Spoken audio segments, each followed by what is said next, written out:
Good afternoon.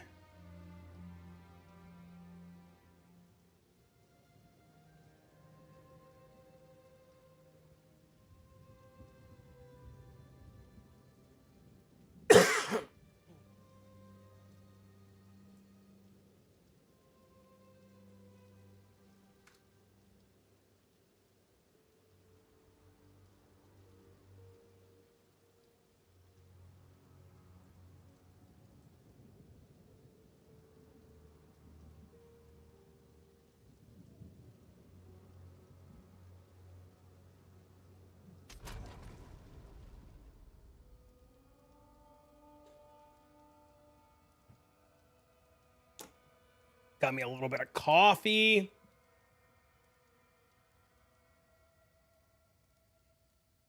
Got 2 hours until the reveal. Be a good time. Probably work on my loot filter for a little bit. But hello, friends.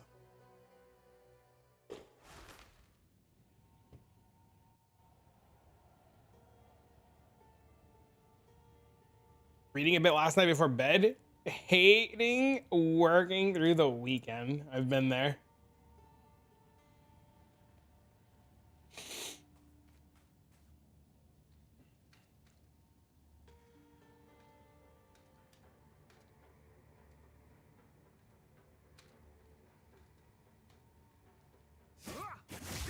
Computer was lagging. I don't know what the fuck was going on.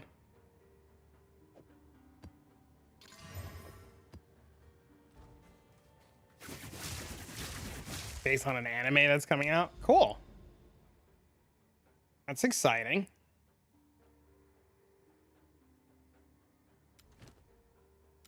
I gotta put a tablet in here.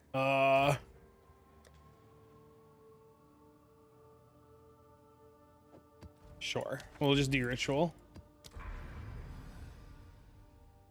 The beginning after the end. Ooh. Trying to build your monk, but my leveling is going awful. Okay. Good morning. Good morning. You saw nerfs and you came running. Well, we're gonna find out in 2 hours.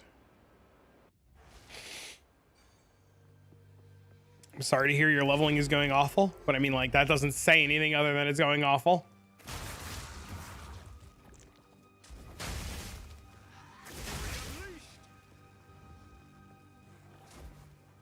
Do a little farming, probably go work on the loot filter, watch the reveal, see what's coming.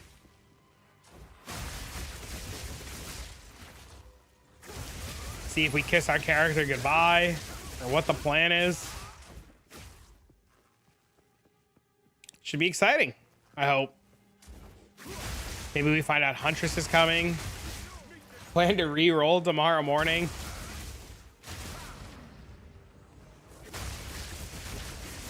I think no matter what, they're just going to make an announcement today, and whatever they're going to release is not going to be for, like, my guess is by the end of the week. So we'll have time to prepare for whatever nerfs are coming or changes. But how are you guys? Happy Sunday.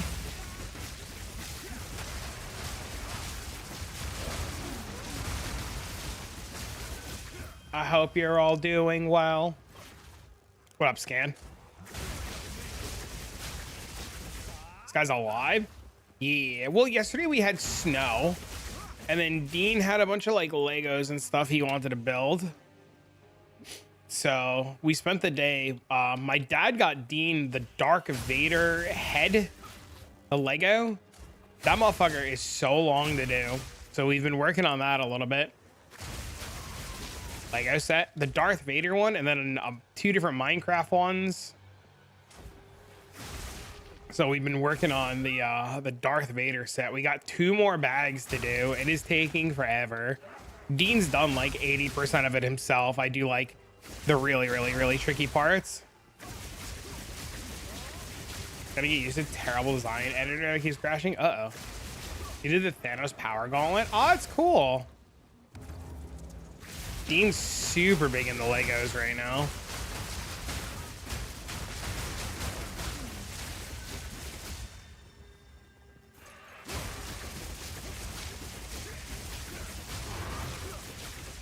Before the nerfs? I mean, you can do whatever you want. Somebody came into my head earlier when I turned the game on and decided to crash me with Vine Arrow.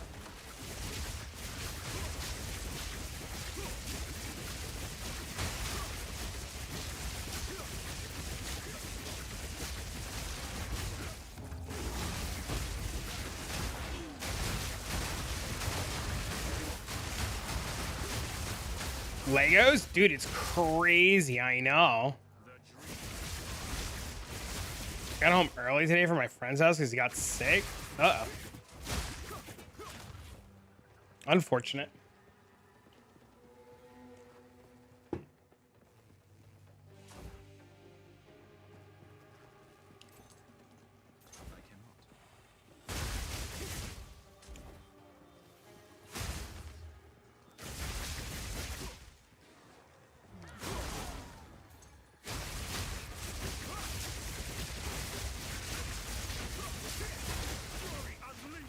I am really excited to see what's coming. Also slightly nervous. Dropped like $400. There's a Legoland that we've been to. Not Legoland, but like Lego store that we've been to in Disney World a few times. It's really nice. I actually don't even think... there might be a Lego store near me. I don't know. I've never really looked. I should take Dean, though. He'd probably get a kick out of it. My wife got me the Batman diorama for Lego for Xmas. I still haven't started it. Yeah, we started the Darth Vader head yesterday. Maybe I'll take Dean this week to the Lego store after school one day.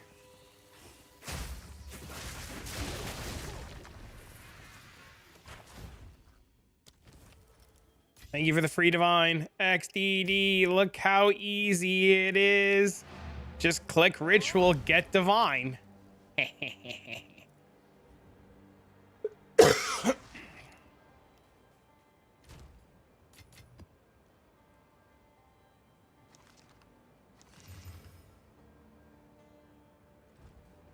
Disney Springs has one? Yes! We met online and she wanted to meet there. Oh, that's adorable. I love that one. Used to be called Downtown Disney way back in the day. Playing Spark?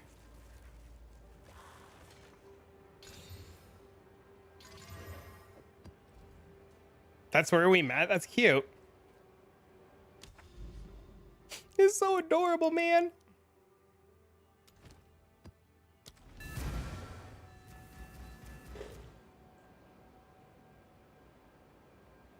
Do you remember when Disney Quest used to be there?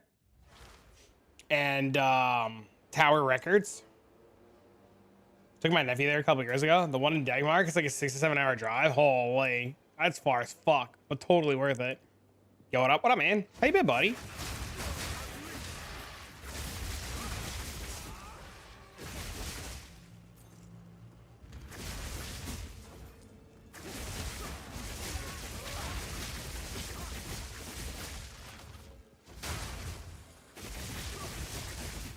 Grinding RuneScape? Nice.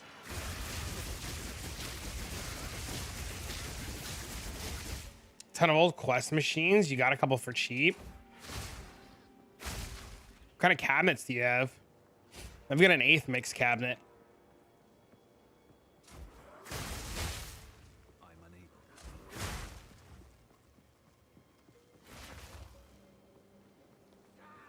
Would wait? I mean, I think POB is in like a day or two as well. Might as well just wait for everything at this point.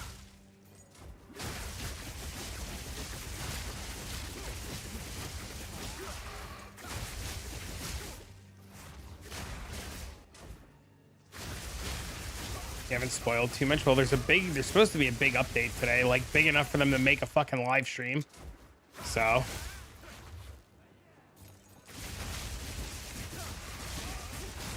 Sold a lot years ago. Oh, that's cool.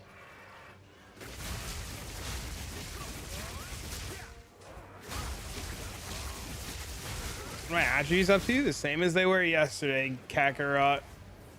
The same as they were yesterday.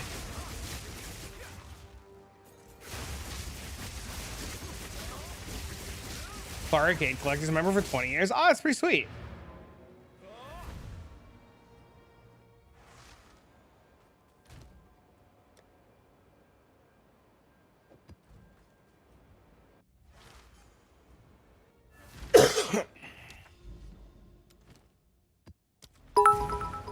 Thank you for the bits. That's a lot of bits. Sown Lego money for keto. Thank you for the Lego money. I appreciate it. Been pretty broke since on since the stars find line me, so I'll definitely wait. Console peasant enjoying the game and unfortunately can't play due to the crash of the loot fills the screen. Uh-oh. Well, hopefully today they announce console loot filters. Or booze? Dude, I haven't drank since Dean's been born, man. Except for like when we went on the Disney cruise, I had like a mudslide. But outside of that, I haven't drank since Dean's been born.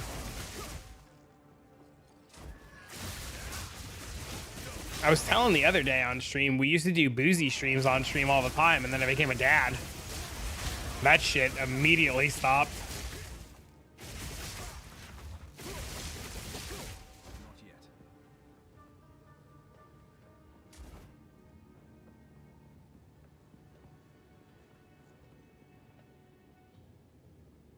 My vice is coffee. I want my spell totems and I want to go fast. What skill is this? Tempest Flurry. It is called Tempest Flurry.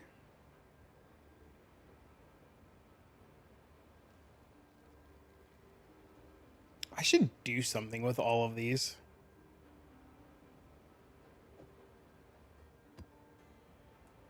Cooler Lightning Strike?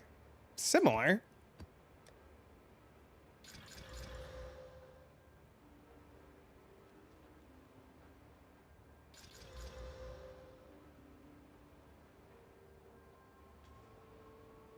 There we go.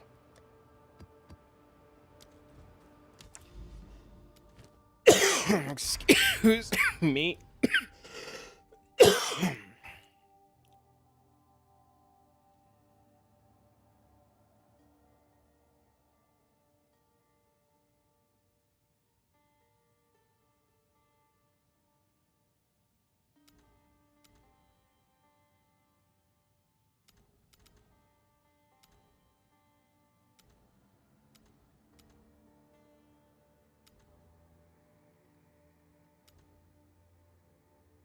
Gross.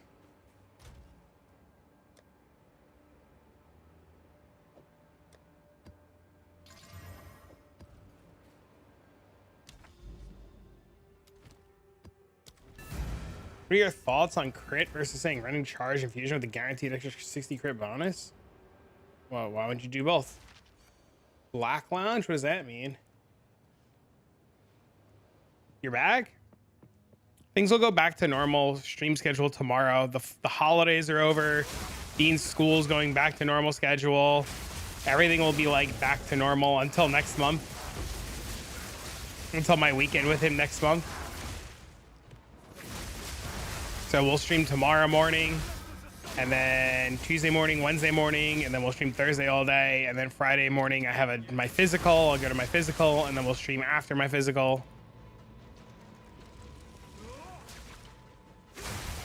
You ready for the nerf hammer? I really don't think there's going to be nerfs. I know that's the running joke, that there's going to be nerfs. But I really don't think there's going to be nerfs. I think there's going to be changes for sure, but I don't know if they're going to be like air quotes nerfs. I know there's a lot of crazies who want a lot of things to be nerfed for God knows what reason, but Gamma to have a first time drop 500 gold of inventors. Pretty good one. Congrats, man.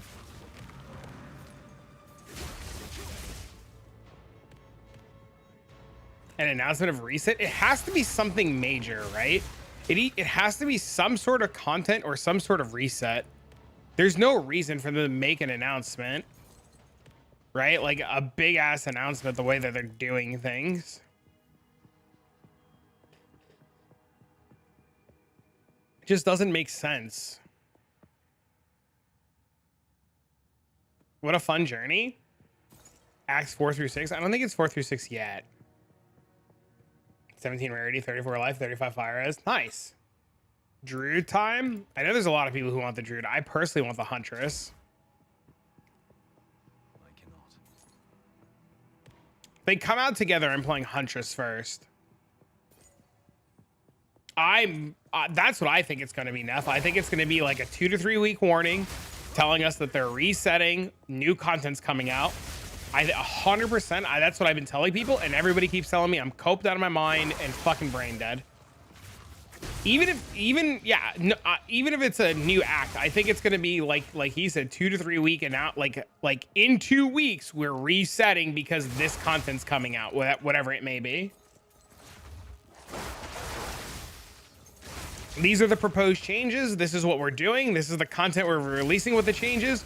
We're creating a new, early access league for it. Good luck, have fun.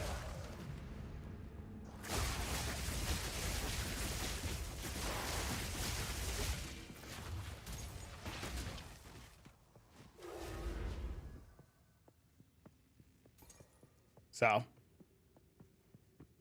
if it's streaming, yeah, that's my take on it too. Like, it's so weird that they're streaming it. Well, I guess it's like it was Skadoosh. I think Skadoosh said it, like, it makes sense for them to stream it to like build the hype around it. But like, the game's so fucking hyped as is. Like, what are you trying to build more hype around?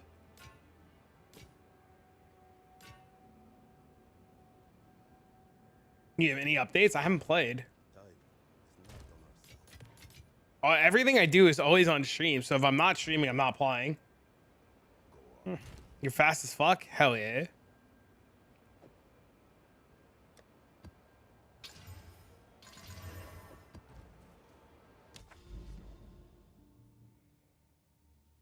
If it's a full reset, I'll take time off. If it's a full reset, I'm practicing leveling.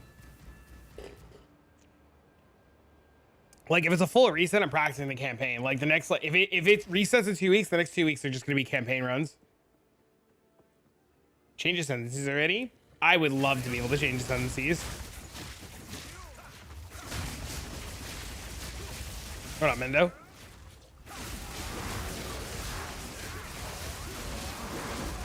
I mean, it doesn't matter. Even if it's a good change, they're gonna get negativity around it because people are crazy.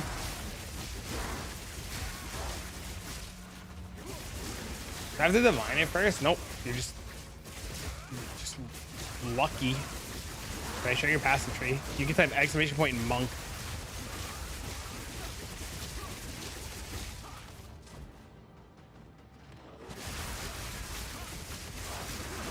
Having shit luck. I haven't played in 2 days. Since I've gotten off stream Friday, I haven't played. I logged in to give the guy back his stuff, the Temporalis, and that was it.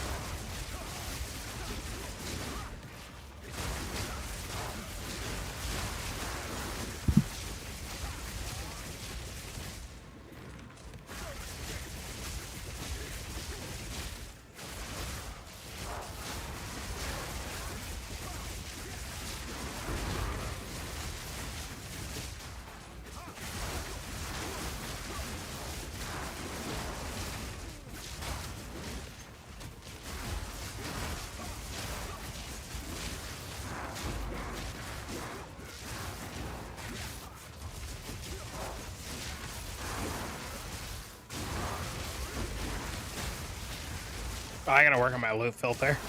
This would have been the perfect map to do my loot. I might actually, like, in the middle of this map, leave shit on the floor and work on the loot filter.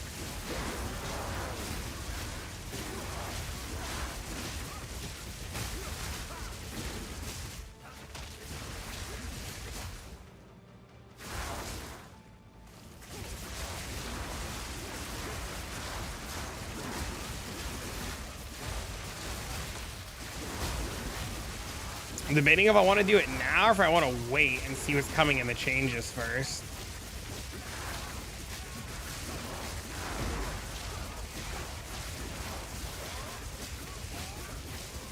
+10 pieces of gear eval? Weird.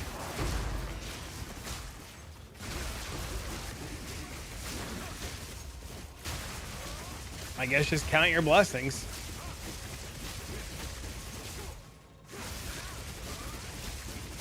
Your auto attack Titan won't get nerfed too much. Oh my god.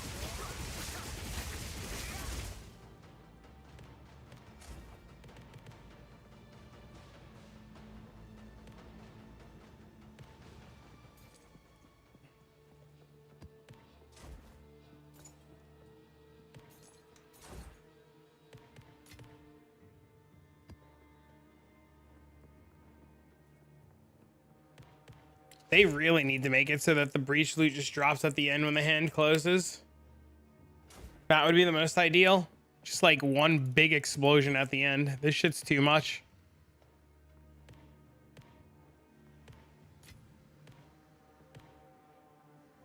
This is I mean, I got my sim points. It's not easy. How can you figure out mana on this build? You press your mana flask.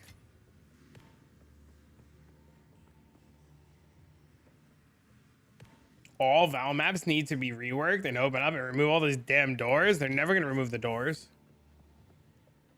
The Vine Arrow tech, on the other hand,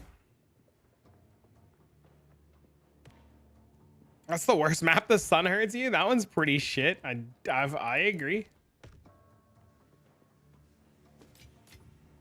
The dreamer provides.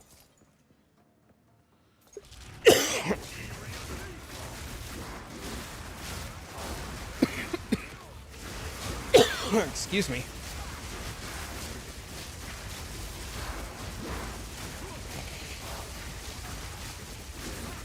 Can't wait to see what we cook up with. I can't fucking wait, kid. Oh my god, we're playing Lightning Fury. It's gonna be a cold day in hell. That skill's gotta be absolute ass cheeks for me to not play Lightning Fury. That's a D2 term. I don't know what it's called in Path of Exile, but we're calling it Lightning Fury because that's what it is in Diablo 2. OGs will know what I'm talking about.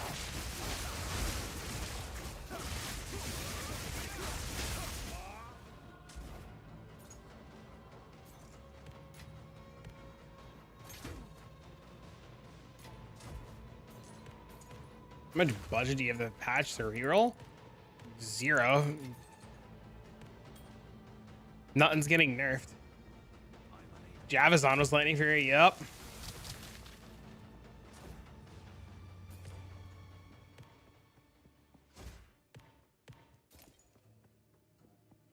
Coming with Huntress? They've showcased Lightning Fury before, yeah, but they call it something else. Throw your javelin, lightning bolts come out, yeah.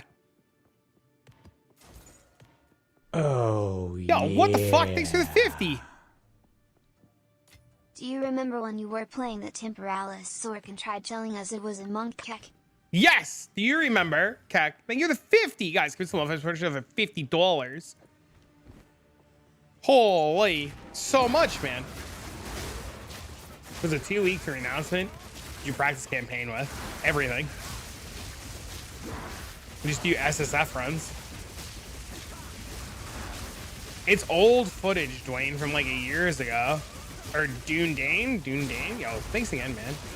Your predictions, nothing getting nerfed. Why would they nerf anything? There's nothing, there's no reason to nerf anything in a game where everything's so broken. Like, fix shit.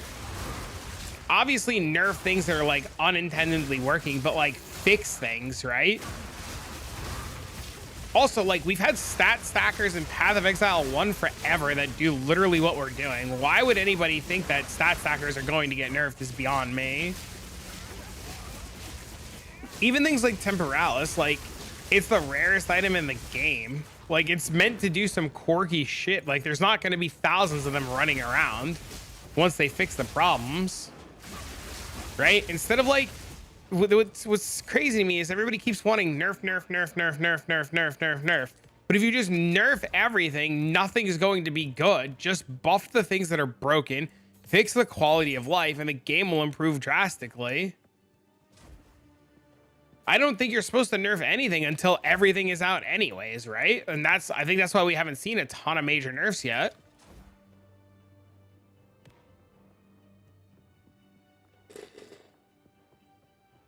If we don't have OP builds, what do you play for? It's true. What's giving you a higher chance for multiple breaches? The Atlas points.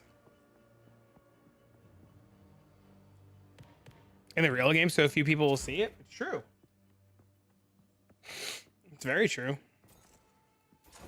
I also don't like this light radius shit.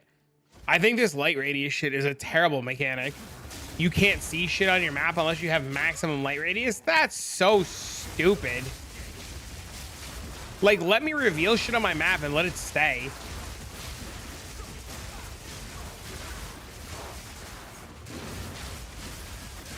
Why they would nerf the blink?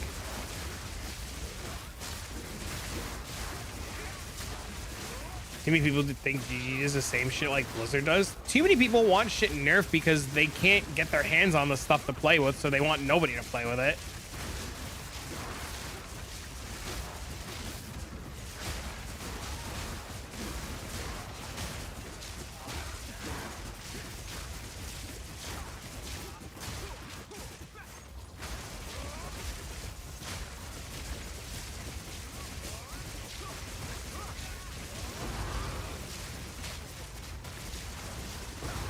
Oh my god, please, I'm getting stuck on everything.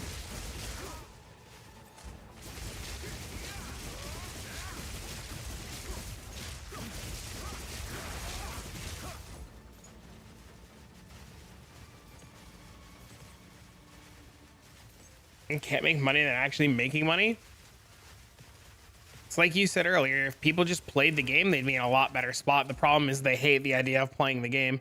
I had a guy tell me that it's impossible for the average everyday person to have 10 hours played, and that I should feel lucky and that I'm above average, and expecting people to be able to play the way that I do is ridiculous. And I said, hey, look, I have 10 hours played, you're right, but I barely get to play compared to like a lot of people.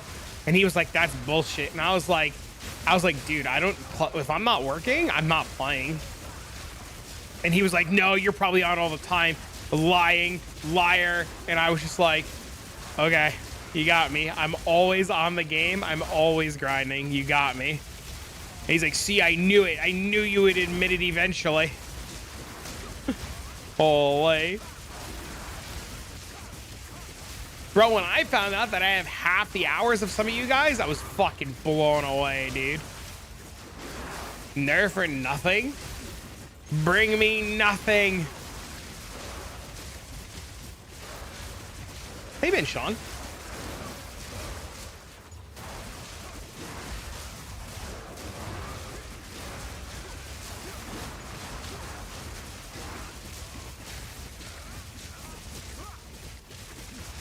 You know how many hours exactly to get the new announcement? 2.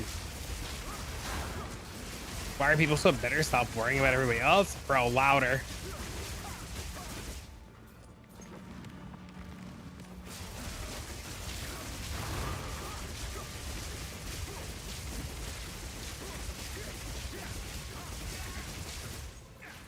Literally a single player game. If you don't have a bunch of time to play, do standard when the game comes out.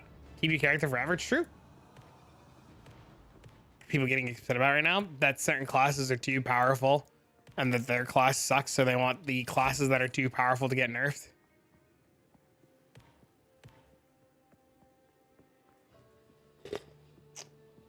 You can't nerf because the whole game's not out. So if you're gonna nerf based on a fraction of the game being out, what happens when the rest of the shit comes out and breaks things because you weren't expecting X and Y to work together?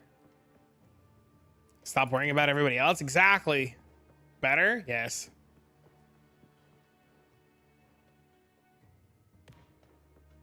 Why not buff their shit classes? Also, why in the hell are you worried about other classes? Play what you enjoy. Exactly.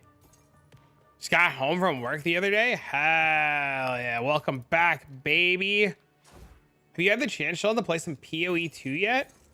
How's Dean doing? He's good. He just turned 6. He just got over the flu last week or a week and a half ago and gave me the flu. I just got over the flu yesterday or 2 days ago was the first day I was feeling better. I'm finally like, well.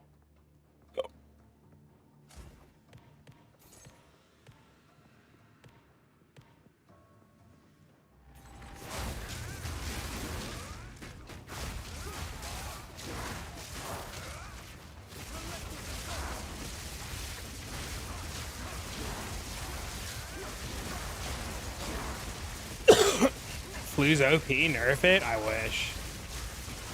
I taught Dean to farm divines for me yet? No, but he asked to play Black Desert Online the other day. He saw an ad for it the other day, and he's like, Dad, can I play this game again? And I was like, oh my God, no. Video? Yeah, an ad played for the Deadeye, and I was just like, I need to play this. And then I was like, Dean, you got to turn this off immediately. I can't watch this. The loading screen, yeah, I would love for them to fix the loading screen times. Holy, I love Black Desert Online. Breaches are impossible. Why? I would like for them to fix the console stuff. I've got a lot of friends who can't play the game on console. Oh no. Oh no, oh no. Did I crash?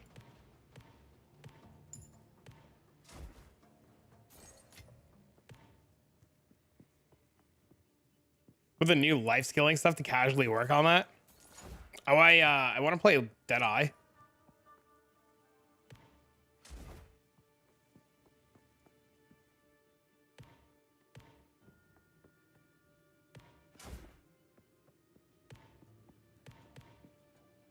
Crimson Desert. I'll believe Crimson Desert's out when it's actually out. Crimson Desert's like one of those things. It's like that other MMO that they keep claiming is coming out, that people, Ashes of Creation. I'm running out of stuff to do. That's why I think they have to make a content announcement.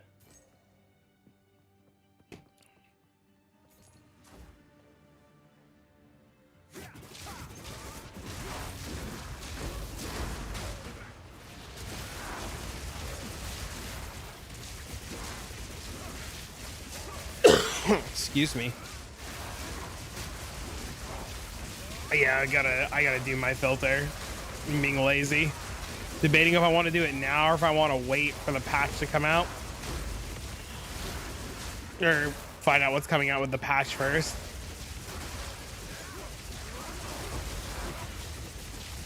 Crimson Desert's offline? Ought to be online.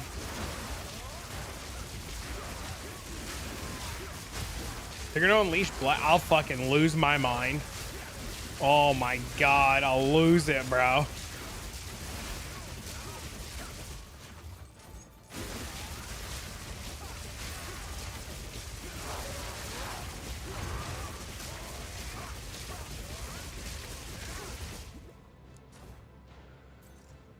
More mechanics? Get out of there.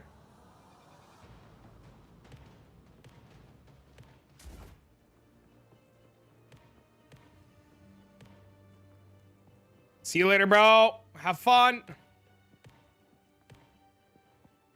Adding Blight would be dope. Yeah, adding Blight would be sweet.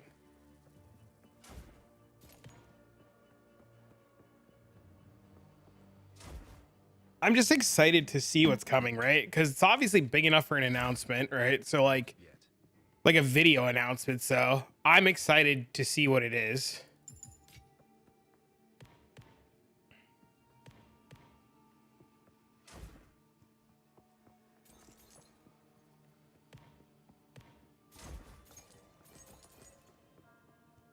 I would see improvements to the Atlas and the tablets and stuff, so it's less of a pain in the ass. That would also be really nice. What would Blight do though? We have Delirium for Annoyance now? Doesn't it would just be for something else. Get out of there.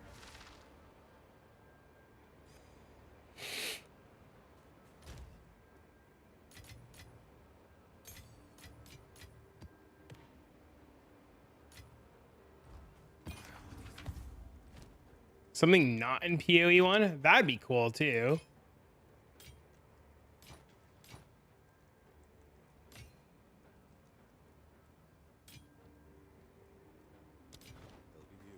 More tab affinities? Give me my flippin' tab.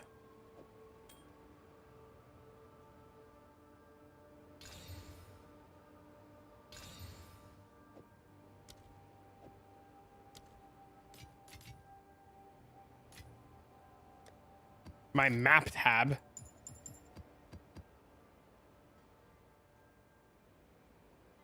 That's what I want. I want my map tab.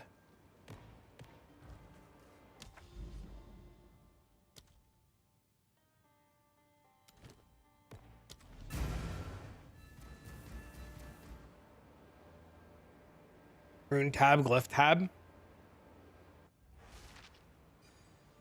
I prefer scrolling through a jumbled mess for hours. Ad lad.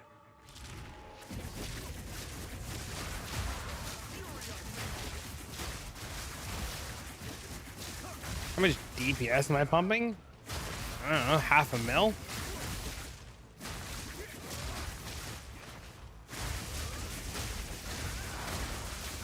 reach tab.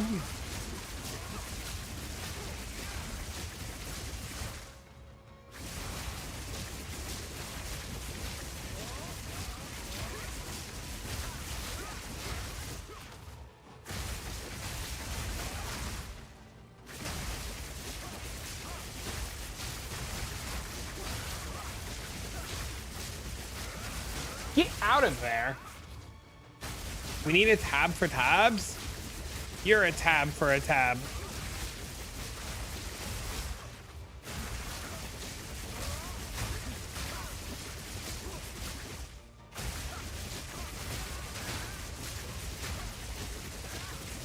A tab, tab, tab? A tab of a tab inside of a tab that's looking at a tab, also inside of a tab.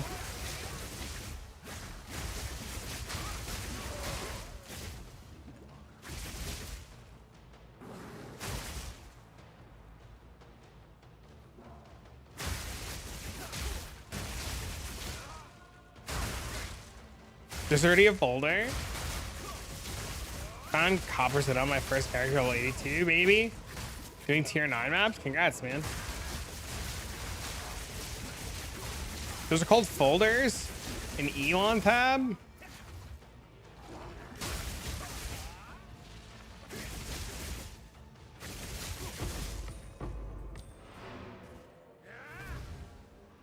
Alright, you guys get to see the power of Eye of Winter now. I'm unable.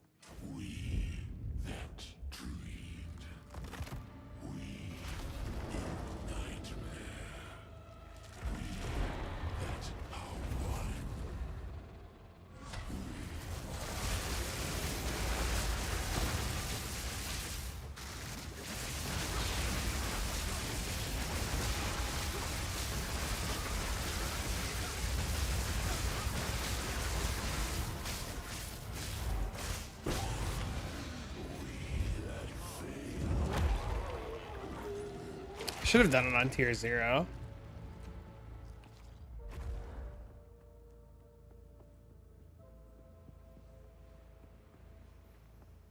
I like it.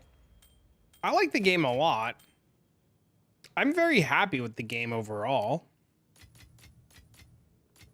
I just need more to do because I've done everything already.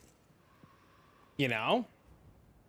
The only thing I haven't done is make new characters, but like there hasn't been characters that I've wanted to play, so it makes it a little awkward.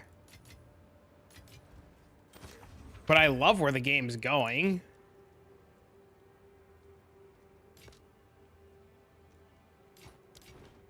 Speak.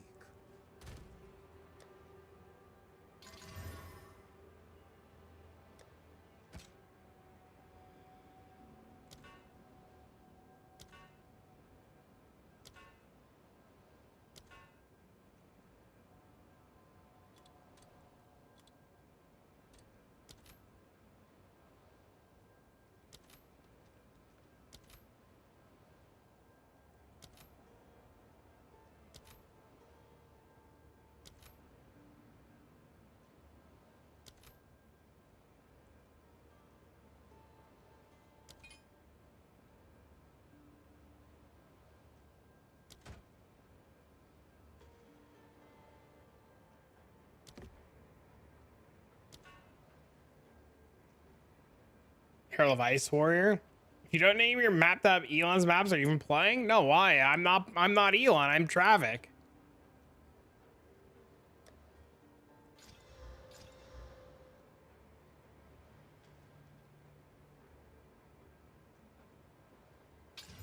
Damn it. This could have been so good if the strength rolled higher.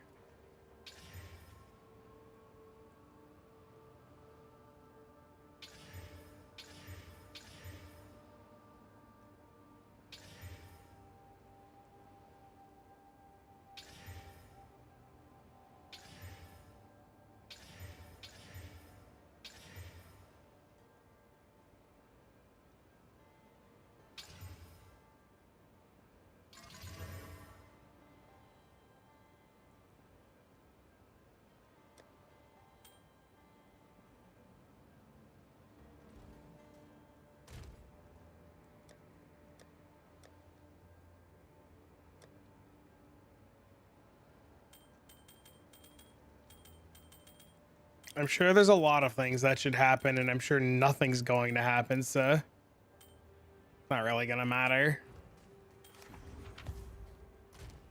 He would just buy GGG. God, it's so sad when that's the fucking truth.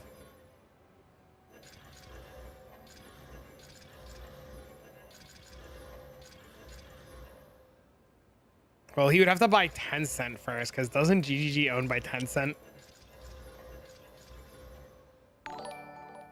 Thanks for the sub, man.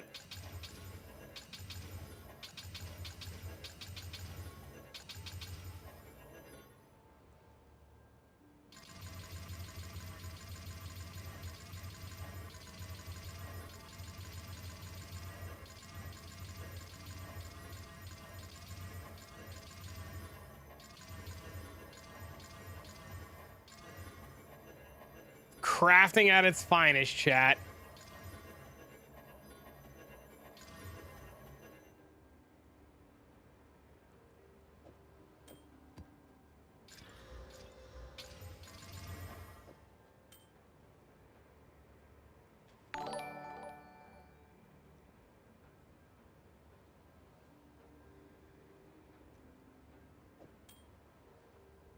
Thanks for the follow.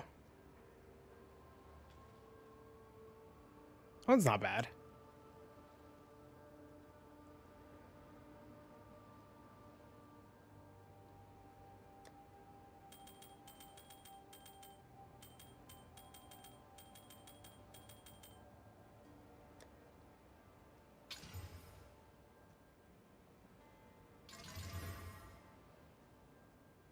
Oh, that one's insane. Hold up.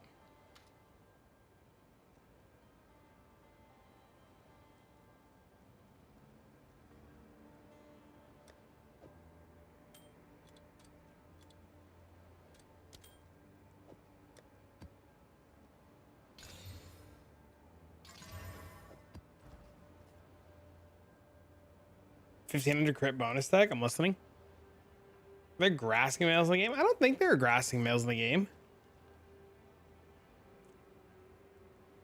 There's no way for us to vendor 60 rings.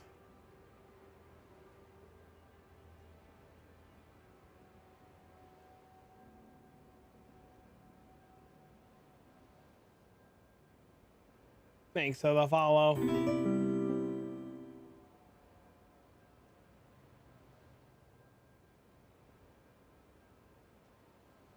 Thanks for the new method. Essences are probably better.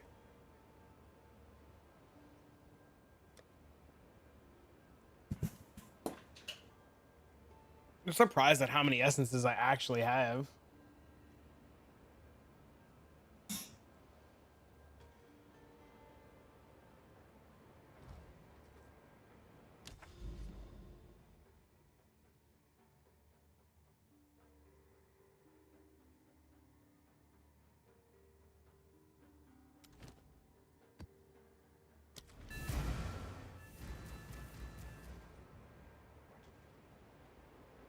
POB when? Tomorrow, I think? Tomorrow?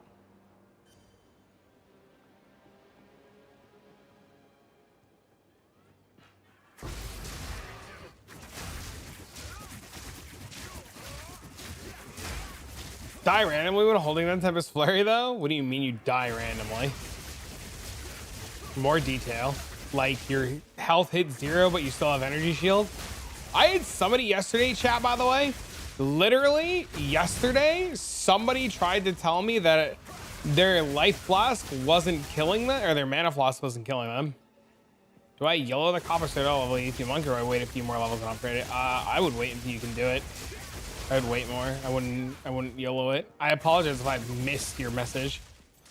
If your life total hits 0 and your energy shield is full, your flask is killing you. Double check the mods on your flask.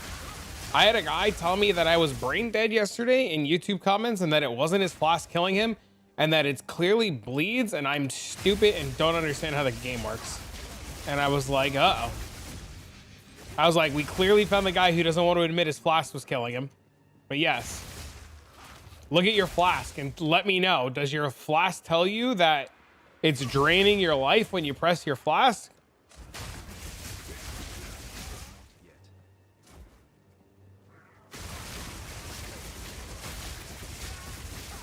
It removes life, yes. You're welcome.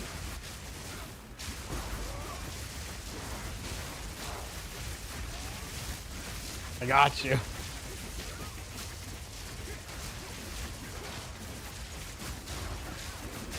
Another monk saved by reading.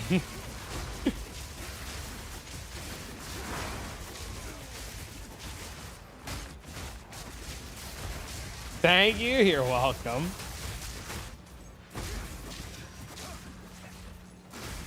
My flask killed me once, never again. Don't want to read, just want the screen to explode.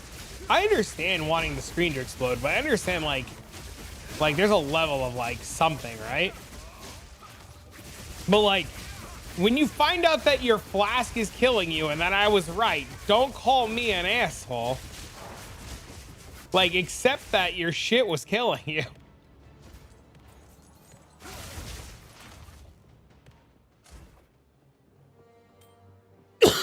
We don't read in PoE? I don't know. I fucking read. What if I do that with the help of a buddy and say die? I mean, if you die and your buddy survives, he can loot it for you. Does the jewel with Verana on it scale your damage based on attribute? Does the jewel for Verana scale? Do you know what the jewel? Did you read the jewel? Did you read what the node? Okay, in the video, when I put the jewel on and I showcase what the node changes to, did you read what the node changes to? Is there like a special purpose for builds that give negative stats? There's a build that gives a ton of lightning pen for negative lightning resistance with an armor called Doriani's Prototype.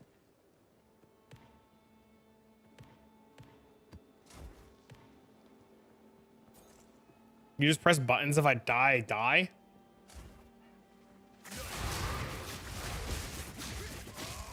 The amount of questions asked that I just link your vids to is insane. I mean, nobody will. Clearly, people just clicked on them and just like click the POVs. Like, it's very obvious that people like glaze over some of the stuff. It's fine. But you should definitely go read the Verana node. It'll explain exactly what it does. How are we this morning? We're doing good. How are you, man? They glazing? Dang, glazing, they just looking for the answer. One jewel is for survivability and one jewel is for damage. Which one is on which is I'll let you figure out. You don't think we're the tier 1 with the prime? For continuing, sorry, thank you for continuing the gift sub. Dude, hell yeah, man. Glad you're doing the content.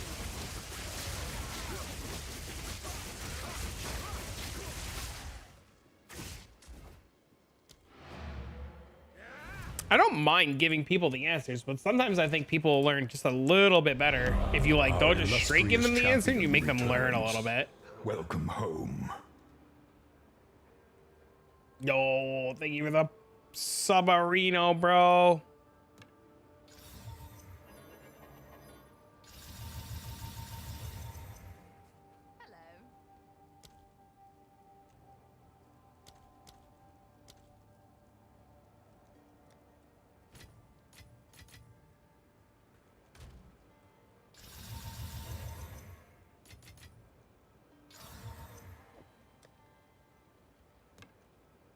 Make them learn how to find the answer.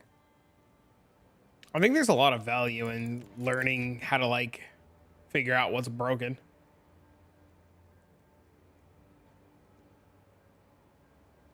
And the re-up the Twitch Prime? Thanks, man. At least it evades the nerf hammer, but you don't even know if there's gonna be a nerf hammer.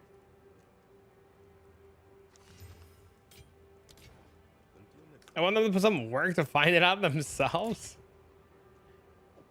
I appreciate it. I always feel bad because like you watch people and like they're clearly struggling, but like they're only struggling because they're like and I hate to say this, but like they're just like not even attempting to figure it out. They're just like herp derping their way through it, hoping that like you'll get frustrated with them and give them the answer. And like that's never gonna be the case. Thanks for the follow, man. If you should just go farm more, Sheriff. You should just like go farm. If you're able to farm one div, you can farm more. Will I figure things out when the PO2 Encyclopedia will tell us himself? Uh-oh.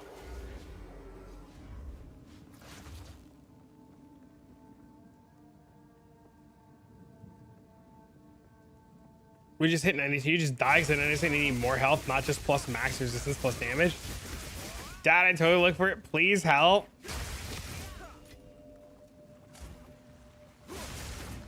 I'm trying to teach my kid. Like he'll lose stuff, and I'll be like, Dean, if you just clean your room, you'll find it. And he's like, Dad. I'm like, yo, pick your shit up, bro. And then he picks his toys up, and he's like, oh, there it is. I'm like, yeah, I know. I saw it under the pile. Just picking toys up.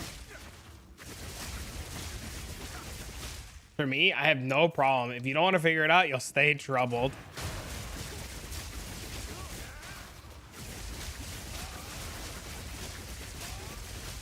Things I should clean my room. That's what I spent the large majority of yesterday doing, cleaning the house, getting all the germs out, lysoling. Sure, I'm gonna re-lysol today, I should say. The lysoling everything. Washed all the sheets yesterday. Washed all the pillows. Doesn't everybody use this build? What do you mean? Why do you assume everybody uses this? I mean, aren't most people playing Spark?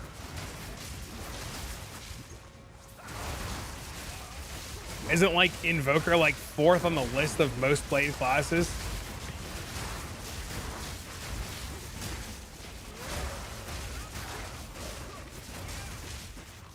Technically, there's no real way to tell how many people are actually playing a build because there's no way to like pull profiles.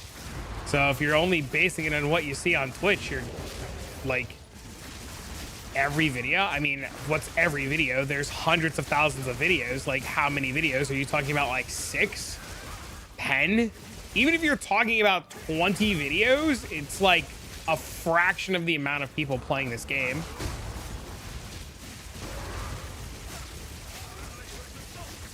But we had fun. It was a lot of fun. We did a bunch of Legos and stuff yesterday. It was awesome. 477 Slorgs. Yeah, I thought Invoker was like 3rd or 4th on the list. Wasted 41 divs today trying to double it right before the patch comes out. Well, you're not going to get the patch today. Today's the announcement.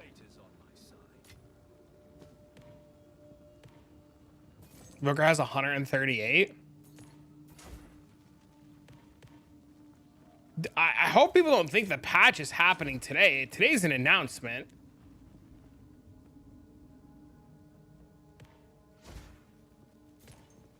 This is the secret build that nobody knows. I do have the secret build that nobody knows.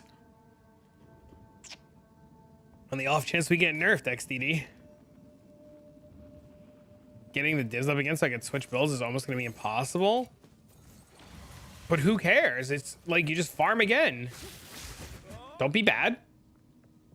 I feel great. I feel back to normal. Also did my blood work. My blood work came back good, except for my liver. I got a little bit of a fatty liver, but that's because I'm fat. But we're in good health. We're going next week for a physical. That's Blink Spark build. The guy wanted his stuff back. I literally had that stuff to make a video. That's all. That's the only thing I had from that dude. He like gave me the stuff. I made a video, and then that was the end of it. Can't figure out why you can't get yourself to a mega push because it's early access and there's no reason. Yeah, I gotta sit down and make it. There's no harvest in it. I'll tell you, Hato. Ritual's pretty sweet. I hate Ritual 1 PoE 1. You know me. I hate fucking Ritual 1 PoE 1. But Ritual 1 PoE 2 is okay. Breach is pretty fun.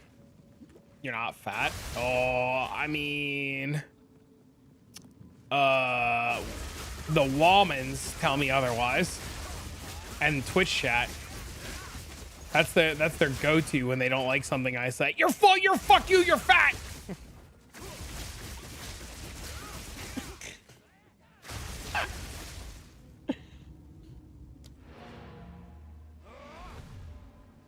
Drool on myself and watch a screen explode? Uh-oh.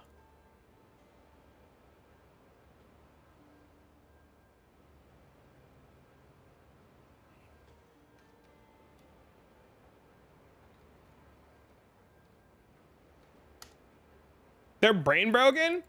I still haven't listened to our boy's latest fucking episode. I'm so behind, dude.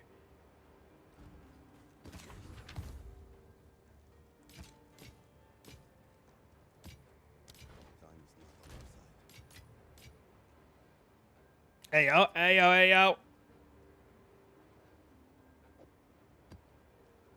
Did we get the news yet? Hour and a half.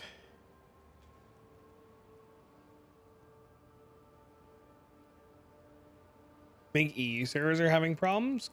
Maybe. California fires are burning down the EU realm. Honey dicking me for 2 weeks. Bro, it's terrible. That's why I didn't listen to it yet, bro. I know.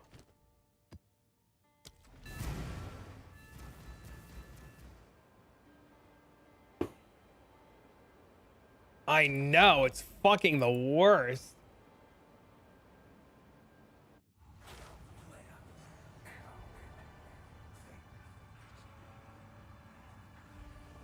It might be your internet.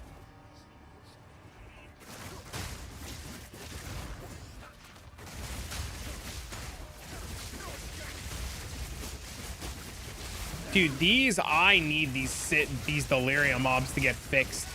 Like, you can nerf my build into the ground this afternoon and tell me the announcement's gonna completely kill Monk, but if you follow up with delirium was fixed, I'm okay with everything else. All you gotta do is tell me at the end of the announcement today that delirium's fixed.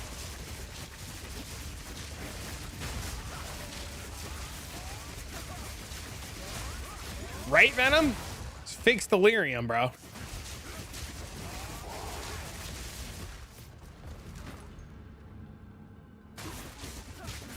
My favorite is the people who post about it and like have like really well thought out ideas about what's wrong with delirium. And then the people on Reddit who bitch that they're just bad.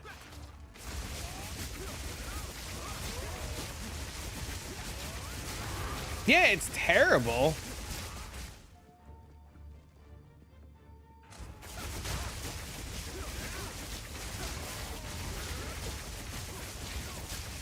Your minions always get stuck indoors. I like the fog and the music. I just hate the fact that, yeah, like he was saying, that the mobs just don't immediately die and they like are invulnerable for God knows what reason, and they have the worst fucking collision. They're too thick, like this dick. I mean, unfortunately thick.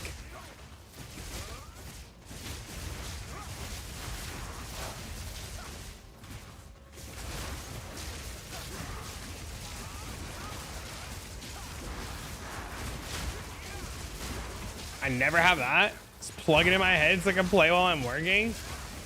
I mean, but that's any game though, right? Like any game needs time. Just fill in the holes. I mean, sometimes you just gotta fill the holes, bro. -2 + 2. You know, fill the hole.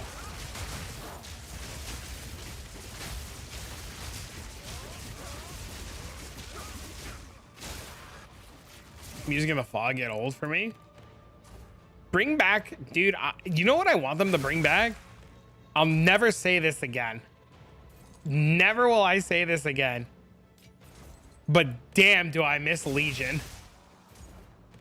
I never thought I would say this, but damn, do I miss Legion.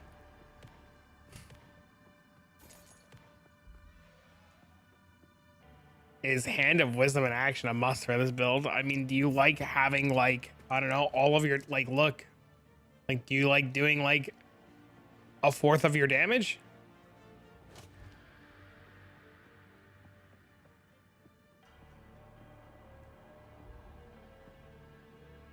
This one you need to understand. I mean, yeah, but it's so easy to do research, right? Like when Harvest League came out, I couldn't play Harvest League because of IRL things going on. Like I wasn't a streamer at the time. I was like working a job and shit. And during Harvest League, like I just spent a lot of my time watching, like back then it was Path of Math. What the fuck?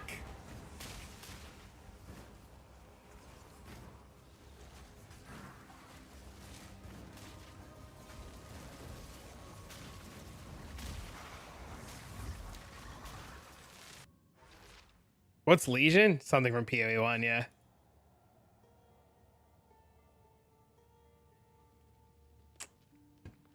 You want to see what Legion looks like really quick?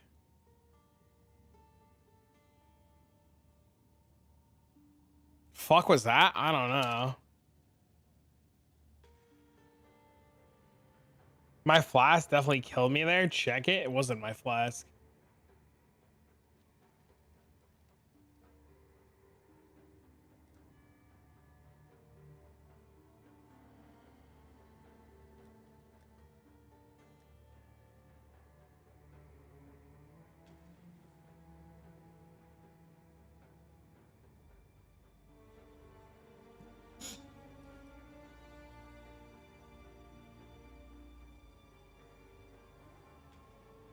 Hold on a second. I'll show you Legion.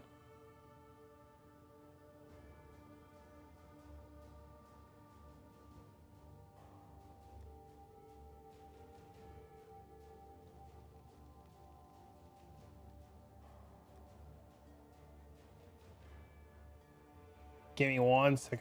I'm reading something.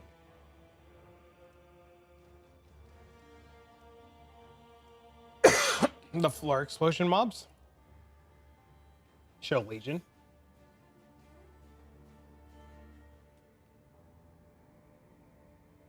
That was pretty hype. Hell yeah, dude.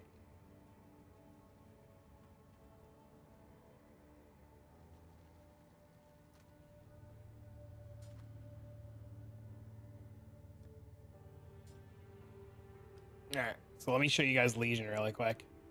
So PoE 1, I would grab a good map for Legion. Right? I would take my map that I want to run because PoE 1, right? I would then look. Oh, look, can't run this map. Time to re-roll it. Double check the map that I can run it. Looks good. Okay. Double check the map because I can't run it. And then I would come over here to my Scarab tab, right? And then I would search for Legion and I would grab some additional Legions. Right? I don't even know if I have a Legion fucking filter. Okay, and then I'd put some Legion on my map. Rerolling a map. Oh, yeah, you can reroll everything in this game. Look, watch. Watch, if I get... Just say I get some shitty fucking blue item, right? Right? Say I get some shitty blue item. I could just scour the item and then... I can make it blue again, and then look at this, look. I could re-roll the mods on the item.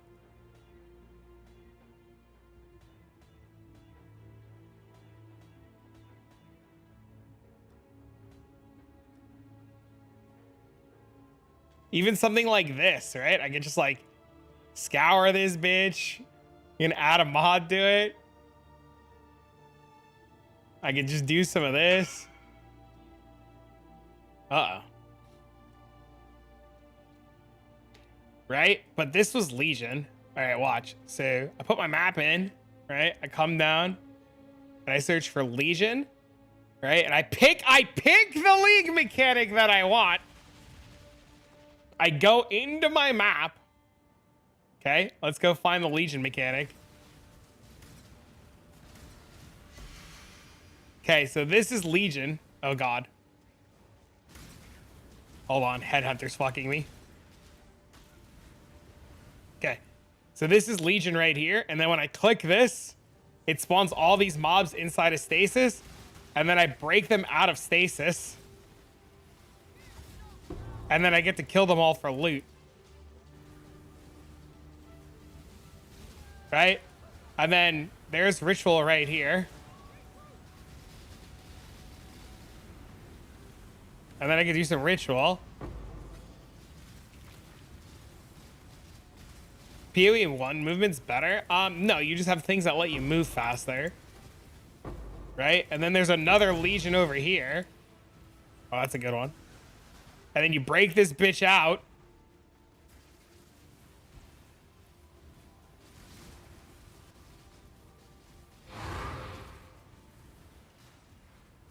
There's also breach in here.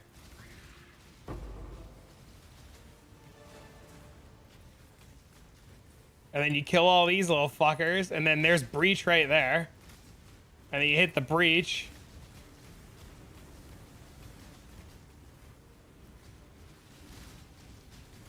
And then you hit this legion while the breach is going.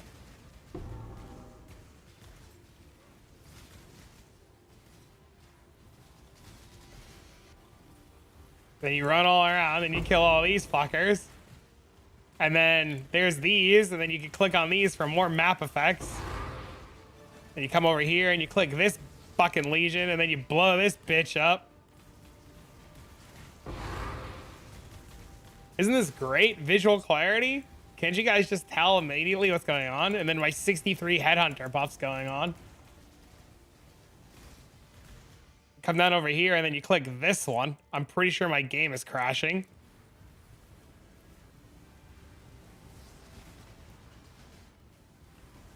You come over here and you blow all this shit up.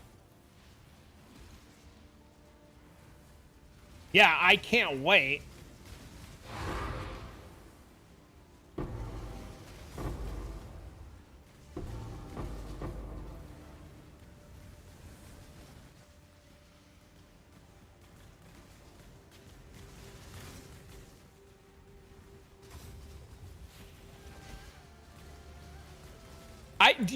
You actually can't see what's going on. So to play the game, you have to play it by watching the little X on your minimap. See that tiny little X? That's how you have to play PoE 1, by watching that X, because you visually can't see anything that's going on. Ah!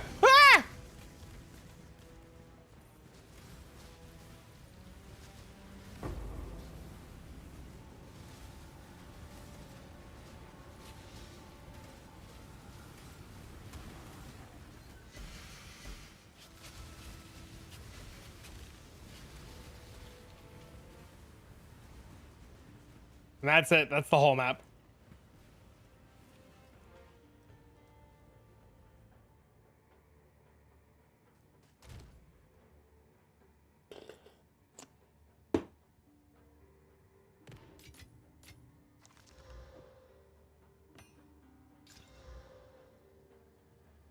Definitely me and not the servers. Die and use a portal for old time's sake? Uh-oh. Somebody's gonna have a heart attack if I do that. I can't do that.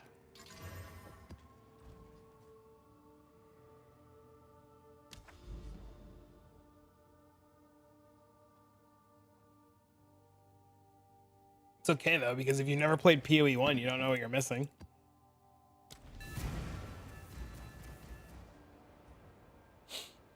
You're fine, because you don't know.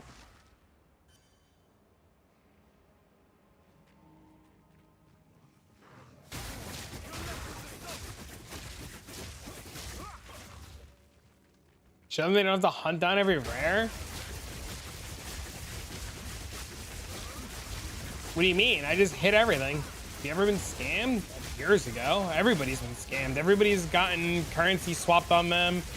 Or everybody's gotten like an item with the wrong amount of links on them. Everybody's been scammed. You only get scammed once and you never get scammed again.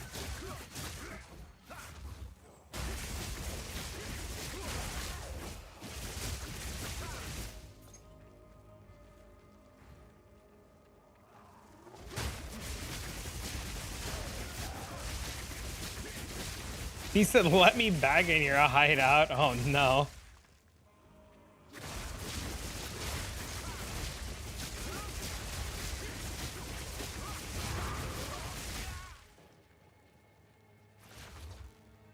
Not farming 6 link with perfect golf colors. I don't like the new linking system that much. I hate that I can't just like put in a new 6 link and go experiment. I hate it. They scammed me out of my dream fragments today, and just like they told you in the Discord, you just accept it and move on. It sucks. It doesn't feel good. You accept it and you move on. It is unfortunate, but you lived and you learned, and it'll never happen again. Better to get scammed now when shit doesn't matter than to get scammed in full release.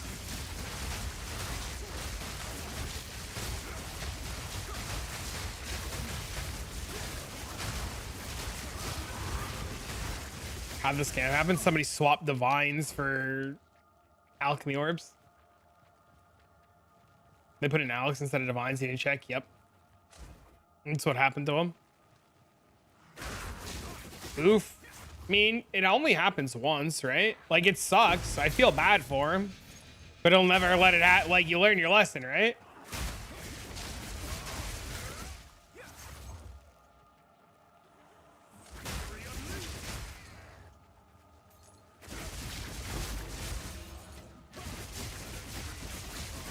Got a divine drop. Let's go. Congrats, bro.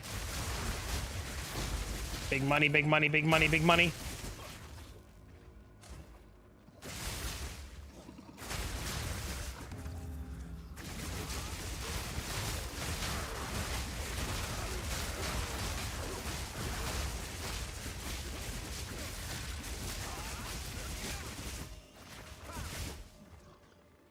No longer does a mini dash forward. I mean, that's fine. I just fucking hold forward.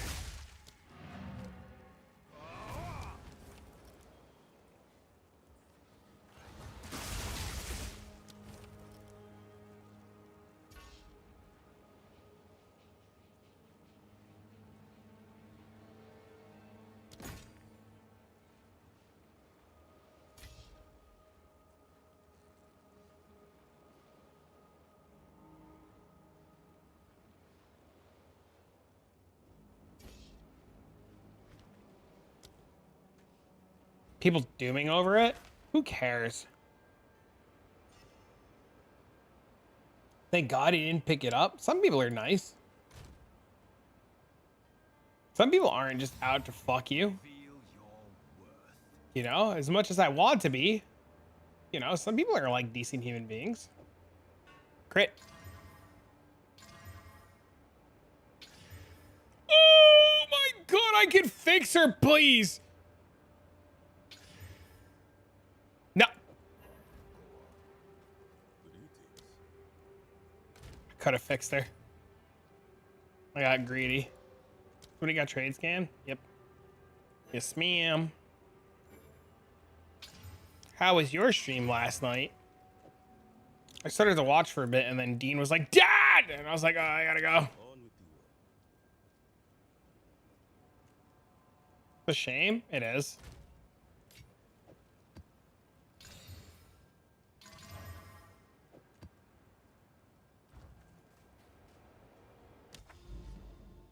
She's for the streets? She is. What a hoe.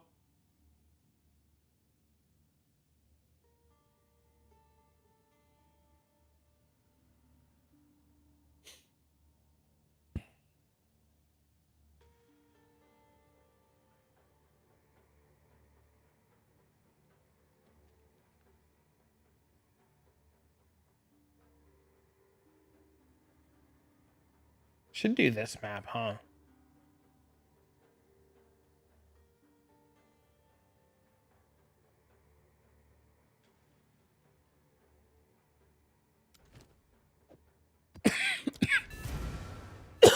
Dino Chaos, so much death at the park. I wanted to watch for a little bit because I wanted to see if it was a game I could get for Dean. But he was very like, let's go do all the things. So.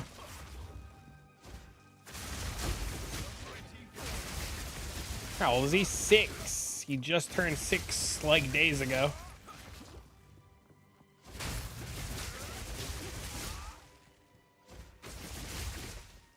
No? It's just too hard of a tycoon game, right? Think it's complicated for a sandbox? Okay. That's what my fear was, that it was just going to be too complicated of a game.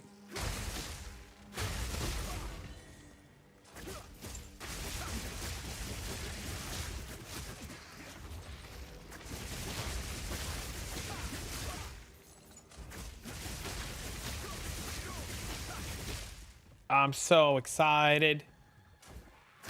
Gotta wait a whole hour still, chat. Knowing what fences to use? Oh, that sucks.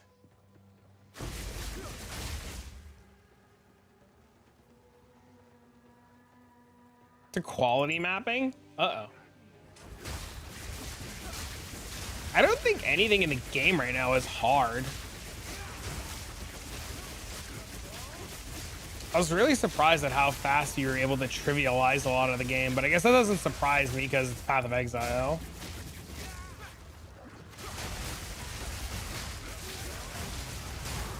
Is it a video announcement? It's a video announcement. Yeah. Which is why everybody's so excited. They said they put together a little video.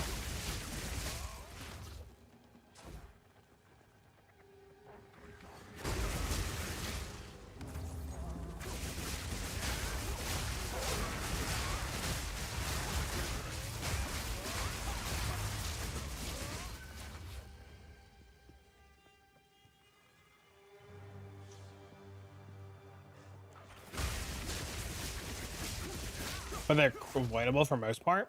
My dude, what's up, man? We co-streaming it? More than likely.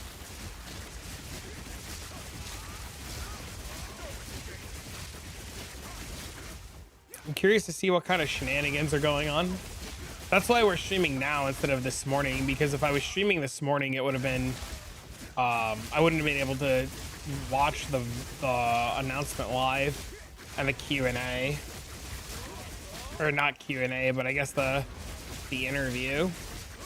Then again, I'm not even sure how much I care about the interview, but I kind of care about the interview.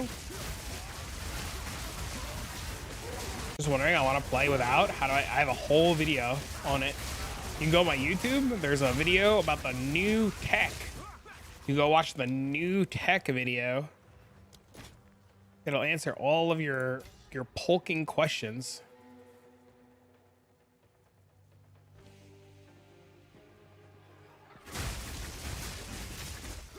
Find a game with a AA batteries, bro. I've played that game. Take batteries out of everything else to get shit working. Can't find. You're searching wrong. They exist. You're literally searching them wrong. The phrasing is very specific. The phrasing is increased maximum energy shield.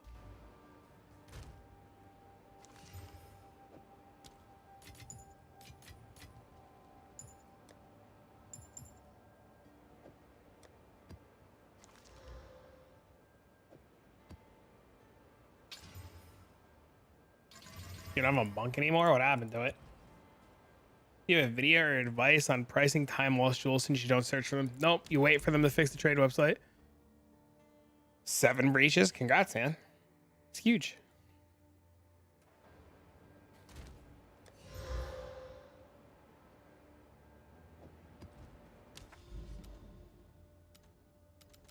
I didn't finish this map I'm in. Unbelievable.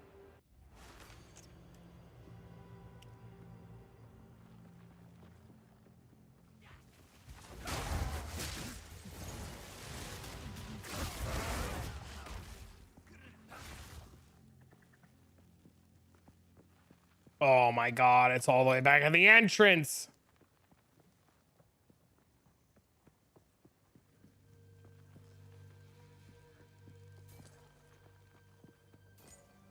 I gotta feel the weight of this asshole mob.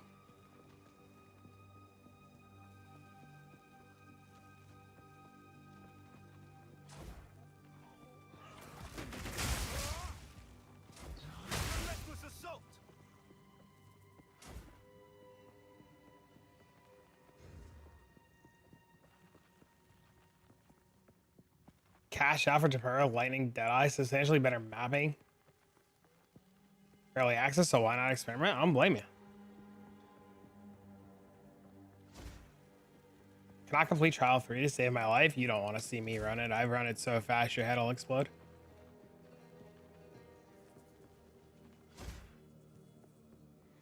Not yet. You're having mana issues, press your mana flask. Get the unique mana flask or lower the level of your Tempest Flurry.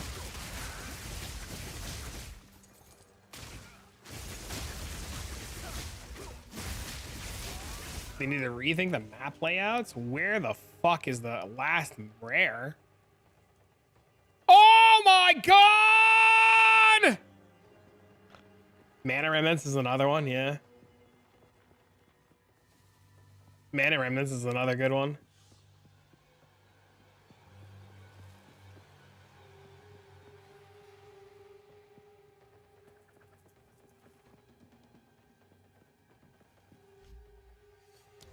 Gold Star MB.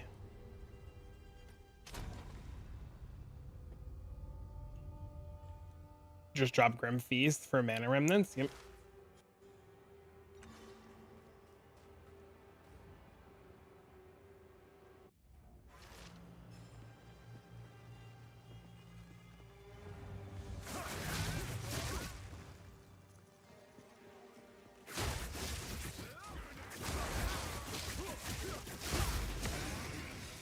It's okay.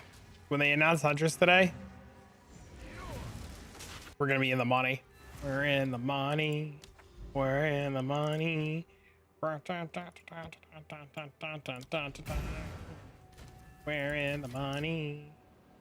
We're in the money. Should you let me walk there and say something? I appreciate it.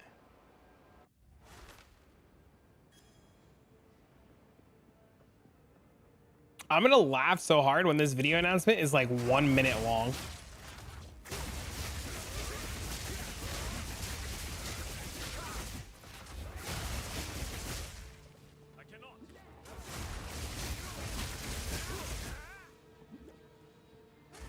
I hope to God, please, please, for the love of fuck, let us remove runes today. If they announce that I can remove runes out of my gear, oh, God, I don't even know. I was gonna say some degenerate shit. I don't even know. Watch all your Stormway videos from YouTube, and at some point need to upgrade my quarter set. My problem is the one I need isn't on the market at the moment, so it'd be better to craft it. In the long run, it'd be worth it. I mean, you could try crafting it. I would just, dude, Testa, I would dead ass wait like 48 hours. They're literally making a video announcement in an hour about things that are changing, and Path of Building, I believe, comes out tomorrow. Literally, just wait.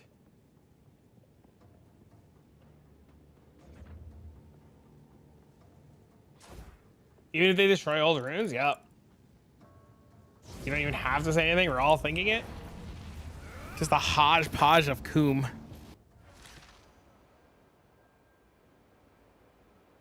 Ugh.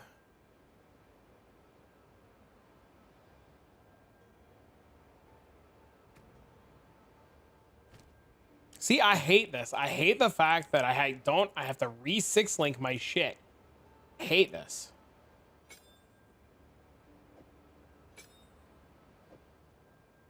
But I've heard it's a game changer. Have you seen it? Do you know what it looks like? You know what Path of Building looks like? Essentially, we'll be able to do this where we put our character in. Don't you fucking... So you'll be able to put your... You'll be able to put your character in, right? And then you can go to items and then import your item directly how it is, and it'll update your stats in real time. And it'll show you, and you can change every line of text on your item and build your item out. Like your ideal item, you literally like craft an item and then make what you want and build out the perfect item, and then it tells you what it does.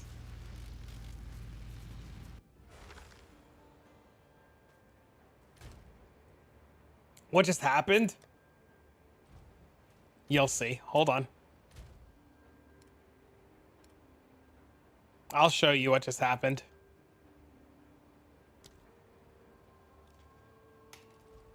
Here you go. I'll let it happen. I'll let it happen. You my boy?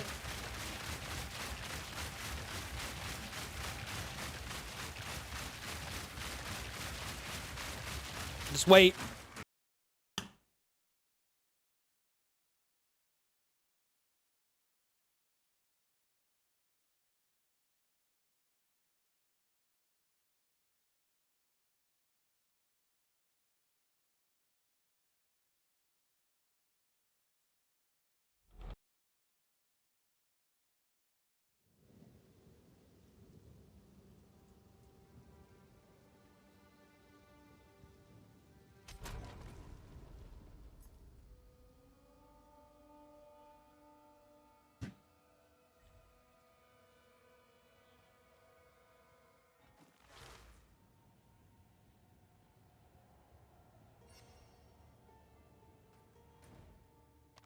There you go.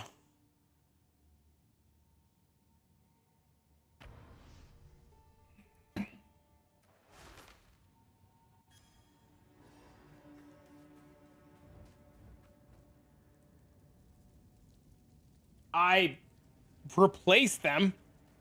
So I replaced the curtain or the blinds, thanks to you guys.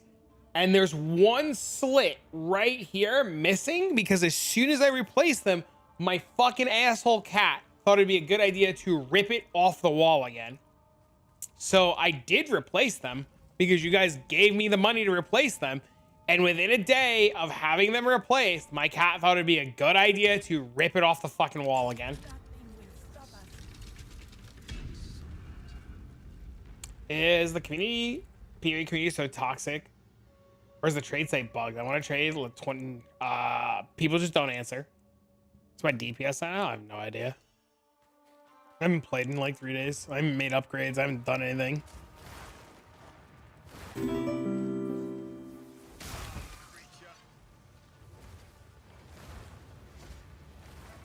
Thanks for the follow. You're at 770k? Yeah, no, I haven't played in like 3 days. I played a Temporalis build for a day, and then I took 2 days off because I was doing stuff with my kid, and I haven't even tried to get upgrades. Not really rushing. I don't need, like, so this is like the thing, and I was explaining this to somebody in DMs the other day. Once my character can do all the content in the game, I don't really rush to make upgrades to kill stuff faster. If that makes sense, right? Like, for me, I would rather like hold my money and figure out other stuff. So like, I'm at whatever my damage is and I kill everything in the game. There's no point for me to like go nuts pushing more damage. Yeah, I would like the unique armor, the unique amulet, fucking stuff like that. But there's no point, especially with them making an announcement today about what's changing. I'm not going to do anything. People just don't answer when doing maps on low profit stuff they're selling. Yeah, it's ridiculous. Have you ever just made a trade and the person won't leave your hideout? How long to the stream? An hour?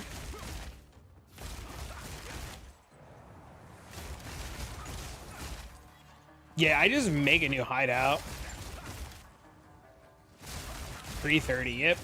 1 hour. You still have snow by you? I want snow. We ain't got no more fucking snow. Can I come over? I'm bringing Dean with me, though.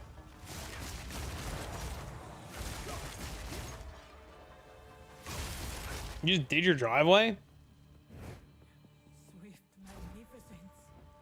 5 feet? It's crazy. Dean asked me yesterday, he's like, can we go sledding? And I'm like, Dean, look outside. He's like, Dad, where'd the snow go? And I was like, exactly, Dean. He's like, I want to go sledding.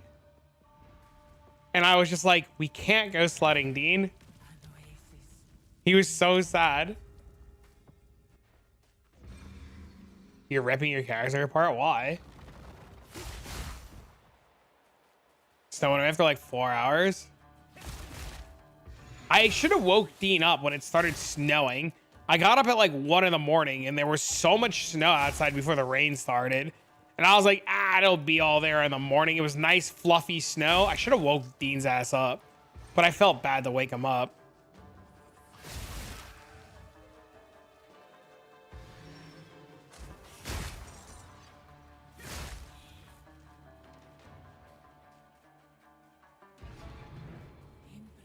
You need 15 spirit, 15 strength, so you're playing with a passive tree. Uh-oh.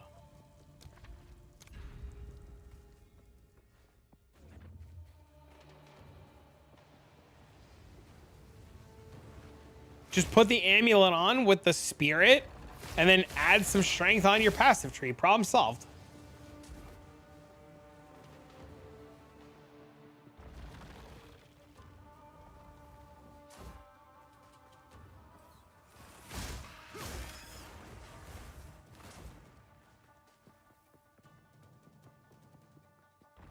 And all the decks and stuff breaks.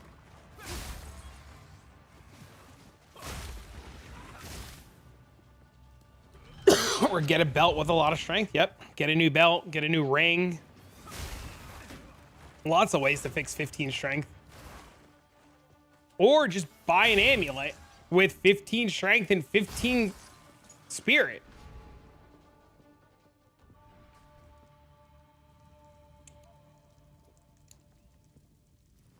Ingenuity is like the best thing you could buy. My belt has all my resistances.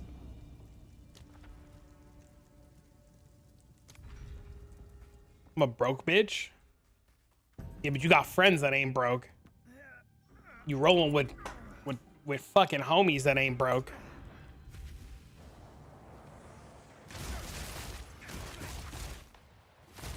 All right, Maz, this is what I want you to do. Send me pictures of your rings, your belt, and your amulet.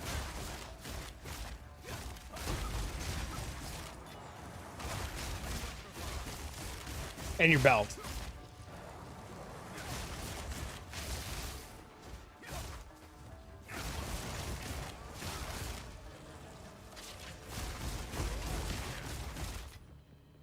And your boots. Magnificence.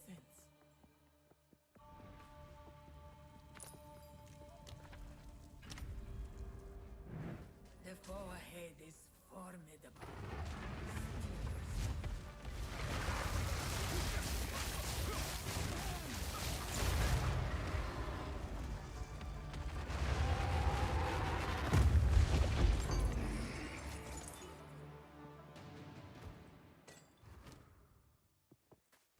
What annoying should I go with? I went with Storm Charged. It's still what I'm using.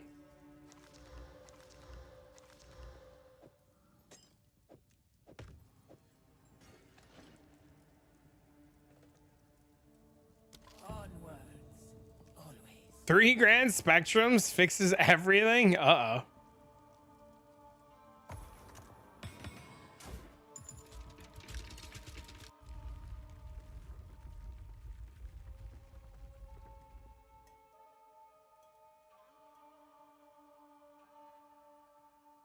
Matt, send me a picture of your resistances.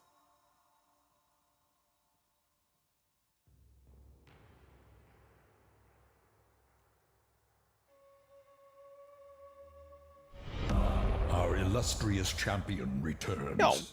Welcome It's the home. resub, Daddy.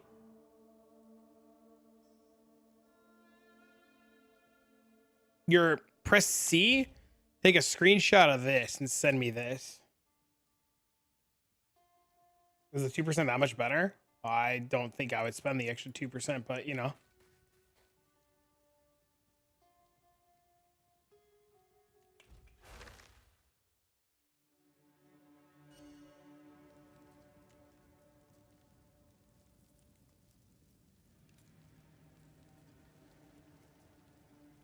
Maz, you're 142% fire res.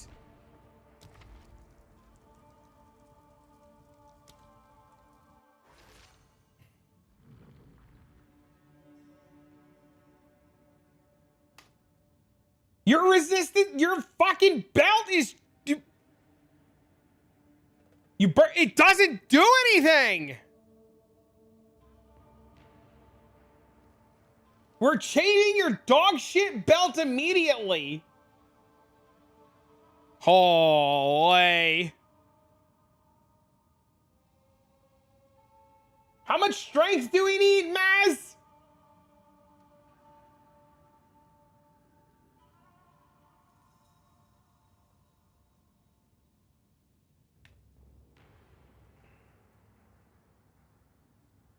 I need an exact number. What does quality on breach rings do?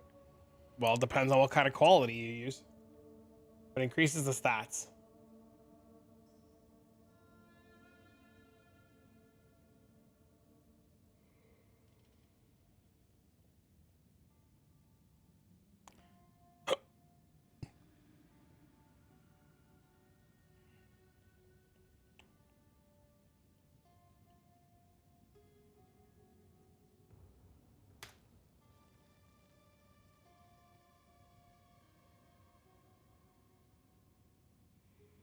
You're gonna use a spirit. Yeah, use the fucking Maz. Use the spirit necklace.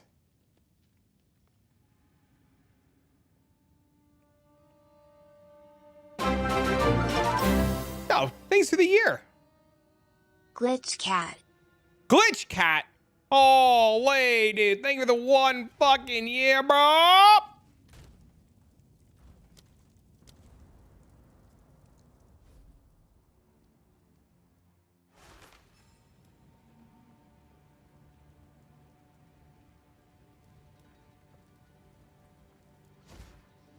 How's it going? What's up, man?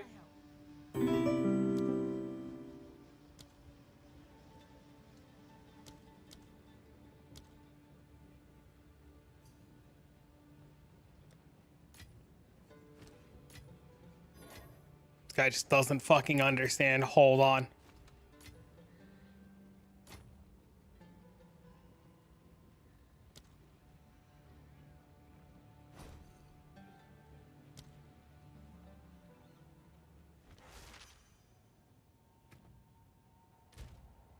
Thank you guys for the subs. Maz is fucking. Our illustrious champion returns. Mr. Dead, how are you? Mr. D-Make, thank you for the sub. Mr. Rock, thank you for the follow. Star, thank you again for the sub. Thank you for the hype train.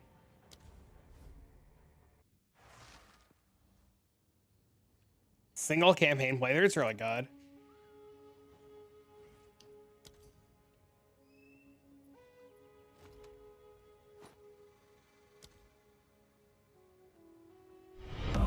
Okay, thank you for the prime. Champion returns. Welcome home. Take the belt. What do you want?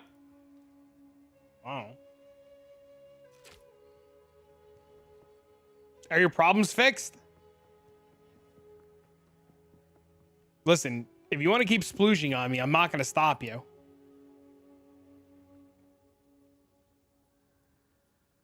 You spot me an Astromentus. I still don't own an Astromentus.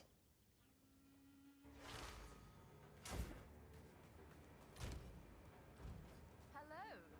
What? She was running around splooging fucking blue, bro. I don't know what to tell you.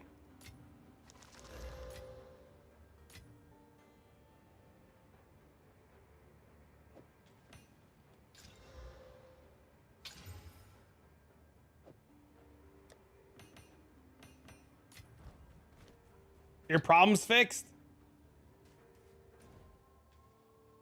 It worked?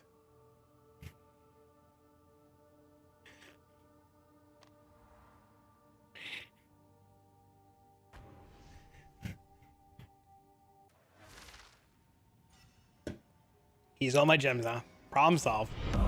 Yo, what the hell? Thanks for the sub, man. Returns. Welcome Zemaz, home. 5 seconds it took. Holy crap, I kept forgetting to sub. Oh, hey! Free You're sub 23. now or hell hit the like button on YouTube.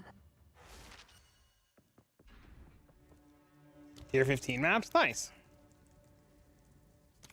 I'm glad we got that solved and it took 4 seconds. Twitch Prime, baby! CMAS, sometimes that's all it takes. Our illustrious Thank you for giving 5 champion subs. returns. Let's do some love him. Switch over the 5 Welcome subberinos. home. I hope that was a good learning Our experience. illustrious champion returns. Welcome home. And you got a belt with a charm slot now. So now we can put some charm slots in that bitch. Returns. Wear like a Pandora bracelet. Our We're on for like illustrious 2 hours champion because I'm trading returns. breaking things. Welcome home. Well, I'm glad you made the effort to try to figure it out first. Our illustrious That's pretty champion important. returns. Welcome home. Maz, this is what I did, just to give you an idea. This is how I did this. Just so you have an idea. Right? You linked me all your stuff, and then you linked me this. As soon as I saw this at 142%, I knew that was the problem. Right?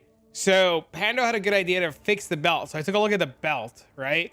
And I saw your 23 fire and 38 fire, and I knew that you were like 140 over. So I knew it didn't matter if I just got rid of the fire resistance because 51 is still more than 75 or whatever the fuck it is. Right? So I removed the fire resistance out of the equation. I knew you had cold resistance, and I knew the cold resistance was putting you over the top. So I factored in cold resistance, life, mana, and a charm slot, and then strength.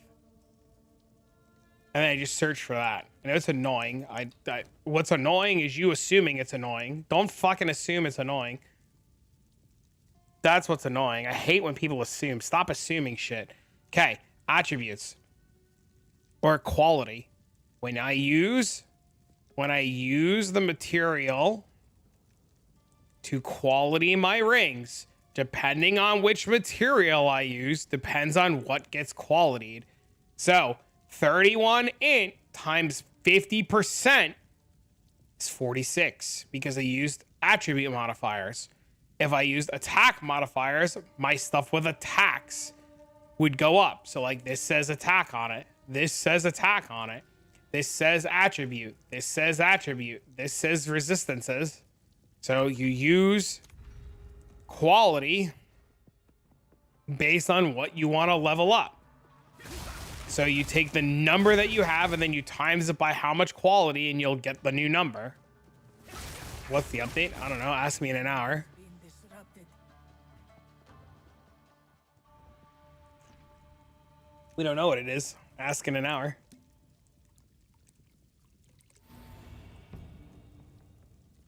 Thanks, man. Yep. I hope you learned something. In an weird way.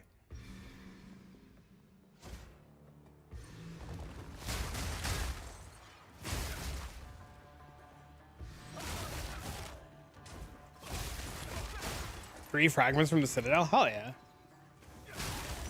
It still has tags and everything, but I mean, it's a pain in the ass, Hotto. Tier 1 is like tier 10 now.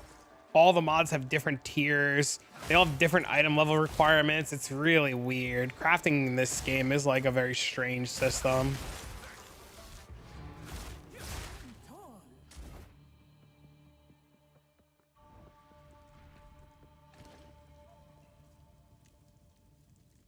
Onwards. Always.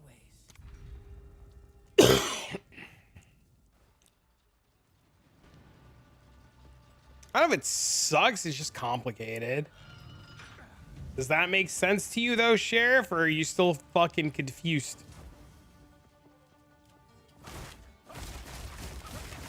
Tier 1's tier 12, 5, or 7. It's annoying. It's very annoying.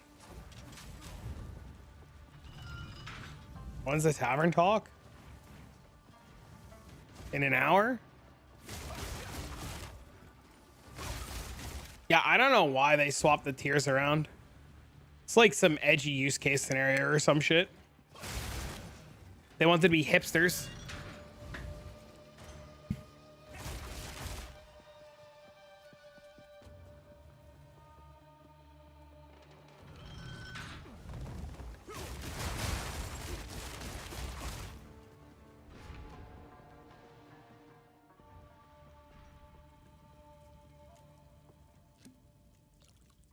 They were like, hee hee XD, we're just gonna mix this shit up for people. Yo, thank you for the 10 gift arenas, bros! Y'all are crazy.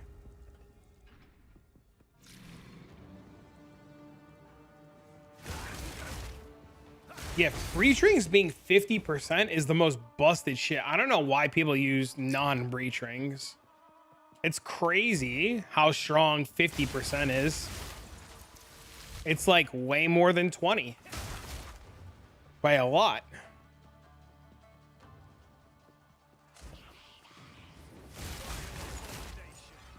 A great challenge overcome.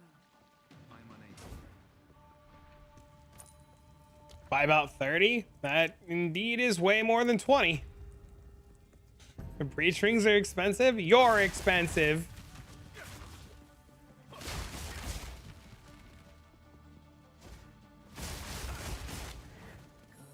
Plus, it's a good reason. I fixing my damn res. Just hard to understand for me. English is not my first language. Sorry for that. Do you understand now, though? Or do you not understand yet?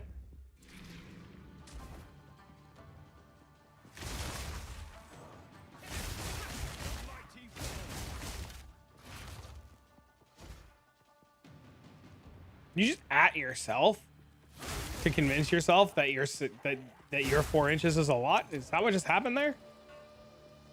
A great challenge overcome. Tajado? I don't know. That says you added yourself. Relish your mortality.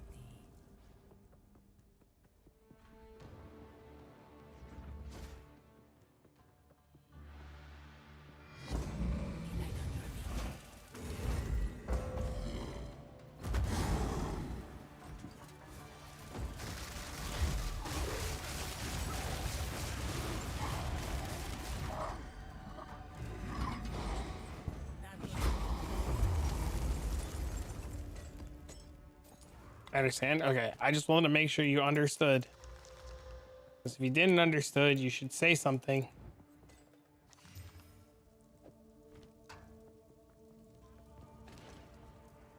Onwards. Always. Onward. You will succeed.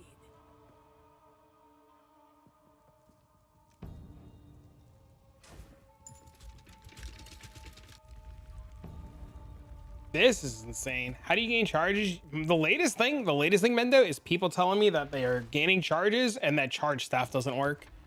And then I said that that's impossible. It has to work. And then one guy literally said, no, the red power charges don't work. Why are you keep telling me that they have to work? The red ones aren't working. And I said, those are endurance charges. And he said, no, I'm generating power charges. And I said, no, sir, you're generating endurance charges. And then he got mad at me.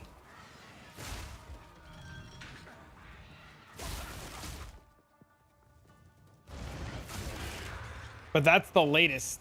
The latest is I have people telling me they're generating power charge and they're generating endurance charges. Because you can explain it very well and slowly. I'm glad it helps. What do you think is the best charm modifier? Charges per second.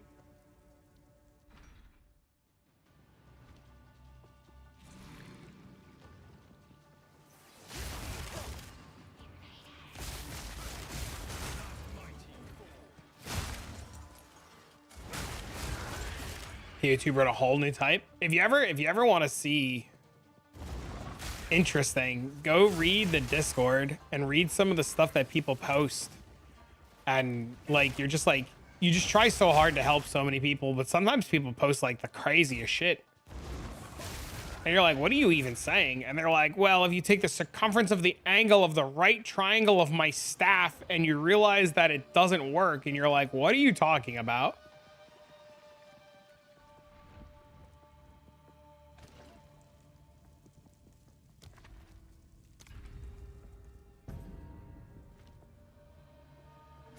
$50 divs for what? I don't know. People say 50 is a lot. No, I'm talking about you guys. Literal you guys.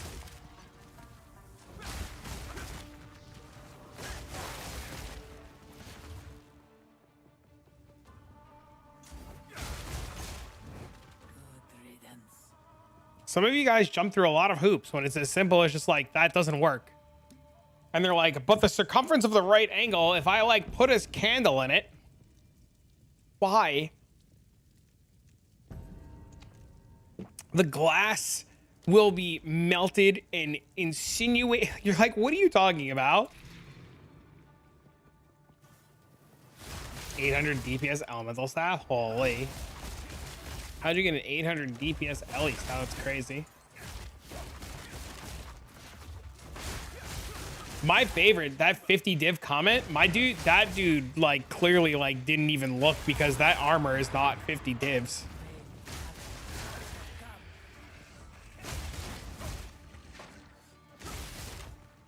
Wait, I want to know how this guy got an 800 DPS staff. Oh, I want an 800 DPS staff.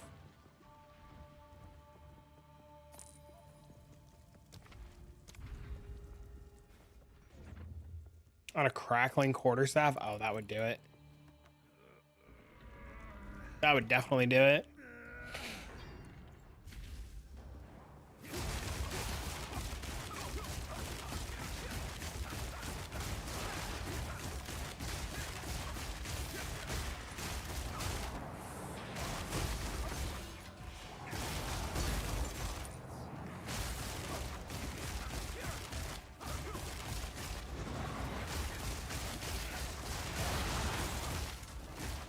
$300 to 470 lightning? Oh my god.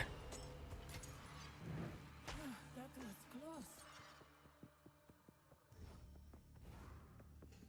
close.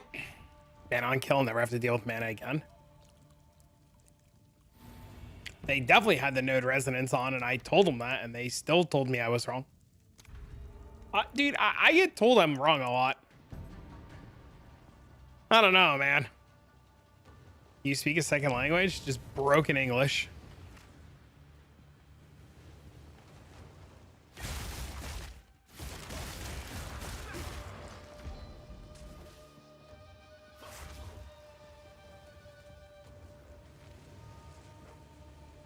You have a guide? I do.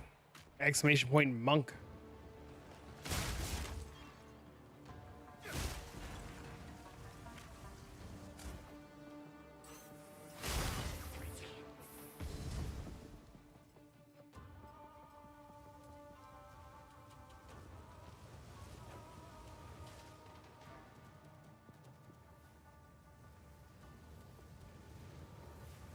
Not yet. 2 minutes? I thought it was in half an hour. I thought the announcement was in half an hour. Is it literally in 2 minutes?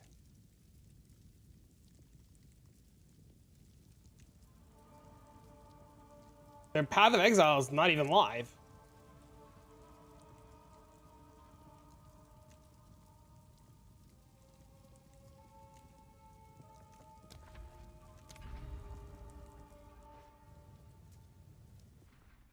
Wait, are they going live on? They are going live on their Twitch channel, right? It's supposed to be a live announcement, I thought. Is it not?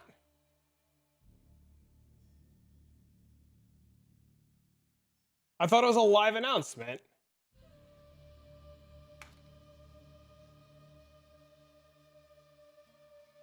No, fucking people. This Sunday at 3:30 your local time, we'll release a short announcement videos with details of the upcoming patch. Tune in to pathofexile.com to watch it live. Following the announcement, game director Jonathan and Mark will join Tavern Talk podcast with community streamers Gazzy and Darth to discuss the details of 0.11 and answer your burning questions. We will be restreaming the podcast on our channel, so feel free to watch it there. You were right.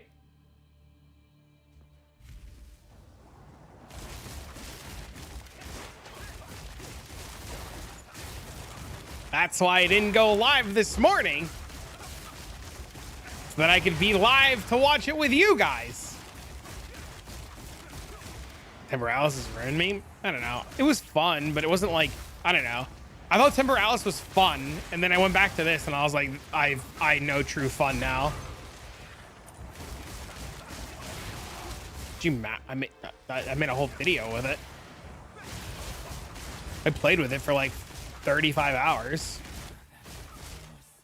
Can I punch people who don't read? I mean, you're a grown adult.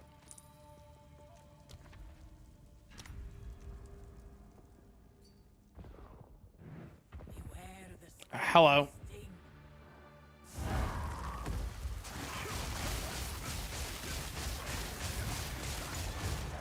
I watch your videos and you help me a lot. You're welcome.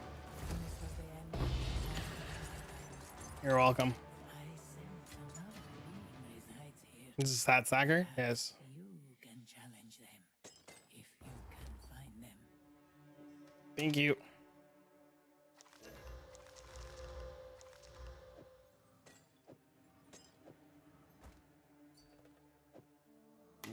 You can ask in Twitch chat.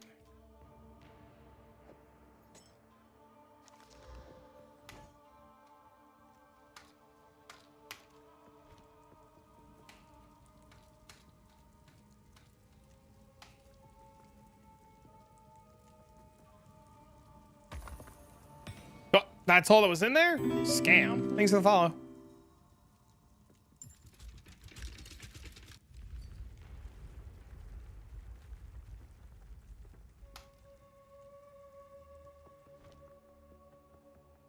I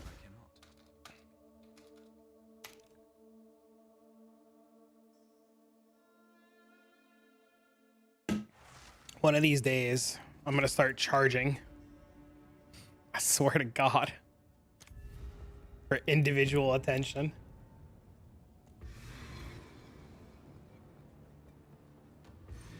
Will they nerf that Elon build? What are you talking about?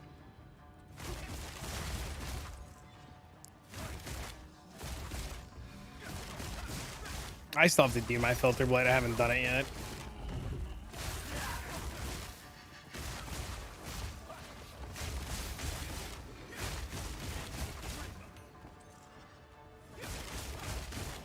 Thanks for the follows. Notice me?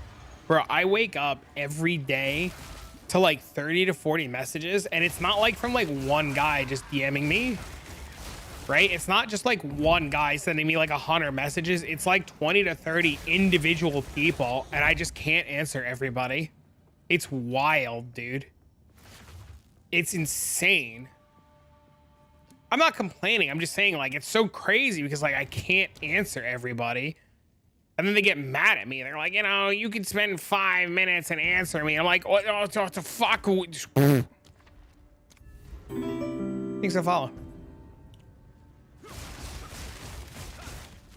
My favorite is when I'm not streaming. My favorite is when I'm not streaming and people demand answers. They demand answer. I just insta block people, dude. There's one guy, he sent me like 30 messages. He's been blocked for like a week now. And like, you can just see like this user's blocked, and it's just like, just question after question after question. Like, dude, like the day you demanded an answer was the day that like, I just couldn't. Live streamers' egos? No, I want to help people. I do want to help people, but I can't help you if you're DMing me. Just write in the Discord. That's what the Discord's for. What's crazy is people think they're going to get faster responses by DMing me when I prioritize the Discord first. Got the breach for the final boss, but I don't know if I should try it or not. I'm kind of afraid and I lost it. Does it drop in there, or do I need to farm all the fragments for it again? Bro, I got the breach for the final boss, but I don't know if I tried or not. I'm kind of afraid to lose it. Does what drop in there? What do you mean? What do you mean? What do you mean? Bro, I got the breach for the final boss. What do you mean the breach for the final boss? I don't know what you're talking about. Are you talking about the red stone?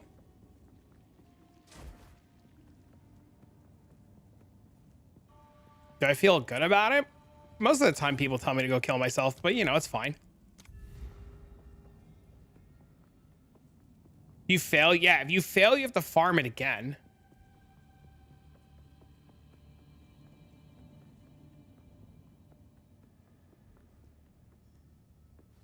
That took a turn? I mean, it's the truth. Is this breach stone? Yes, you'd have to farm it again. That's for the boss fight. It's a one-time use. And if you fail, you have to farm it again. But if it's the first time that you're ever doing it, it's pretty easy. The first time's pretty easy. It only starts to get hard after the first time. Hopefully you'll be okay. Open a portal outside of the boss room, and if things go bad, log out. That was close. If you open a portal outside of the boss room and things go real bad, just log out.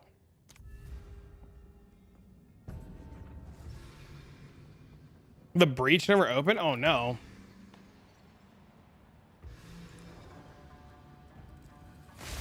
I failed so many rituals until I started getting the hang of it.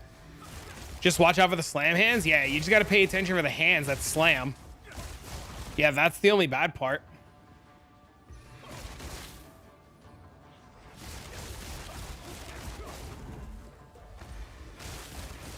Yeah, you just got to log out quick.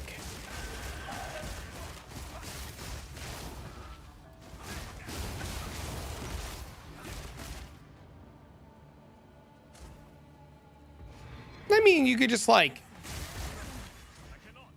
press escape and hit login.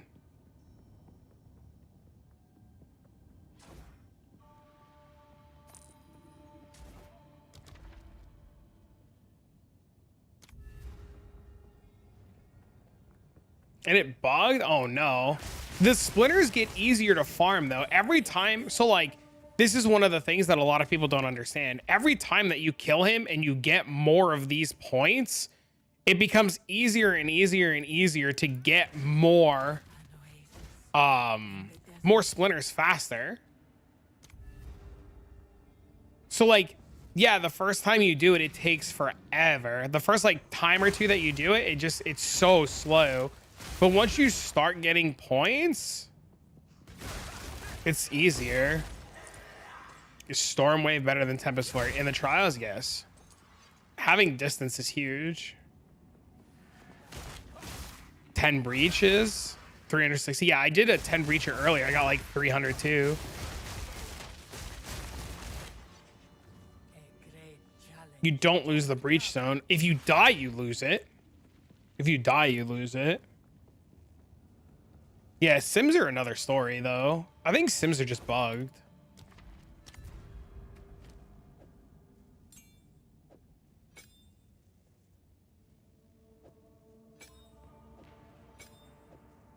Wait a minute. Did I never? Oh my God, I've been doing that on a tool link. Chat, I've been doing that whole thing on a tool link. I have seen what has come and what will be.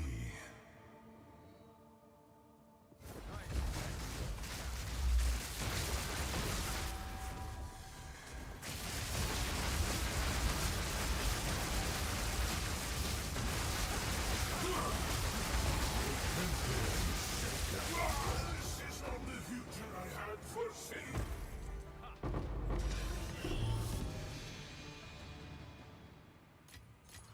The dreamer provides. Sorry, asking how do you get Alice points from breaches? Killing the breach boss. Oh, that's good.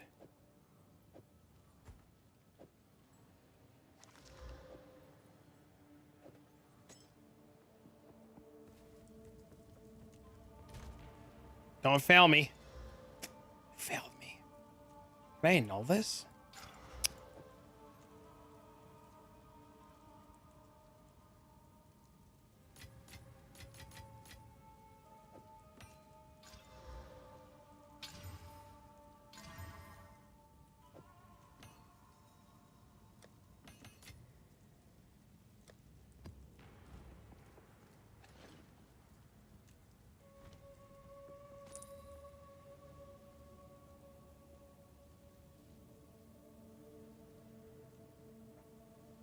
I'm surprised the Path of Exile Twitch stream page is not live yet.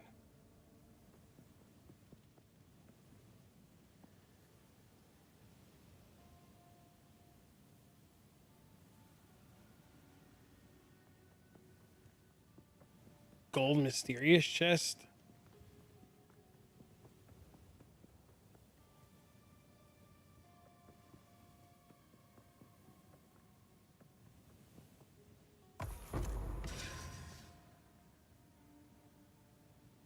Investigations? What do you mean?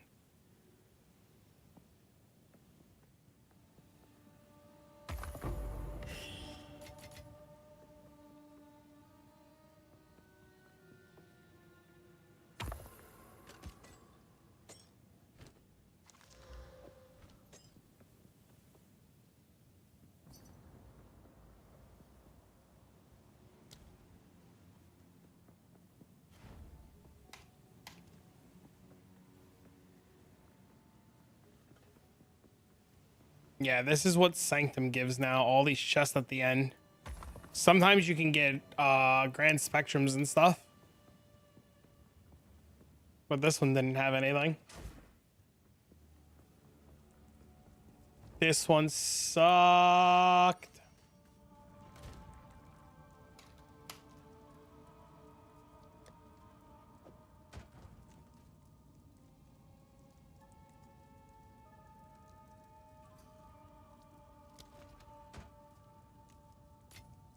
Look, divine orbs. We did it. Thank you. All right, we have some money for when we get nerfed now.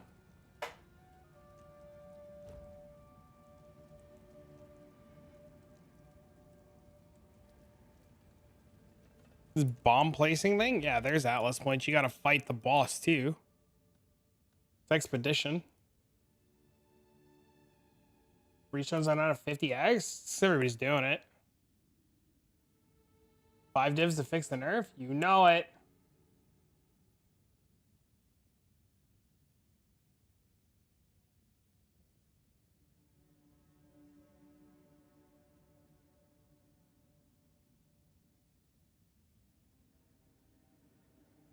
Well, these guys are ready, but we'll tune into that in a minute, I guess. Are they talking anything? No, they're not doing anything yet.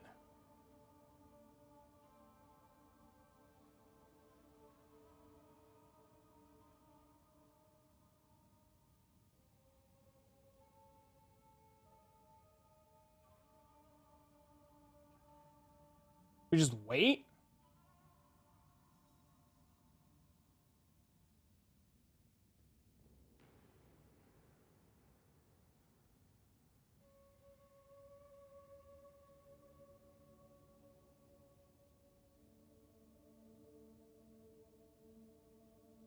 You want to try to final boss with me? I would just insta kill it.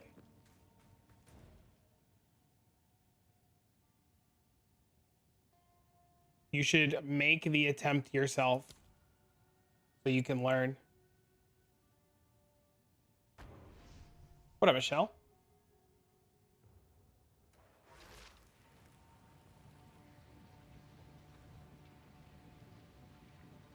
Flexing? It's the truth. It would just insta die. How's he gonna learn if I insta kill it?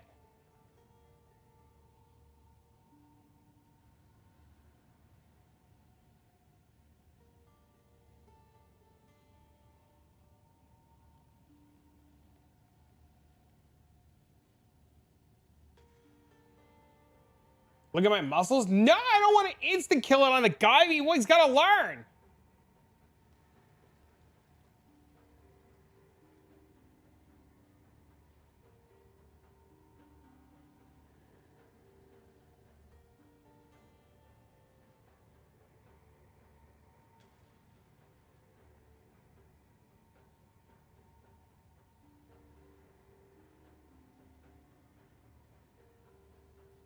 I'm trying to see if they are like turning their shit on or not. I'm surprised. Like I said, I'm really surprised that their website's on. Okay, I'll try alone. You'll be fine. You're a big boy. You're not going to learn. If I insta kill it for you, you're not going to learn anything.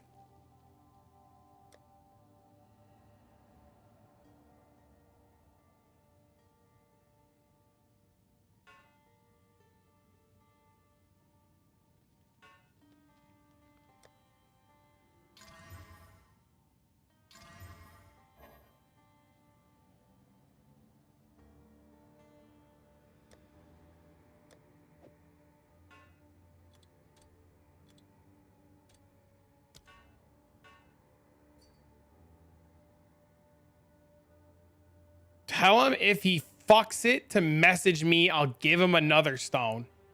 There you go. You fuck it. Chat's got you on another stone.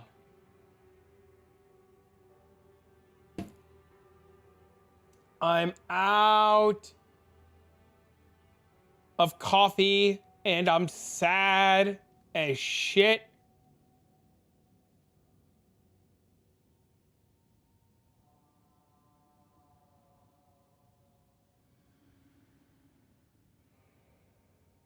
Oh, look. Prepping the questions can't show chat due to NDA. That means, whoa! That means something cool's coming. Oh, Gazzy, thank you for telling us something. Wow! Look at that. Something good's come. Something spicy. That's see? I'm gonna ban Synapse a lot. When there's a reset in a new class, I'm banning Synapse a lot. Calling it from now. Cause he said I was coping. Motherfucker, counting minutes, man. It coming, bro. You gonna get cooked today, motherfucker.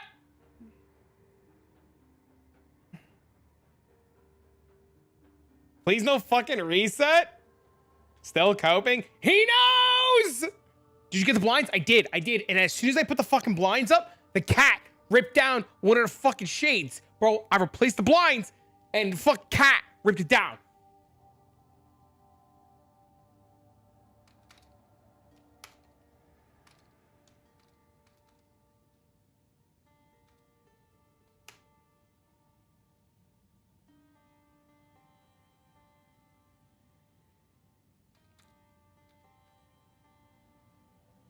All right, I'm gonna pee because we have 10 minutes. Monk nerf, maybe? Maybe. Is your cat okay? Yeah, my cat's an idiot. Hold on.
Says another hour? No? Says 3:30.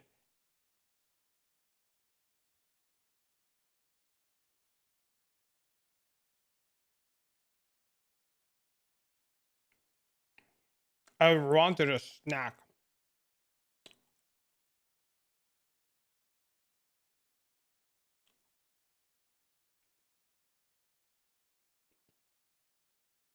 Their Twitch is offline. They're not live. This is an old broadcast.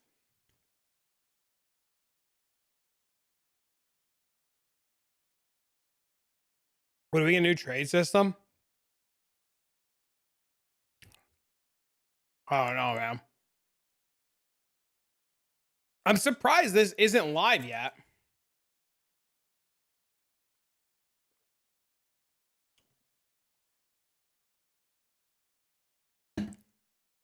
You missed it already? Uh-oh. Can't wait for Warrior to get nerfed? Uh-oh.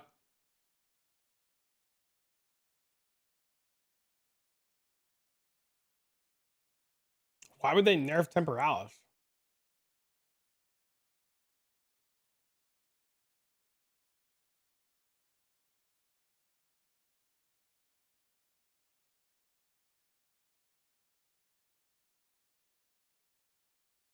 I think the only... No, it says it's going to be live. Do people not read? It literally says join them live on their website. On their Twitch. It says it in the announcement. They're not going to nerf Temporalis because so many people can't afford it and it's only available because of the dupes. People really underestimate how rare it is. Yeah, it's like only readily available because of like how much it's been duped.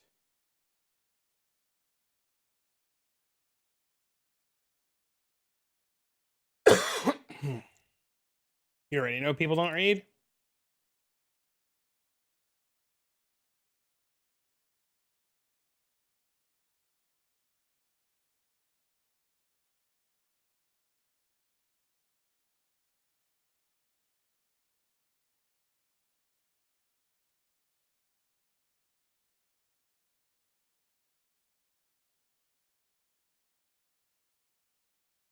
One of my friends that got it before the bans? Yeah, me too. He told me he'd pick me up one too at like 9 divs, and I was like, eh. When is it starting? Well, if you go to this website and you click this, this will update to your time zone. This down here in the bottom right says 3:24.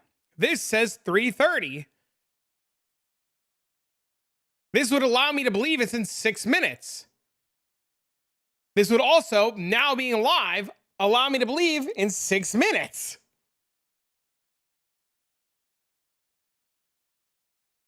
Did you crash my fucking hideout again? You bastard.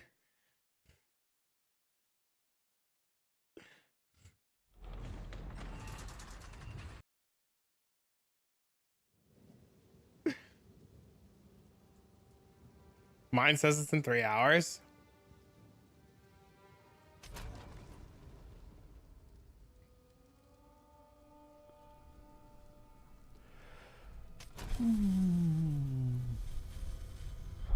He's nervous.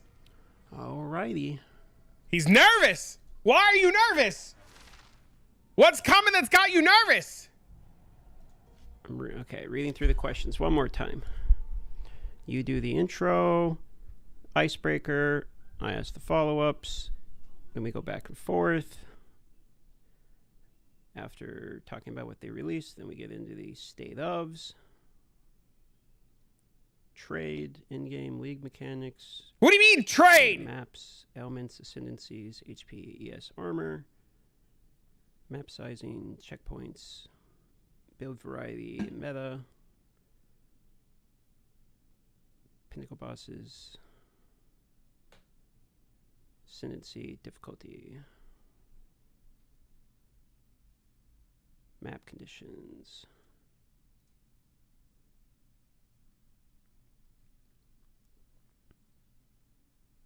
I'm gonna move my webcam over. All right, I'll say it one last time, just in case this ends up happening for the people that are watching. In 4 minutes, we're going to begin a reveal. The reveal will be a video that will play out revealing everything that is coming. After that, there will be an interview in which we'll be interviewing Jonathan and Mark, the game directors of the game. We have a list of questions, about 70 questions long. We will attempt to get through most of these. It's a 2-hour interview, so I'm sure some of these will not be asked just due to the brevity of the interview. With that being said, all of these questions, except me asking a question about Blight and Druid and Ghazi asking a question about minions, are all taken from the audience. So we are just basically taking questions that the audience wants to see and directly handing them over to the devs at this point.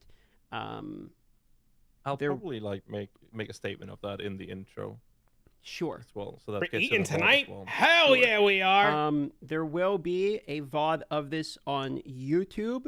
Obviously, the Twitch VOD will be here too. On Ghazi's YouTube channel, he will publish the video afterwards. It's hosted here, and then it goes to his YouTube VODs. There is currently a storm in Alaska because I am stuck in this terrible place.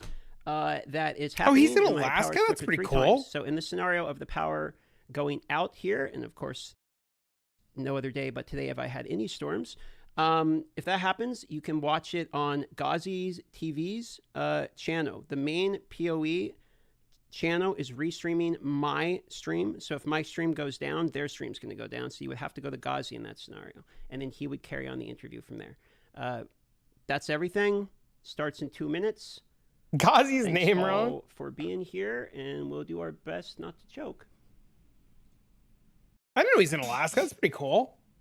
Do you think we'll get an update today? Nope. Good luck with You'll get it that. at the end of the week. You'll either get it in a week or 2. They're going to announce content. I'll guarantee you they're going to announce content and it's going to come in a week or 2. And they're going to give you 2 weeks to prepare and it's going to be a new league. That's my guess. My guess is content in 2 weeks with a new league.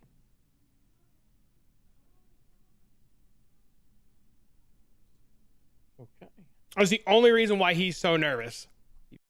That is the only reason why he's so nervous. You nervous? No, Yeah. not really. Like we've done it a few times with, especially with these guys as well. Yeah. Not really nervous. It's always a lot of pressure when it comes to making sure that we make sure the community's heard. It would be a And new that's- start that's if not- there's a not- new not- league. not Yeah. like not nervous, I don't know if there will be, but that's my guess. concerned that we're not going to be able to do the community justice. I mean, pretty much all the questions are from the community, so. Yeah, so You we'll know, do we- everything we can and then some. Okay, 1 minute. Just remember, mute your mic when we go full screen with Yep. the review, so we don't accidentally talk over it for the VOD. Will do. Don't think they could do a new league? Why not? People will burn out. They don't. PoE 2 has no. They don't give a fuck. What do you mean? Who cares? You don't even, bro. PoE 3.26 is like the end of February. They'll keep all the old characters. You won't lose anything. If they do a new league, everything will go to standard. Okay, You won't 1 lose minute. anything. T-minus 1 minute, boys. Check Discord.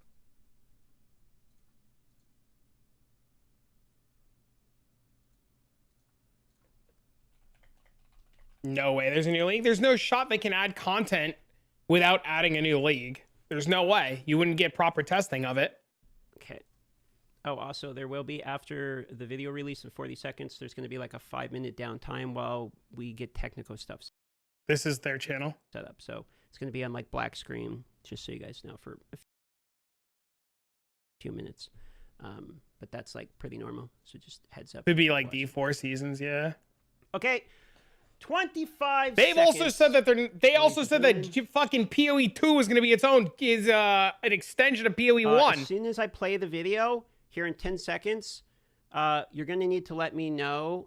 Point we'll have to open 1.1 chat for this here. or You 1.1. guys are Yeah, but going we're to on need to let me know how 1.0. the audio is. Our Okay. illustrious If it champion needs to go up, Thanks for the returns. resub. just as a heads Welcome up. home. Okay, with that being said, 10, 9, 8, 7, 6, 5, 4, 3, 2, 1, and here we go. Muting mic. Hi, I'm Jonathan Rogers, Game Director on Path of Exile 2. Well, we're back from our break. Oh my god, it's lagging. No! We've been playing the game a whole lot, and we've been reading a whole lot of feedback as well. Why is it lagging? So it's time to assess and work out what we're going to do next. Now, later this week we'll be I releasing am on PoE their 2 Twitch. 0 0.1.1. This is a patch designed to address the concerns that we can address relatively quickly without needing to create a new league or a new economy just yet. In this video, we'll be going over some of the issues we've identified and what we're planning on doing about them. It's worth stressing that one or more of these elements that they will be particularly rewarding. Oh, I can't. Dude, it's dead. Now, towers are a thing that's very important for players to run often, but we only had one of them.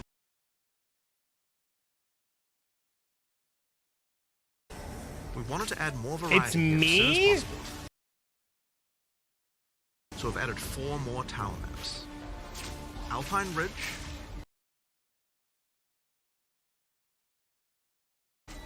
Sinking Spire, Bluff,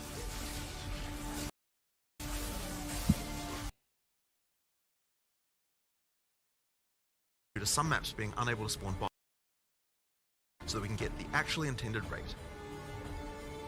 It doesn't We're matter. also adding a new My type of tablet stuff's that cooked. allows you to add bosses to your maps with its own mod pool. Strongboxes also needed some love. They now spawn monsters faster, have a less annoying fog effect, and have also received changes to the timings and effects of the mods. Yeah, it's just me. There's nothing I can do about it. Now, let's talk about visibility of effects. Many maps had too much clutter, preventing effects on the ground from rendering, causing you to be unable to see and dodge them. We've both changed the level of clutter on some maps and has changed some effects to make sure that they are always visible. In addition, elemental volatile plants are also way easier to see before they explode. Now, we've also increased the zoom level on the Atlas, done a pass on various terrain collision issues in many maps. We've also improved the load times of opening the world map and Atlas panel. And we also now show the biome of a map on the hover for it. For other in-game content systems, we're focusing on getting all the rewards in line with what they should be. For Delirium, we recently fixed a bug which caused Delirium monsters to just not spawn after the starting part. And we've also buffed the rate of simulacrums dropping by 20% to make it more in line with the rate of finding the I don't know, expedition my of shit ritual was monsters. breaking. I had to refresh. I missed most of it. For Ritual, we've made omens now appear in the Ritual Tribute window 60% more often. For Expedition, we've improved the rarity from the shops, but we'll be wanting to make some more substantial changes to the rewards for this league later on. Now, one of the major concerns that we're often seeing is that getting to play Pinnacle content just takes too long, and that when you do finally get there, you only get one attempt and don't get a chance to learn the boss. In order to address these concerns, we're making the following changes. First, we're making the Citadel spawn closer to the center of the Atlas, and we've also added an effect so you can see them in the fog of war from further away. Oh, that's This cool. makes them much easier to find. To address the problem of only having one attempt, on the Arbiter of Ash you will now get up to 6 respawn attempts. Oh, sweet. Respawns can only be triggered by the person who put in the keys, and everyone on your party will be respawned at the same time. Leaving the map still forfeits your attempt, so you'll still need to fight the boss with the build you walked into the map with. Higher difficulties of the boss will lower the number of respawn attempts you get, but you should know the mechanics of the fight by then, right? Now, we'll also be adding respawns to other Pinnacle content as well over time. Another thing that players have noticed is that there are less keys from Faradin Citadels on the market, and thought that it was because the Citadel spawns less often. It turns out though that this is just because the boss kills players more often than the others. We've made a few changes to that boss to bring it in line with the other bosses. A lot of people have reported that many of our unique items are feeling underwhelming. Yes. Uniques are often designed to be build enabling at high levels, even if they're low level uniques. But we realize that we do need to make sure that more uniques feel powerful when you first get them at low levels too. In this patch we are buffing a lot of uniques. These changes should make finding uniques at lower levels a lot more fun, and make subsequent character playthroughs more fun too when you have some great uniques to use. We're also changing a few other things to make finding rares better at higher levels too. First, we're changing mod weightings a bit to make sure that there are less bad mods. Another fix is making high tier items no longer cull the highest tier modifier of a given mod type. This bug caused bows and crossbows to not spawn with attack speed at tier 5 rarity, and rings to not spawn with life at tier 5 rarity. Another change we're making is to make it so that socketables such as runes can now be overwritten with another socketable. Yes! Now, as we continue to play, we still find many We can balance fix anomalies bad and specific monsters or weapons! bosses that can be nasty if you encounter them. This patch contains a pass adjusting a large number of those monsters and bosses. We'll save the full list for the patch notes, but there are a significant number of changes here that should address many cases where monsters or bosses felt too hard in certain circumstances. Here are a few examples to get a taste of what kind of changes you can expect. The Silver Fist Commander roll now does a lot less damage. Plague Bearer's Detonate Dead can no longer be used from off-screen and has better telegraphing. Forsaken Miners throw less grenades, have improved visuals, and deal less damage. And Lost Men Zealots can no longer meteor you from off-screen either, as well as many other changes just like those. One of the big issues for players on consoles is that the web-based item filter system is currently not working. This means that they can't use item filters like the PC users can. For 0.1.1, we'll be enabling the same system that PoE 1 has, which allows you to subscribe to item filters on the website. For now, this will be done on the PoE 1 website to allow us to get this feature out as fast as possible. Later on, we'll improve the user experience of this and put it on the Path of Exile 2 website. This patch also contains a bunch of other smaller changes and bug fixes that I'm sure you guys will appreciate. Like buffing armor and scavenged plating. Oh! Showing the number of uses left in your charms, as well as an effect when they trigger. Oh! The Song of the Exiles. Fixing the music that Una was supposed to play in town.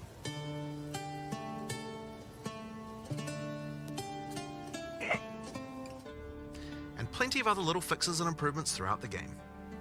Now, we have a huge amount of much more meta-shifting changes that we know we want to make. And one of the best things about having the game in early access with the end game I appreciate both is that we of you now guys. have a much better idea of where we want character power to be and what the balance of bosses and monsters should be relative to that. But those types of changes are going to have to wait until we are ready to make a new league with a new economy for people to play in. See, there is going to be a Still new while away league. yet, but in the meantime, we'll be continuing to identify things that See, are causing they are frustration going to do and new try and address leagues. them. I told I you. want to thank you guys for playing and hope to be doing more of these in the future. Later. All right, so there you have it. Pretty awesome. We are now going to call them, get them ready for the interview. So we're going to go to a screen here that is a be right back type of screen here. You will hear no audio, Nope. and it'll just be a blank screen for probably Nobody got 5, fucked 10 yet. minutes at That's the it. highest. And now we're going to do an interview about what we just saw. Yep, So that's it. Give us 1 moment here.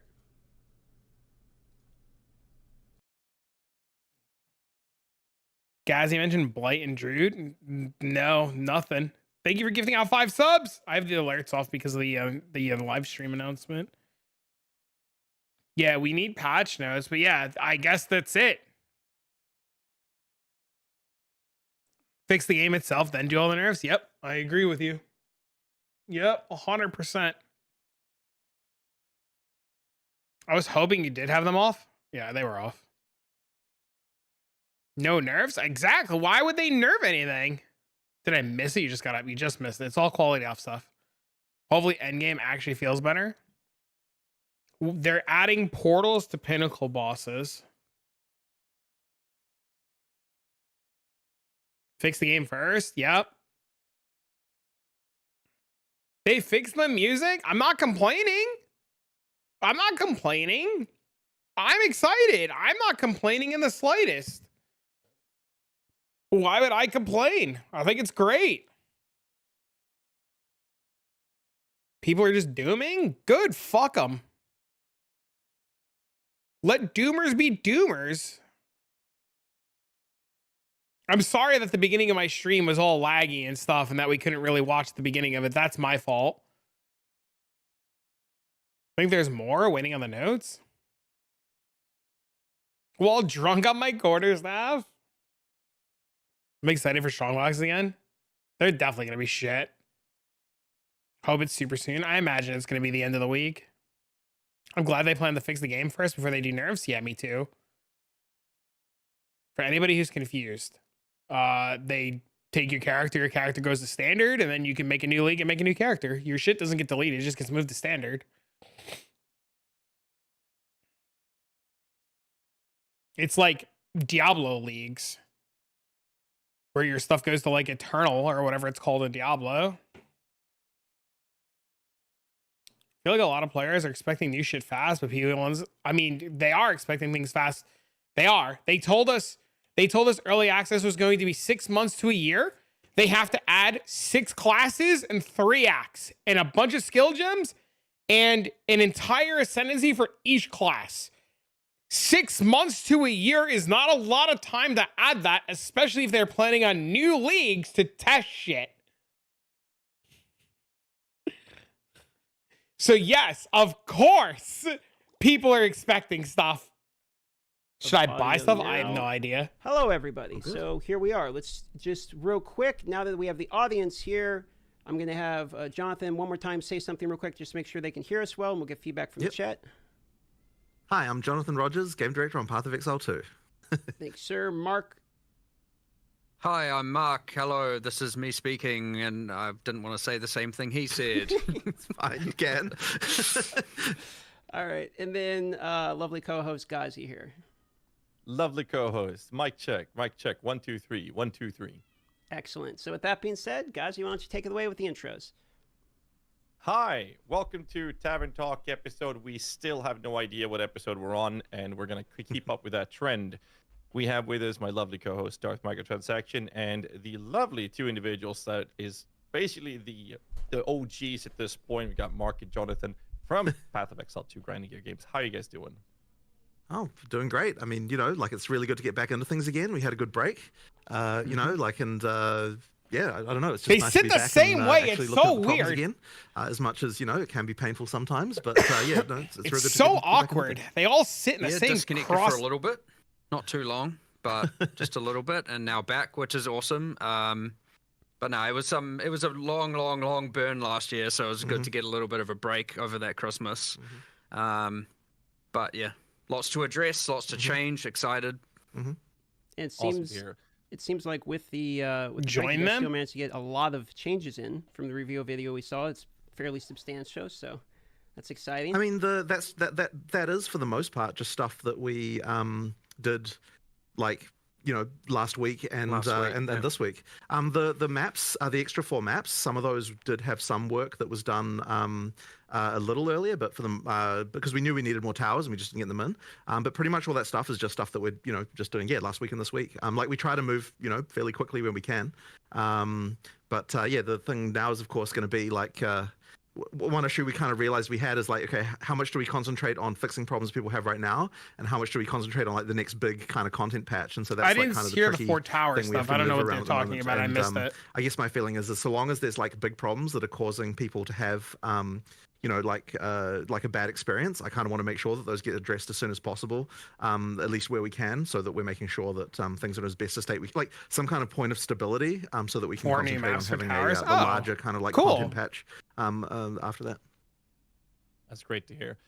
So for this episode or this interview or whatever we're going to call it, we've done what we can to make sure that we let the community get their voices heard. So most of the questions we're going to go through is questions collected almost exclusively from the community. We have a couple light, for some reason, questions and some warrior questions from Darth, and we have some minion questions as expected from my side of things.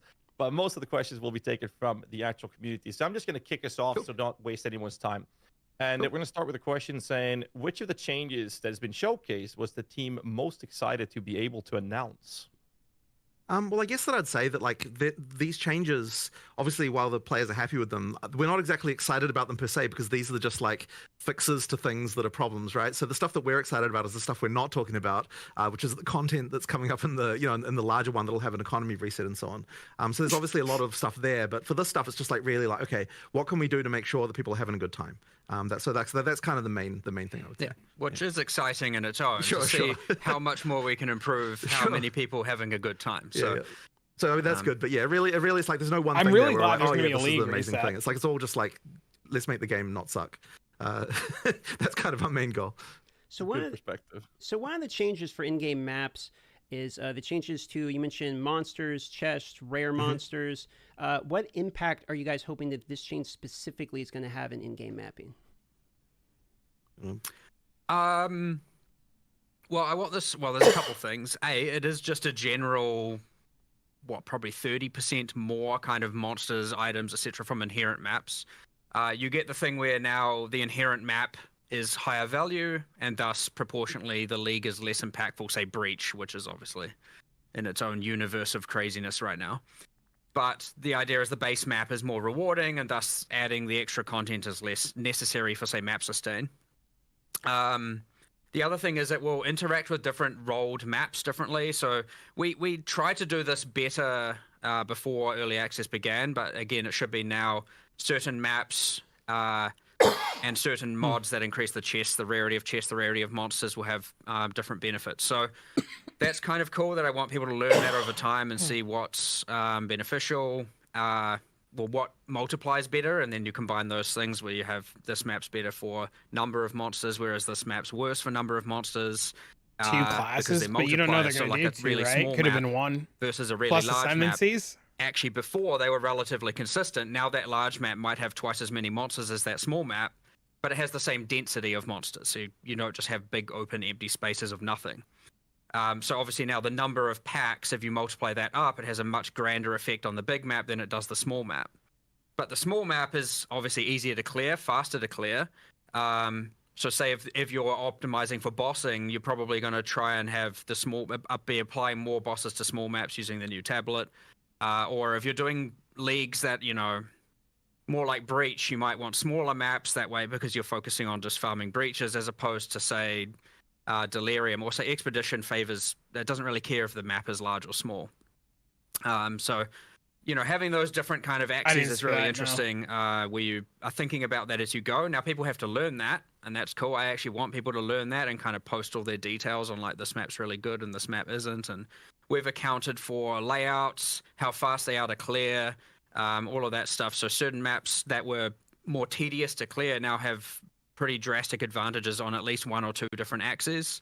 So they might have a higher number of minimum monsters, rare monsters, higher spawn rate of rare monsters, magic monsters, rare chests, who knows. There was a lot of that balance that you couldn't really do until there was no news on if anything was buffed or nerfed. When you're just in development and you're not on a real character, like, is this map actually fun or not, right? And the end game was we've got the least amount of testing, so it really did require, like, okay, some actual proper play and be like, okay, is this map, to really answer the question of is this map good or not? So now when they we said see they that, buffed then we can be like, okay, we need to make this change or that change in order to sort it out. So there's just been a lot of just like sanding off all the rough edges the end game had by virtue of the fact that it just really wasn't as tested as what the campaign was.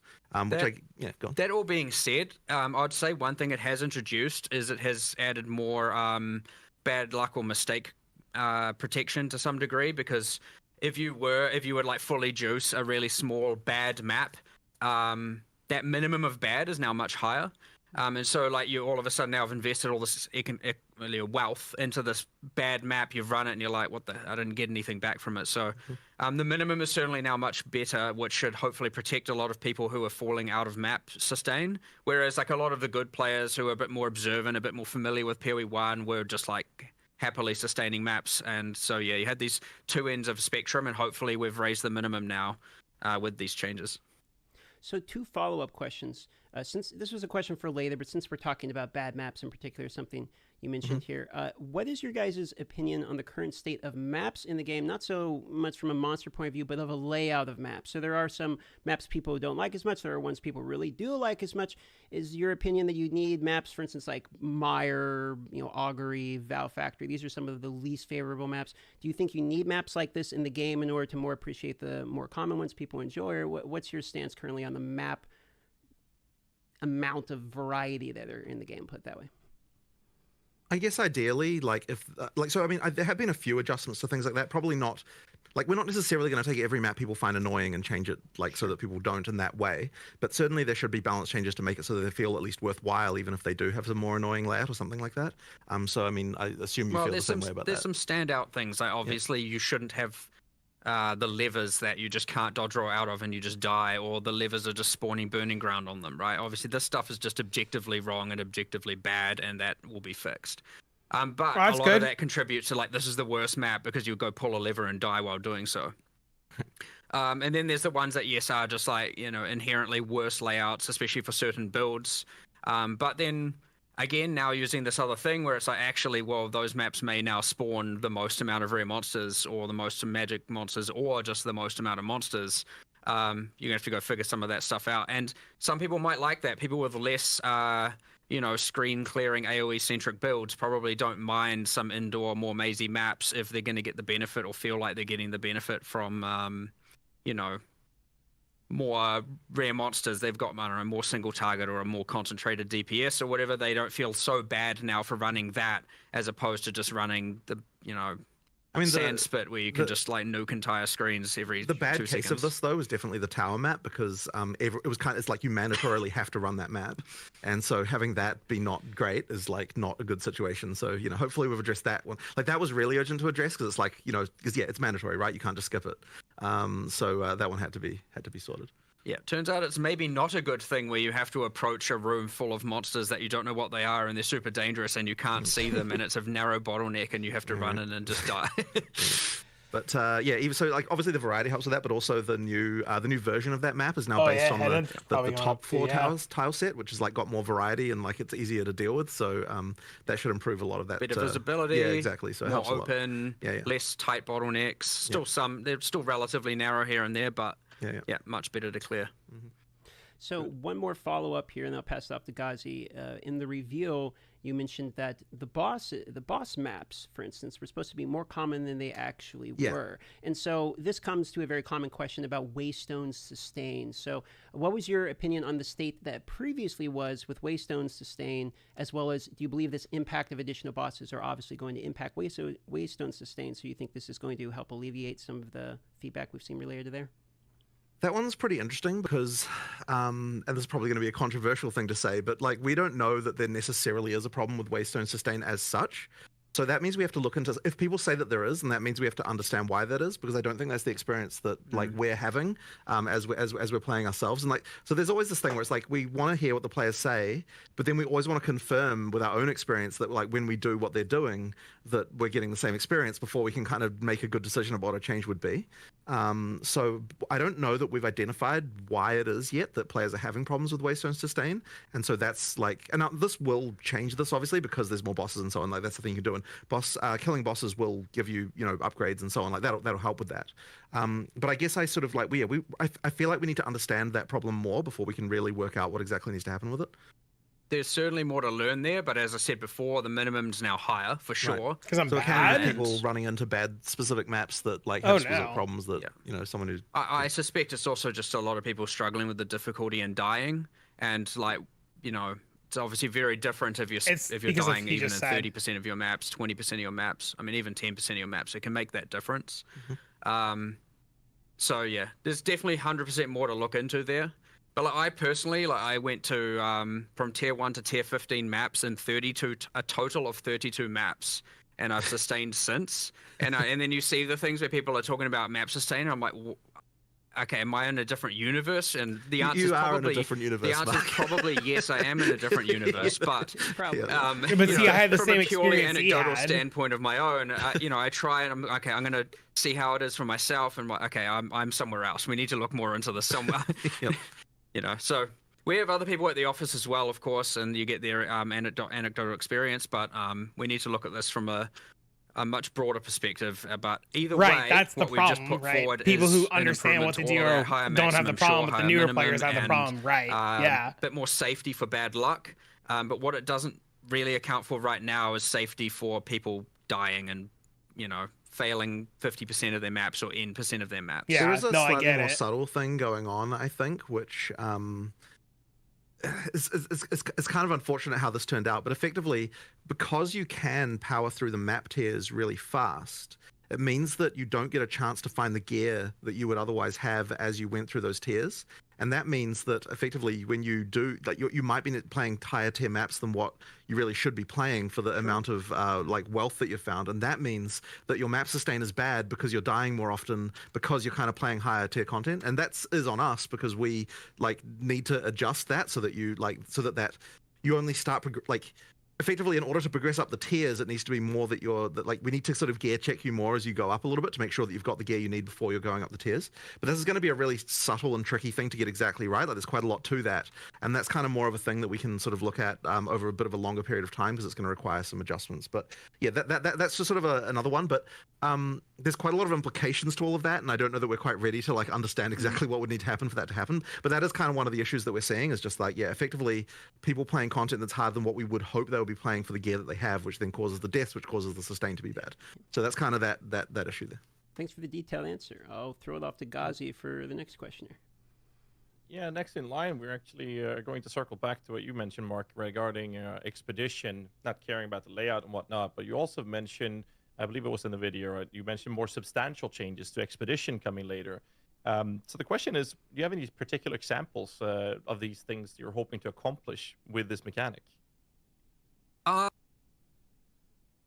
Yeah, I can't really say what it is, but what I Nothing on can Nerf. say is it is intended that Sustain every means league, how many waystones that you can maintain, that you can sort of, sustain I'd say, keeping them, that you without can have a promising it, pile of because them. we're allowed to make exceptions.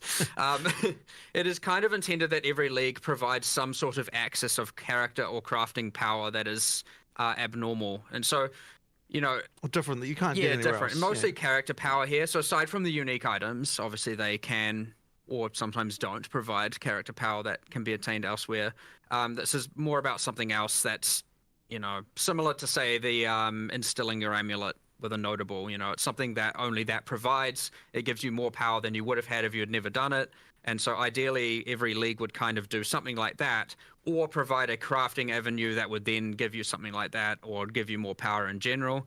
But yeah, we just kind of have the vendor mechanic where you can do some crafts, and none of those crafts are abnormal. They're not adding extra benefits or mods or anything outside of that. So yeah, we have intention to add something to that, and probably to a lot more of them over time. And as you get new ones that What do you each mean they obviously don't drop have for this playing thing with in a friend? mind, we were They trying to drop. say how can we make characters feel a little bit more powerful by engaging in that content. But yeah, Expedition just didn't quite get it when we Yeah, ported it only over, the session like, owner. Yeah, you're you supposed know, to share we them. discussed heaps of things, like we could add some more rogue Yeah, you crafts, share so to them. speak, now that, even though it's now 3 out of 4 of them crafts. It definitely needs you know, something else, like, yeah, for sure. it just needs something cool, something better, and something not rushed. Which is we're in a position where we're going to rush something, and it's like, hold on, let's not do that. Let's get it right and do it a bit later.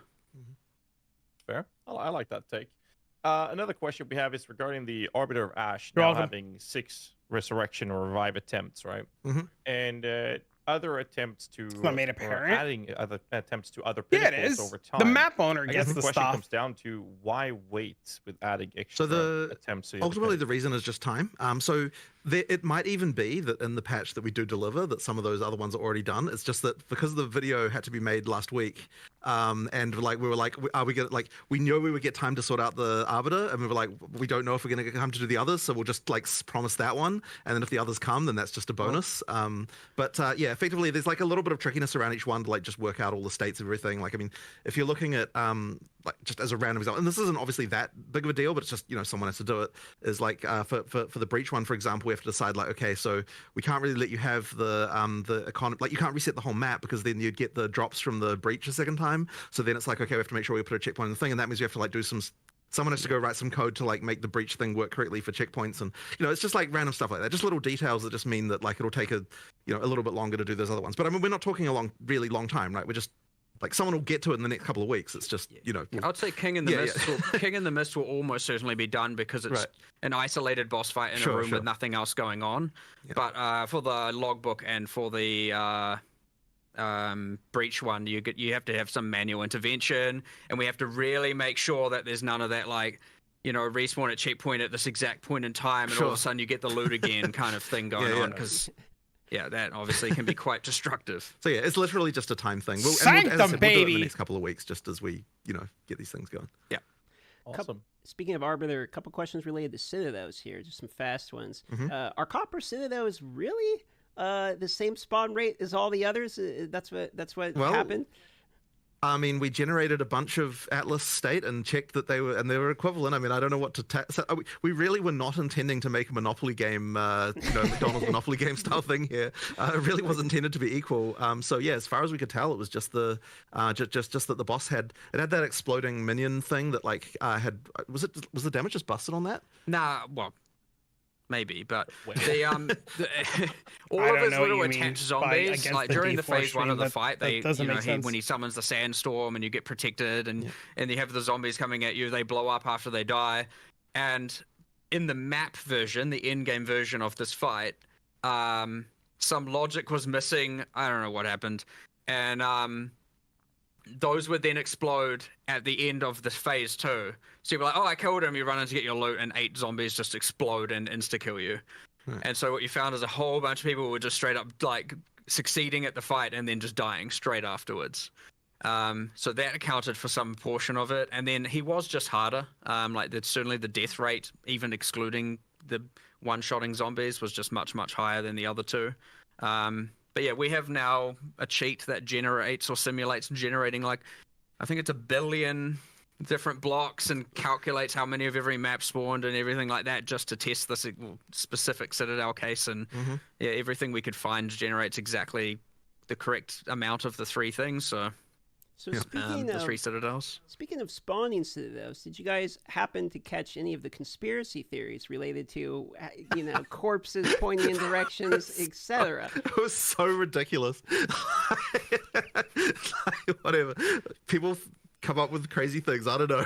Yeah, all right. I can tell you. I see. The thing is, I'm tempted to actually do something weird like that now, just to just to bait the conspiracies. But yeah, no, there was nothing. There was nothing weird going on. It's just RNG. Like you have to. I did catch it's in just the video. RNG. That's all it is. It said closer to the cinders, so there is something to being farther away from your spawn point. So but basically all that is literally just that there where you start, there's just a radius you have to get to before they start spawning. But after that point, it's just they just spawn the same rate. RNG. And we just moved it closer just because since you can't really tell like where the that's like not obvious, right? And the main thing we want to do there is just not have a Citadel spawn like right next to where you start, because that'd be ridiculous. Effectively we just shrunk that down. Yeah, it's just people just weren't going out far enough. The other thing as well is that now that you can see them in the fog, it actually makes them so much easier to find. We actually intended, we were like, oh yeah, we're going to totally buff the number of these that there are. But after we made the change to seeing them in the fog, it was immediately like, oh shit, there's actually tons of these everywhere. We just weren't seeing them before. Seeing them makes a big difference. Okay, so moving on, off the topic of Arbiter instead of those here. It mentioned in the video less bad mods on mobs. Can we get some more detail? Sorry, it wasn't mobs. I think because it was in the item section, and maybe you misheard that slightly, but the bad mods thing was talking about items. So effectively, there's some stuff going on here. So effectively what we did, because a lot of people were talking about issues with higher tier rares as you get to harder content. And effectively, when we sort of looked into this, we sort of worked out like there were some anomalies around like what happens when mods get cut out on the lower levels, just based on kind of like somewhat random things about like how many top tier mods there are of certain types and things like that. So what we've done is it's not like huge changes, but we've kind of effectively done things like I think accuracy went down a little bit, and there was like I can't remember the other changes. Accuracy went down, life on kill, mana on kill on weapons at least. I'm fixing it. Hold on, I gotta do something. On hybrid gear. Yeah, that's right. Yeah, the hybrid gear attributes, and then there was also the bug where effectively high tier rares weren't getting the ability to generate top T1 mods of certain types, which I don't think was actually necessarily as big of a deal as what people might have assumed, but because it wouldn't have affected that many items, but we have fixed it. So, for example, it was just impossible on a T5 bow to ever get attack speed.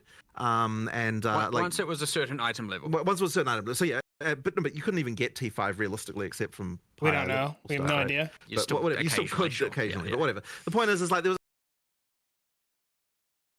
a few things like that that were going on, and we've effectively just adjusted that stuff, and it should result in generally better rares when you're talking about like high end, like high tier stuff. So we'll just sort of see how that works out. The adjustments are not like mega, but they are there, and they should sort of improve things, I think, a little bit. And just for clarity's sake, for the viewers, when you say top tier, like tier 1, you actually mean like tier 12 or whatever the top tier is, right? Because tier 1 technically is the worst. Sorry, yeah, it's so annoying that we have like tiers going in reverse directions in different contexts. Like, but yes, what I mean is whatever the top tier of that mod is. In some cases, it was getting cut. I had to go buy an item while it was available. We're going to say that's actually incorrect, so I just need to fix that, because I think in the article that we posted, it says T1 item affixes, which is actually backwards, so I need to go and fix that after we've done this. We also need to make this consistent everywhere and sort a tiered situation out. Yeah, I do have a follow-up on that. Yeah, it is sometimes very frustrating dropping something that has a high tier, but I don't know if that is the highest tier. Would it be possible? Like, is there something you guys are considering adding? I think we are adding a thing that displays on the mod if it is the best tier relatively soon. But again, we need to also just figure out a little bit more around this, because we've got this whole T1 versus T random the number. reason why there is resistance to having T1 mean the top one is because then if we add another one later, it changes what all the tiers are, and there was sort of some discomfort around that. But then maybe it's still better to just do that anyway. Yeah, and like yeah. I don't know, that was the original thinking behind that. But whatever. Like it might be less confusing if T1 meant no, because the thing is, the other thing as well is that map tiers are like the T1 is the bottom one again, and you certainly wouldn't want to reverse that. That would be weird. So yeah, I don't know. Like probably, enough. yeah, whatever. This is just a random small topic, but just one of those things. Understood. Yeah, yeah. Speaking of items and quality, one of the most requested additions, item filters, coming to console. So I'm sure many people are very excited about that. Speaking of the topic of consoles, can we expect more quality of life things coming to console? For instance, I very commonly see asked for things like text UI size, etc. Do you have any plans related to quality of life improvements for console?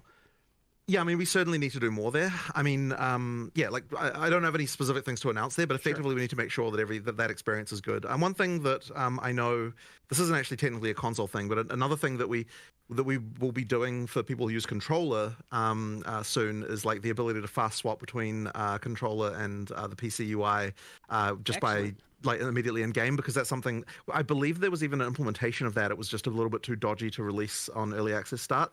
So we just need to get that sorted and then tested and sort of that. So that'll be another one. But in terms of just general console stuff, I mean, look, there's just more we can do, right? And you know, we've got our guys on console. They'll be looking into these things and just making changes. The text size one, I do think needs some addressing. It's a little bit tricky because there's kind of a lot of things all through the game that need like futzing around with. So that I definitely appreciate that. And like part of that is literally because when we're in the, this is kind of bad, but it's like in the studio, we literally have like a big screen and the couch that's near it is like relatively close.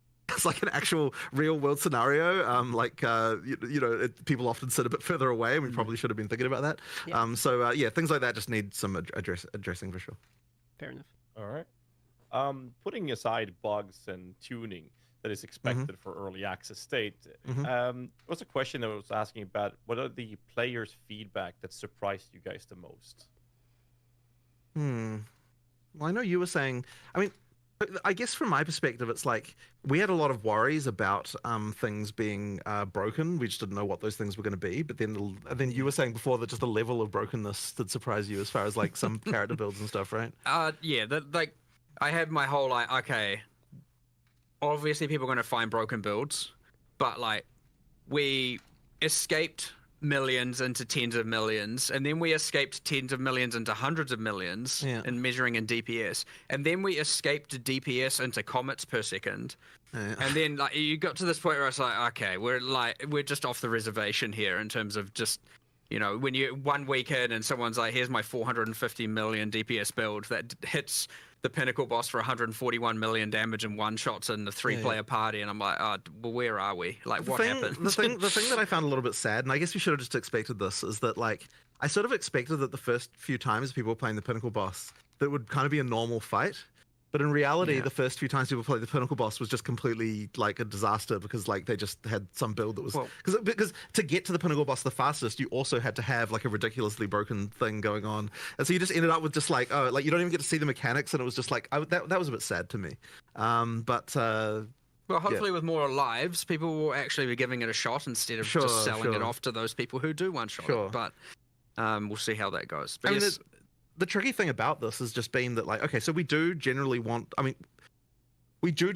to not do mid-league nerfs, and there was a period there before Christmas where we were making some changes, but we weren't even considering those to be mid-league nerfs because they still left things in a state that was still like very, very good. Like from our perspective, and like maybe the players would disagree with this, it was kind of like when we nerfed something there, we were still leaving it in a state where it's still some of the best shit ever. And so from our perspective, we were like, well, there'd be no reason to have to re-roll your character after this change because like it's still crazy. So we didn't even really consider those to be mid-league nerfs in the same way. But then, obviously, there's going to have to be some changes because, like, you know, there are just certain things that are just completely ridiculous. But one thing we've got now, and I kind of mentioned it in the video, is that, like, we actually have an understanding now of, like, what a character should look like.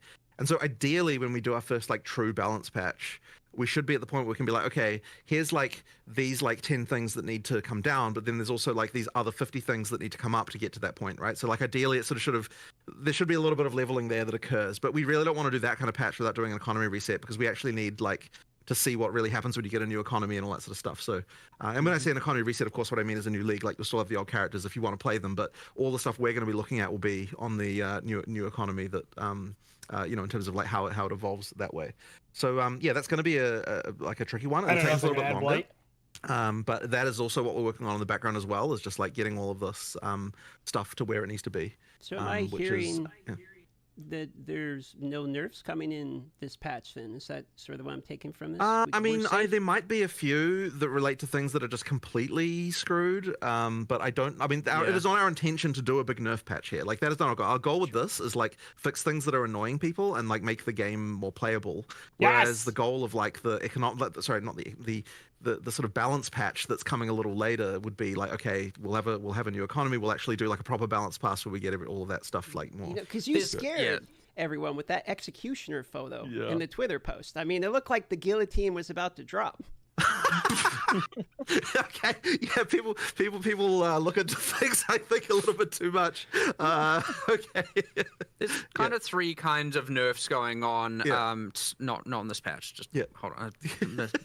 That was. I do want to follow up though with the comment on the balance patch coming later, and you want to combine that with a economy reset. So is that you saying that there will be economy resets during early access on a regular basis? Yeah, so there won't be. They'll be in a new league, so you still get to keep your old characters. But effectively, yeah, absolutely during early access there'll be new.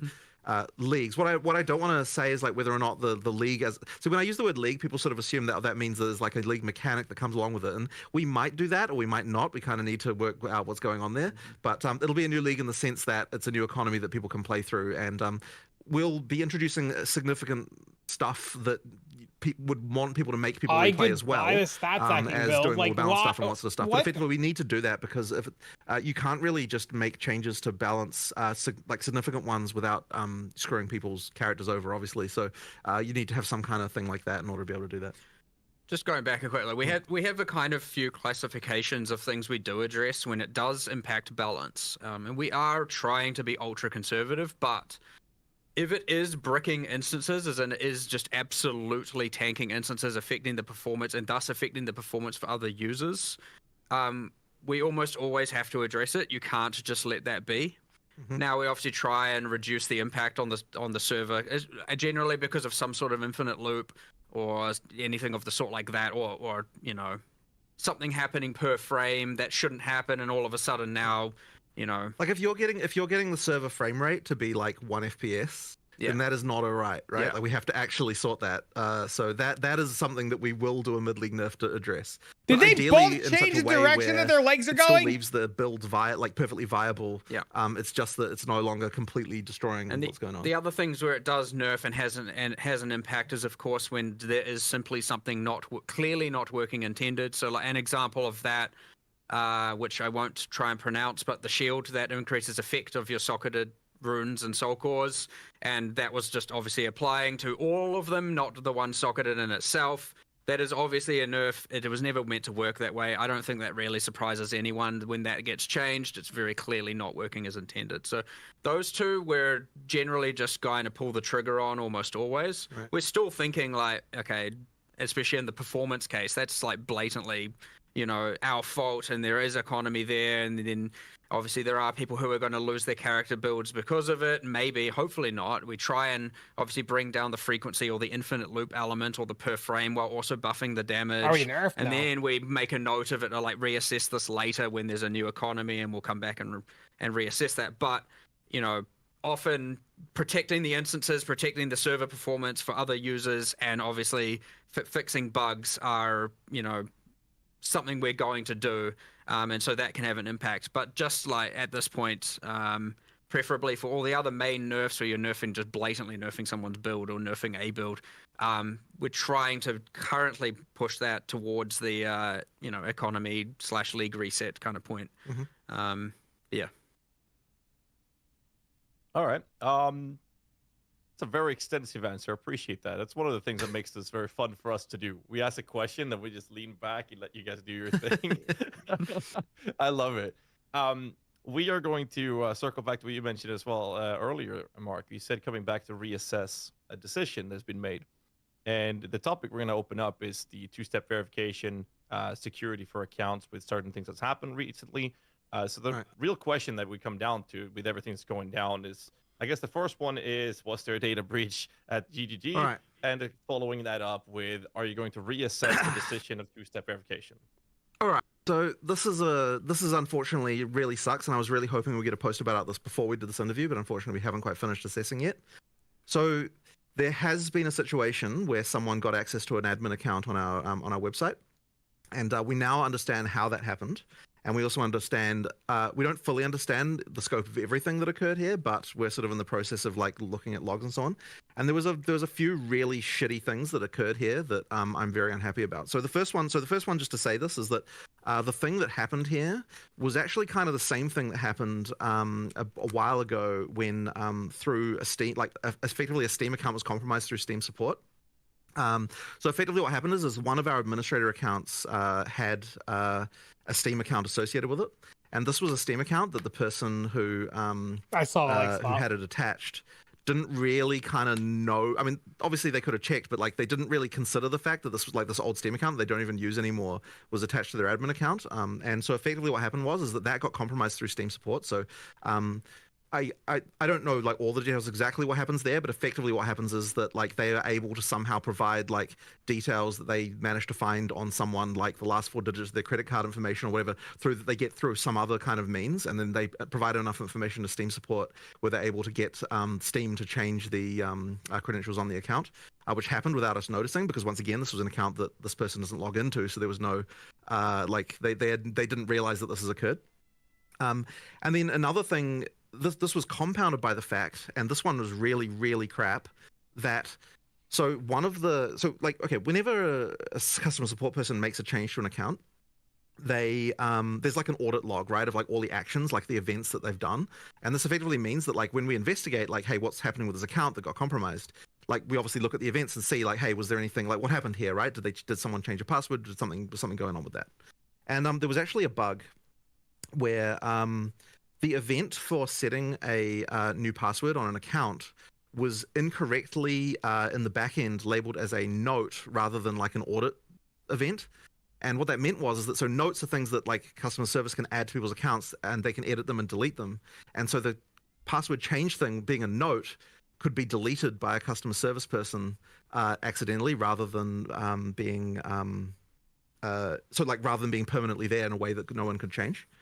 And so that effectively meant that what was happening is the person who managed to get an account, they were compromising the accounts by setting a random password, then deleting the note afterwards to say that had happened. And so when we would look at accounts, we just wouldn't see this. And so it was like really not obvious to us transparency is their what biggest was going on there. winning factor, So right? I don't have like full information yet about exactly the extent of everything that happened, but what I can tell you is that 66 notes were deleted. So that would imply that 66 accounts were compromised. Now, it does extend slightly back further than what our log history is. So I think there's like, so we only keep logs for 30 days. And that's like a whole, privacy rules around that stuff means that that's your log retention. Now, there were 5 days before that where the account was compromised, but this is all pre-launch of PoE2. So effectively, there were the 5 days back in November when we don't have logs for, and then after that point, there were 66 accounts that Why is it so important? Because everybody had got notes hacked. deleted. Now, the reason why I am using that phraseology here is because the things were deleted from the frickin' From my event stream, understanding, like we literally don't know what happened here. Like the only thing I've got to go by is the web server logs, which don't actually record nerfs. all But the yeah, data that's essentially sent on a web you, request. It's just no like the matter what address you of the did, page they went if to, they right? wanted your So effectively, account, we can you see, were like, basic fucked. It information, didn't but because the matter. thing itself Log that they out. were doing Nothing involved mattered. deleting the They frickin' had your records shit of if the they fact that wanted were it. doing it, meant that like yes, it's unfortunately very difficult for us to track down full information about this. Now, we are going to be posting a post with like all the information that we can possibly gather that we're sort of still gathering. And we were obviously initially very afraid that there'd been some kind of larger data breach here where like they would somehow had access to our servers or something like that was going on. Like because we had no idea initially, right? So we're kind of like, oh shit, what the hell's going on here? But now that we've understood that the vector was via a Steam account like that, it kind of means that effectively what they had access to was the same stuff that customer service had access to, and all of that stuff is logged except this one thing that was not like logged due to this other thing. And then since then we've also added a bunch of extra security stuff that honestly should have already been in place around this. to sort this out. So all of that is to say that like, yeah, we totally fucked up here with like security stuff on this account. Like, we're certainly not going to have any Steam accounts linked to, like, we're going to audit, make sure that there's no Steam accounts linked to any customer service admin accounts any longer. Like, that certainly needs to not happen if there's going to be this kind of attack vector. As well as we've added a few other measures that you know, to just make sure that more this, than it should have been. doesn't happen again. So yeah, all of that really sucks, and especially because, like, nobody else has the balls. It's true. The stuff about it is deleted. We can't like easily find out what even freaking happened. So there's going to be more investigation and working out what's happening here. But yeah, that seems to be what occurred. So just quickly, for the people that are going to give it like a quick recap, this was a social engineering breach. This was not like a server-side data breach of an admin account. And this is a one-off, one account. It's now a closed case scenario. The viewers do not have to do anything on their side to worry about their information. So the moment that we realized that something had gone wrong, we just immediately reset all the passwords on all the admin accounts and deleted all the sessions just to make sure that everything was that everything was kosher. So from that moment on, there was no more like accounts getting compromised or anything like that. Sure. And then now it's just been a matter of us like doing a bunch of log analysis, and it's actually quite like. Because the only way we've got it is the web logs, and it's taking a while just to process all the stuff, and there's obviously a lot of human investigation. Like, we just haven't yet been able to prepare a full report about it, but we are going to be posting one hopefully in the next day or two that has all of the stuff about that. But yeah, that was just really crappy. So then going back to the actual question about two-factor authentication, I mean, in this particular case, it wouldn't have actually helped. Coming clean, providing details, yeah, compromised through our pretty big support interface, right? Except for that, probably it would have helped in the sense that if we had added like if there was two-factor auth, presumably the bug about where it didn't get logged when someone changed it wouldn't have applied to that, because, you know, it's a new thing that they wouldn't have had the same bug for. So I suppose it would have helped in that sense. But yeah, like, that's the thing with that. So then talking about two-factor auth. So first of all, I'm like completely not against two-factor auth in any regard. The only issue with it is that it's easy to implement two-factor auth. What is hard to implement is all the policy around how to recover when people inevitably lose their second factor. And so that's the kind of tricky part to actually deal with. And so, like, oh yeah, it's kind of one of those things where, like, sad. we will do it, but like, we're just not quite prepared yet to be able to do it with all the customer support stuff we would have to do, and like, and it's kind of one of those annoyingly deep holes of like, okay, so like, someone loses their password, what do you do to verify it?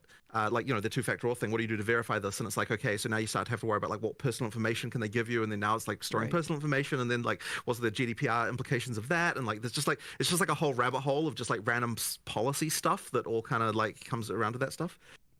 So yeah, effectively, what I will tell you is that we're immediately going to add two-factor auth to all of our support accounts. So you can bet on that. And that is not a problem. That is not a problem for us to do there, because the policy around that is like, well, you just like walk in person to the frickin' you know, guy. If you lose it, then you can you can physically deal with that, right? So that one is how we sort it out. But as I said, we will get to it, and it is a serious thing. We definitely want to have this. It's just a question of just getting it done, really, like all the policy stuff around it and all of the like. Yeah, just as I said, it's all support nightmare around how to deal with it. Well, I appreciate the extremely vocal transparency about what's going on. I'm sure lots of people here watching appreciate that as well, and we won't grill you about it or anything. So appreciate that information. We'll move on here to a little bit more fun topic. GDPR is also really serious content too for the game. So we've been asked, one of the most common questions we've had here is things like roadmap for cadence of releases. You know, you guys originally stated 6 to 12 months for full release, which begs you know, the question, how many leagues between? There's 6 classes, so if it's 6 months, it's 1 class a month. You know where I'm going with this. So, you know, can we expect any information in terms of the cadence of releases, upcoming things like weapons classes, skill gems, etc.? Right.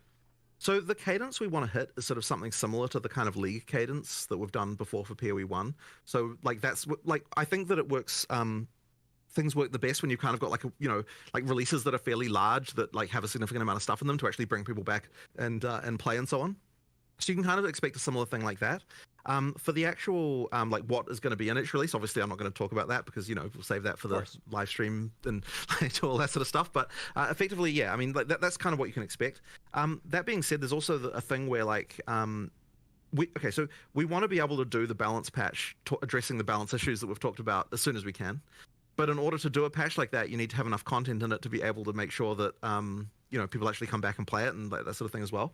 Like you need to be able to make enough changes and like add enough content that it's actually exciting. So we're going to work towards getting a like a PoE 2 sort of new league with new content in it basically as soon as we possibly can. So we're like I can't exactly say a date or anything, but like we're gonna rush for it, right? Like we're gonna really try and do it because we want to get to that point of stability of the balance that we're sort of happier with as soon as we can as well. Could be next week. It could be a month from now. Date, but basically just look, we work reasonably fast. We're going to try and get it out as quick as we can. Hopefully we get that relatively soon for you guys. That's okay.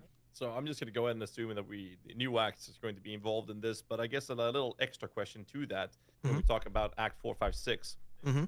Is the plans to add like one act, or are you guys? Yeah. So this is honestly one of the freaking hardest questions ever, right? Like this is actually something that we've discussed back and forth so many times because like if you're talking about it from a pure storyline perspective and like kind of what makes sense, like, so there would be so imagine we release one act, right?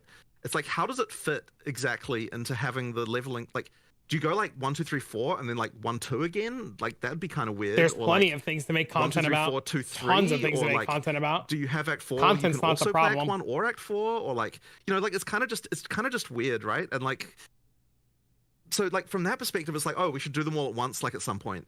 But then on the other hand, we're like, okay, if we don't release the acts one at a time, then that kind of means like all the content from that we're sort of busy having to work on. Like we still PoE 1 players want content because they're done with the game. What we do release, if it doesn't contain an act, so there's kind of this like complicated like puzzle around this, and it's like, and what we kind of thought like. There are issues around this, but effectively we're like, okay, well, we're going to have to make Act 4. We have to be making Act 4 in the background right now anyway, right? So we don't technically have to decide what we're doing about this, like, right now. So, like, that's sort of happening anyway. So I guess that is to say that, like, there's still a lot of argument about this fact. And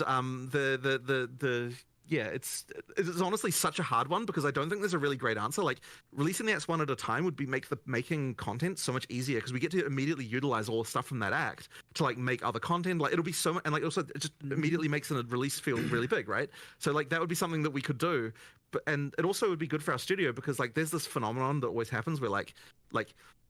You say, okay, this is where we're making this thing, but if people are not actually going to play it, then like people have a different definition of finished from like, oh, people are actually going to play this versus like it just has to be ready internally, So like for just a production perspective, like I feel like the game will get made faster if we do release the acts, just because it forces us to actually release them and like forces everyone to get it into a really playable state.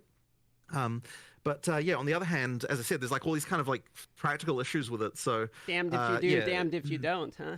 Yeah, I know it's a bit of a tough one. So I mean, I guess the answer to that is still to come, and we just need to work out what we feel about this one way or the other. So I guess you'll see when we do our next announcement what we've kind of come up with. But as I said, in the meantime, it's not like we don't have to just make Act 4 anyway right now in the background. So that's they're continuing to do that as well as all the people on the more sort of balancey side of things working on balance, which will get shipped much earlier.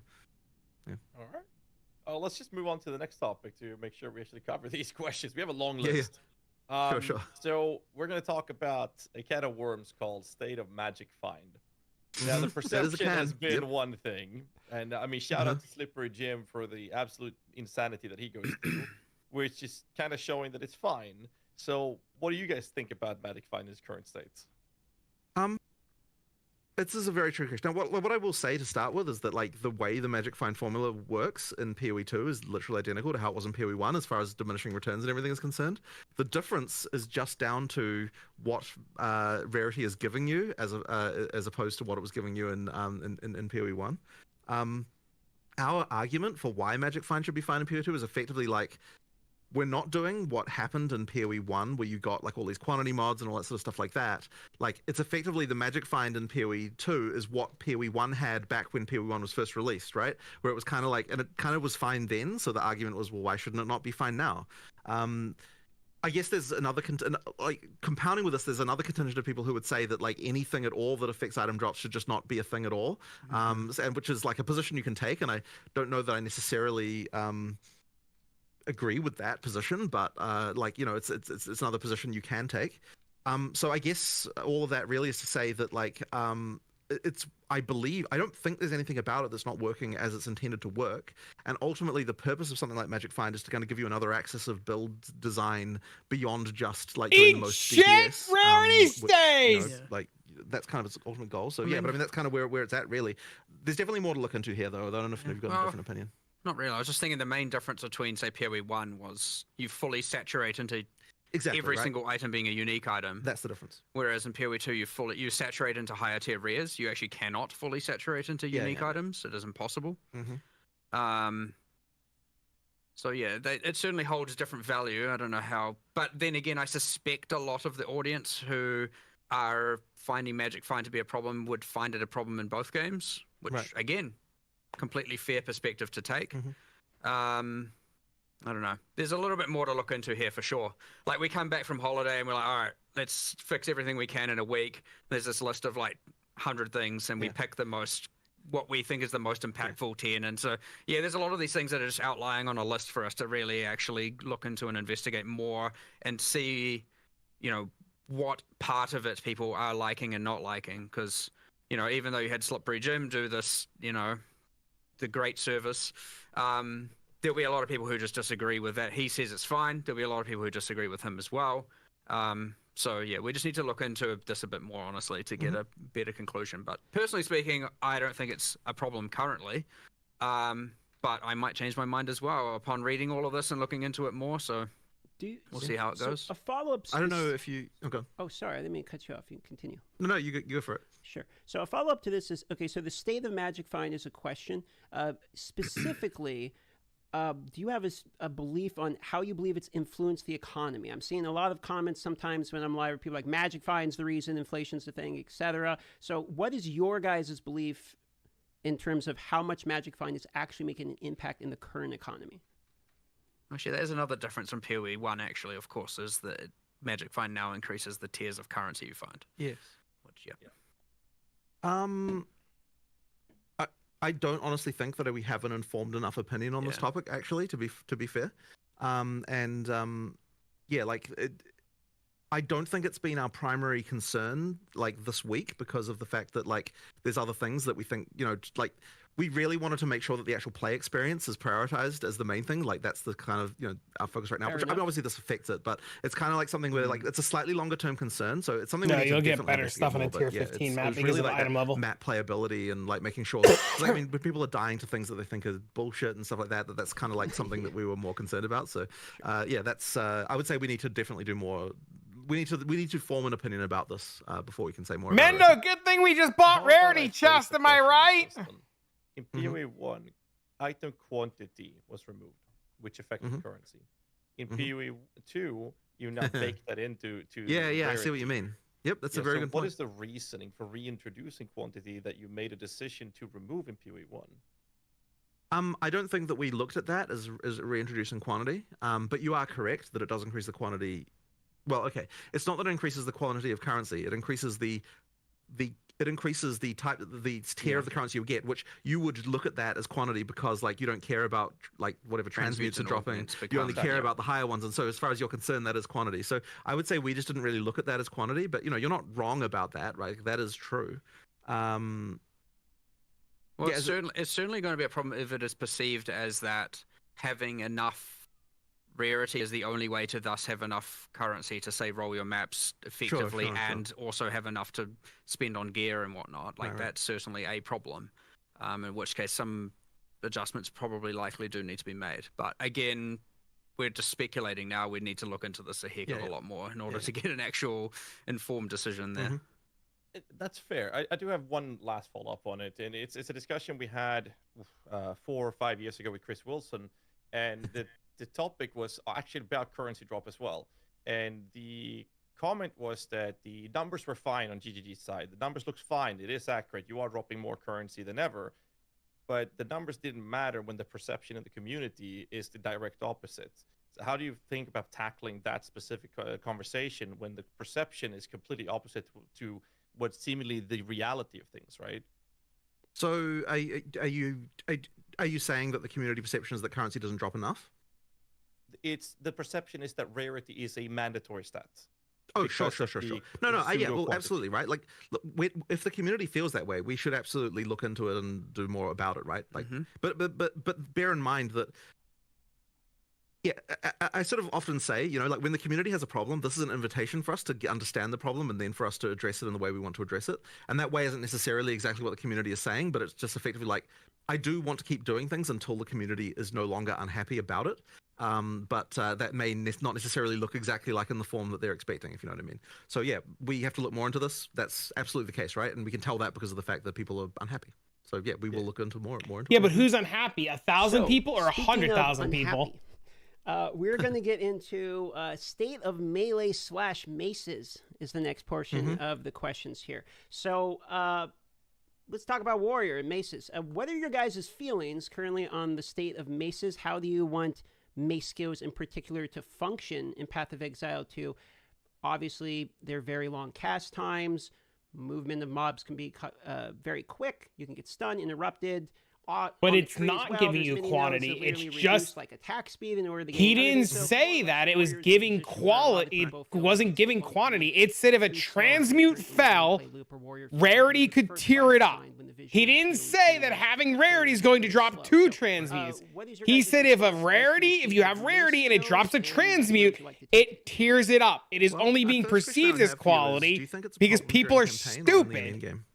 I would say it is more specifically it's a not problem giving in quality quantity as you continue the game. It's just tearing up what's dropping. Pinnacle bosses, and then you can kind of one-shot pinnacle bosses with some of the setups currently. So there's a mid portion of the middle to later in-game in which it feels like a problem, specifically because you have things like volatiles that actually TLDR? trap you, and if There's a you lot. stay in position, you're heavily punished.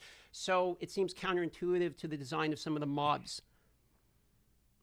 I do think that there is a problem in game. W take it. That's literally what he said. It's just people are perceiving it because they're say that it's an in-game stupid. issue and not a campaign issue. Because I have to say that my experience playing Warrior through campaign is actually that it's fine. But The problem is people listen to one fucking idiot, and everybody will just parrot what one idiot says. There's no nerfs and no buffs. All quality of life fixes. For you right now. But yeah, like it's not quantity though. Quantity means more drops. If you drop one, there is something about if you drop one and you can tear it up, that's not the same as dropping 2. If I put quantity on and 2 drop, that's quantity. To understand that as well. It's more shit that's on my I filter. don't know if you've got any more different opinions about that. Well, I mean, the attack speed is a big part of it, right? You obviously have that is an I'm fucking retiring and getting an office job. Cast speed or attack speed is a multiplicative axis every other, or I guess, comet trigger speed. Fucking every other retiring. class is getting, and the warrior has a deficiency in that. And even if you were to get it, yes, obviously there's the fixed attack times which don't scale. It's probably Not even a combination trolling? of those are too punishing, or there's too much of them, and there's not enough attack speed available. It'll be somewhere in that region for sure where we have to make some adjustments, and it probably won't even be that drastic to get it to feel right. But if it shows up, that doesn't. What do you mean? To compare it to, especially, It is less wisdom scrolls and more. It's effectively quantity. It's not though. You're tearing up rarity. You're making something less rare. Insanity that is like, what? With horror. You're just finding less common shit. Ridiculous right now. It's a very easy. Just because your loot filter tings doesn't mean it's more quantity. But there are also a lot of quite good end-game warriors that are certainly being played, and I don't want to certainly make it seem like it's completely useless. And I mean people using maces, not just people who are doing it for their ascendancies. Karn's a notable example. He's like level 99 in SSF, but it's not more quantity of good shit. It's the same shit. You just upgraded it, right? In order to make it feel good. So while I would agree I would also argue there are people that are doing it as a. If you didn't have the rarity, Rarity takes the transmute and turns it into a divine. If you didn't drop the fucking transmute, there's no divine. More quantity of good shit? Without question. No, there's no more quantity. It's the same amount of shit. To get it there, but if you didn't drop the transmute in the first place, it wouldn't have mattered. Recalibration we didn't need to do. You had to have dropped the transmute first. warrior or mace skills are certainly on the ones where you're going to do a lot more bringing up than you're going to do bringing down. You have to have had dropped the item to have it have the chance to tier up. One shot with bleed and then the boss is dead and you don't do anything, right? You get those anomalies out there where it's like, yeah, they're just, if it doesn't drop, it can't tier up. Things like that. And one is still one. Just because one upgrades doesn't mean that one is two. So that answers. That's not quantity. For the warrior. Now let's talk about the defensive. And one of the things in the reveal video was armor, for instance, is getting fixed and or buffed, I should say, and we'll talk about that in a moment.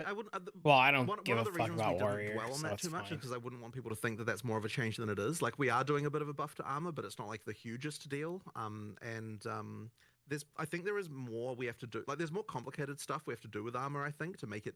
We aren't getting nerfed, no. But there's a lot of arguments about this. One, because it is like, yeah. But see, I'll just say the that. There's a lot of perception of arguments this about, like, how exactly one this should be guy addressed. who's One concern obviously that we not have, which fucking is probably totally stupid, out of left right? Like, field I've as far as talked to what this the guy. I players know will he's say, not fucking is stupid. that, But we his don't think one there's enough of a perception difference is the between, problem that big hit majority, and I'm the not small saying hit. you're the problem, but he's got the same There's a number in the perception formula that, as is different morons. in No PoE 1 offense, than you're it not is a in PoE moron. 2. But he's got the results in, same. the armor Probably, I being- just the actually difference called you between a small hit moron, and but big you hit know. in PoE 2 and PoE 1, it matters more in PoE 1. But in addition to that, so we actually think that PoE 2 might be wrong in this regard, and we need to change it. But in addition to that, there's also a thing that's happened where, like, white monsters can hit harder in PoE 1 and PoE 2 than they did in PoE 1, and that means that the thing that armor is supposed to, like, because like part of the intention with armor is it's like, okay, like when you're talking about like big boss hits, like it has less of an effect than what it would have off like a bunch of small hits, but sometimes the small hits from a white mob are not even that different from what a boss hits you with. But I'm And so trying this so is hard to actually help meaning that teach the people. the idea of armor being based on the damage hit is kind of got like a few issues that we have to deal with. So I don't know if you've got any more thoughts on this particular topic, but it is like something that we have to sort of worry about a little bit. Yeah. It's again one of these But things. I quantity didn't- I originally, had if coming in 40 here dropped so, and you had unequipped, quantity, but 80 again, dropped. It's just the timing with the holiday and all that, with all these things where it's like have to look into.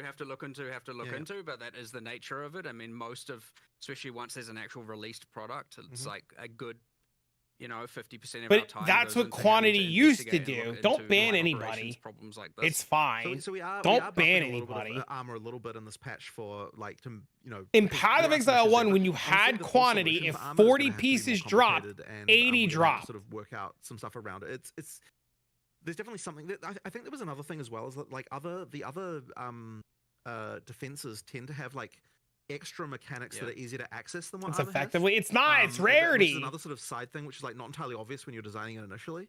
So it might be that there's more like supplementary things that the armor, like that strength characters effectively need to have around defense, and so like stuff like that can kind of matter a lot. So like wind dancers universally just better than scavenge plating as an example if those are meant to be paired.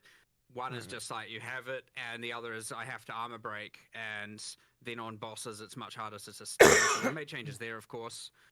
We did buff the armor. I'd say it's obviously hard because of the big hit, small hit, but it's probably in the like 15% more effective kind of region. Our changes in 011. And then a lot of it is also like, okay, if you consider that evasion also applies to damage mitigation from Invoker.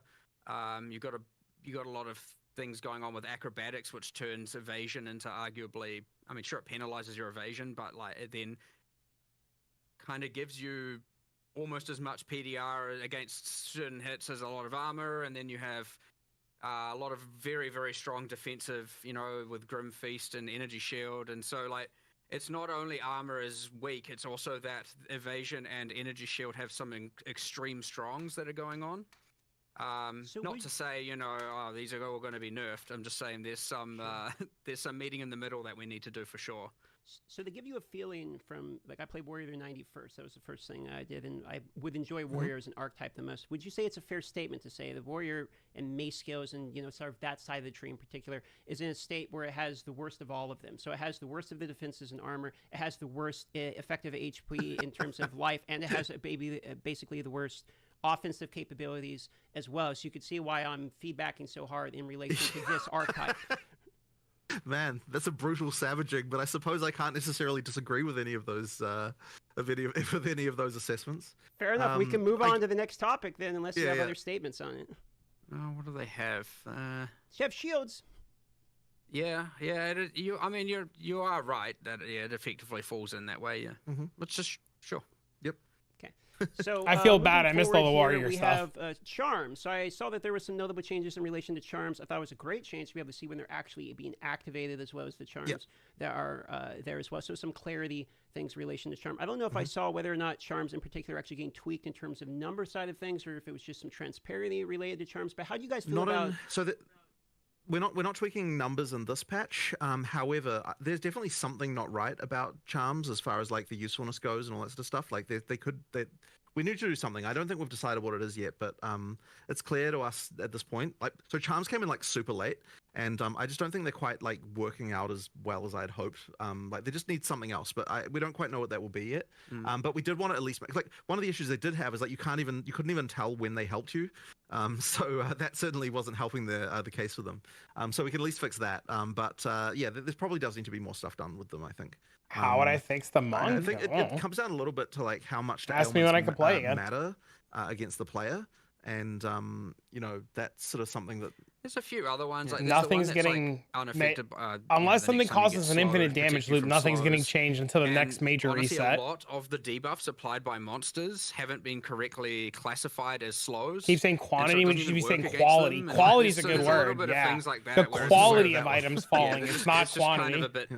A bit bad. Yeah, it's quality. Yeah, quality is the item, the word that you're looking for. Like, okay, most people have one slot, and then you got these mandatory mods to get more. But what are you gonna do? Play the fucking game. Just like. What do you mean? What are you gonna do? I feel like you barely find belts with the extra slots, to be honest. I agree. I mean, we really just didn't finish. I mean, we increased the weightings. We've had patched that in since release. Yes. Oh, okay. Can't remember what patch it was in, but honestly, we're not all the way there yet, for sure. It's one of those things where it's not like ruining experience for players, at least. It's like, you know, just an underwhelming thing that needs some love, for sure.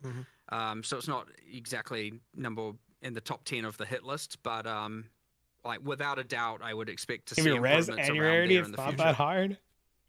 It's not. We've almost already fixed it. Any thoughts regarding adding more charm slots for uniques? It feels really hindering to equip a unique when it comes to the topic of charms.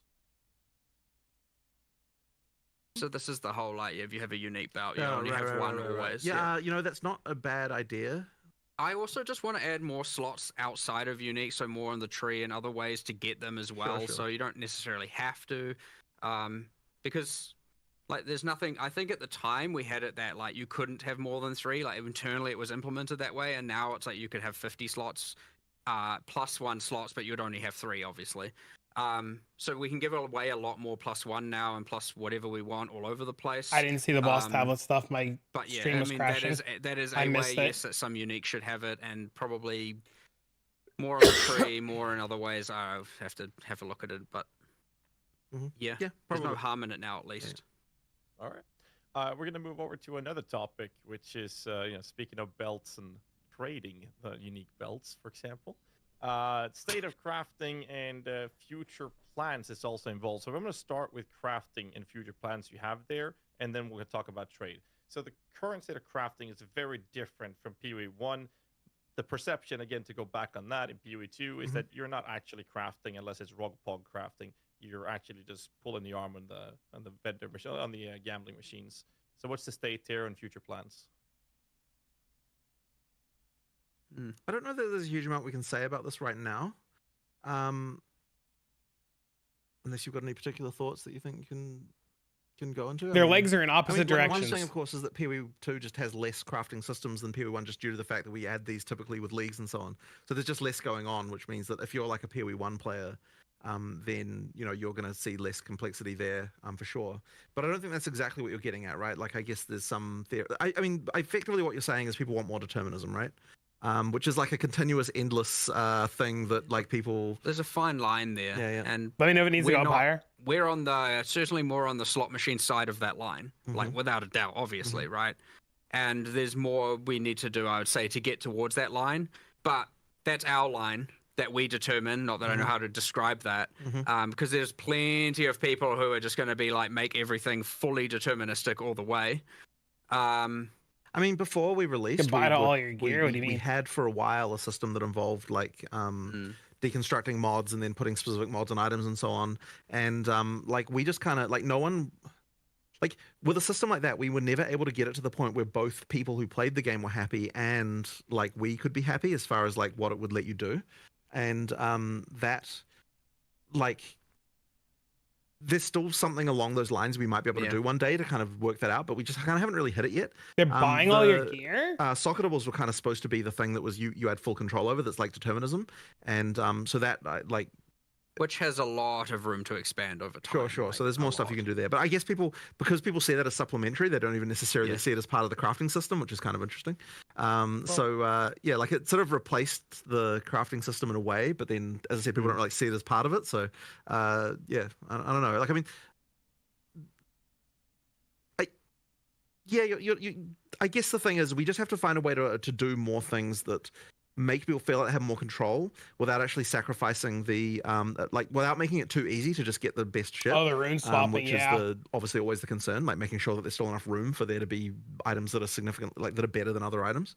So I mean, yeah, that's kind of where we're at, I suppose. The other thing, of course, being it is important that to make sure as we add more of this determinism or get towards that line, that we don't then just immediately devalue all item drops on the ground, right? Because that creates a different problem when now all of a sudden you don't really care about what you're finding, or you're only caring about normal items you're finding, or you create a different problem by doing that for sure. And there is an argument certainly by people internally that PoE1 got to the point of that being a problem, where you no longer cared so much about what was on the ground because you crafting would always get you something better.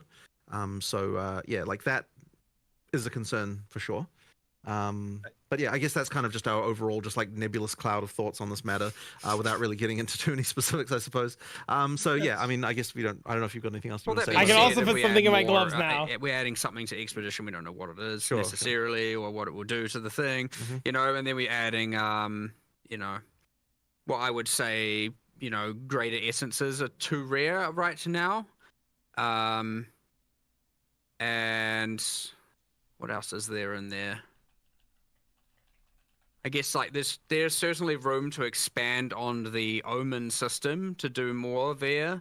Of course, people would argue then they don't want that to be the core crafting system to be gated behind Ritual as opposed to core drop, which is then another consideration to make. And you get this cascading series of questions and stuff we need to answer, of which need to think about it more and look more. But yeah, certainly there is the feedback of like, the crafting is too slot machiney, is something we're listening to and we have seen, and it is, I'd say that is more towards our top 10 list of things to discuss and solve sooner than later. Right. Nice. That's huge. Deterministic crafting is always something that's very sought after and popular, but I feel like I might be out of terms here, but my own personal perspective, I'll say that, is not the lack of deterministic crafting per se, it's lack of options to craft with, because the slot machine crafting, we have that in PoE1 as well. It's called Exalted, it's divining, and whatever we're doing with it. It's not deterministic crafting. Yeah, exactly. Harvest. It's not deterministic crafting that's lacking. It is options to do something with the actual items. Because right now you drop an item, and what you can do is annul it or exalt it, or you can pop some chaos orbs. And the meta crafts, which are behind the omens, that's a different topic, which we're going to tackle in a bit here. We talk about trading, but the crafting has less to do with deterministic approaches, but rather giving us options to work with rarity in them, to make us actually craft it, even if that means RNGing the next slam or something. Right. And if that's the case, then more content will get you that, because that will that will solve itself over time. Right. Because as we just add more stuff during early access, there's just going to be more and more of those kinds of crazy systems. But we'll make sure that, like, I say over time, it's not like there's something inevitable about it for sure, but because it is a bigger problem now, we would make sure that we try and ensure that as we're adding more content, it is leaning towards adding more options there and solving these problems that people have, as opposed to just like, I will do something cool and maybe it does and maybe it doesn't. So we'll have a lot more problem solving, designing, content created by more towards solving the problems, as opposed to when you're at a point where you have so much content, a lot of the time you can be like, what are we going to do? Let's just make something cool and awesome. Whereas here it's going to be like, let's look at problems to solve and create content that comes from that. So there's like kind of two ways of coming up with the so content. expensive. Oh, I bet those things this fucking is one that spiked will be out of a control. problem that we're looking to try and solve by doing that for sure. That's fair.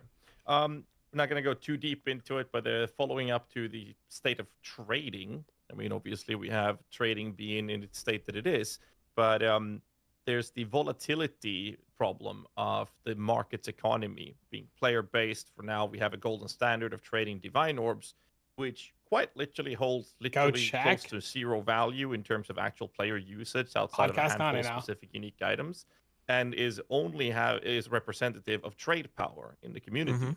And since there is no natural divine orb sink, which exalted orbs have, for example, they just continue going up, and the inflation is just rampant at this point. So, I would have thought that if there was no divine orb sink, then the value of divines would go down rather than up. Like, presumably, if the value of divines is going up in other currency, then it's the other currency that there's too much of rather than the divines. Yeah, so what I'm saying is like they become the golden standard, and since no one's using them, we get a higher quantity of them. And the result of it is that now, since that is the item people are using, or the currency people are pricing their items off, they're now, one rare, one life pair of boots with 10% movement speed now costs 50 divines if I'm going to use some exaggerated examples. Okay, so you're talking about the price in divines is going up as opposed to the price of a divine is the value of a divine is going up. Okay, Item. sure. Thanks, Michelle. Yeah, sure. Well, I mean, there's nothing I can kind of initially go into with this other than just that, like, yeah, we just have to look at this and work out what we're going to do to use to sync these things more. The intention with divines is that you'd sync them into making, like, if there's enough, like, things where you want to reroll mod values on, which, like, is uniques ideally. Like, the implication of that is that there aren't the uniques that people are wanting to roll to get good values on, right? I mean, I'm assuming that's the reason. 5 of them. Some not enough. Yeah. Well, I mean, we don't have enough unique items. For sure. We need a lot more. Which is another goal we have, of course. But I mean, so yes, there's not enough uniques, let alone enough uniques to be using divine orbs for and of course the thing in PoE1 where things were priced and that currency can help, but we don't have anything quite like that, I suppose.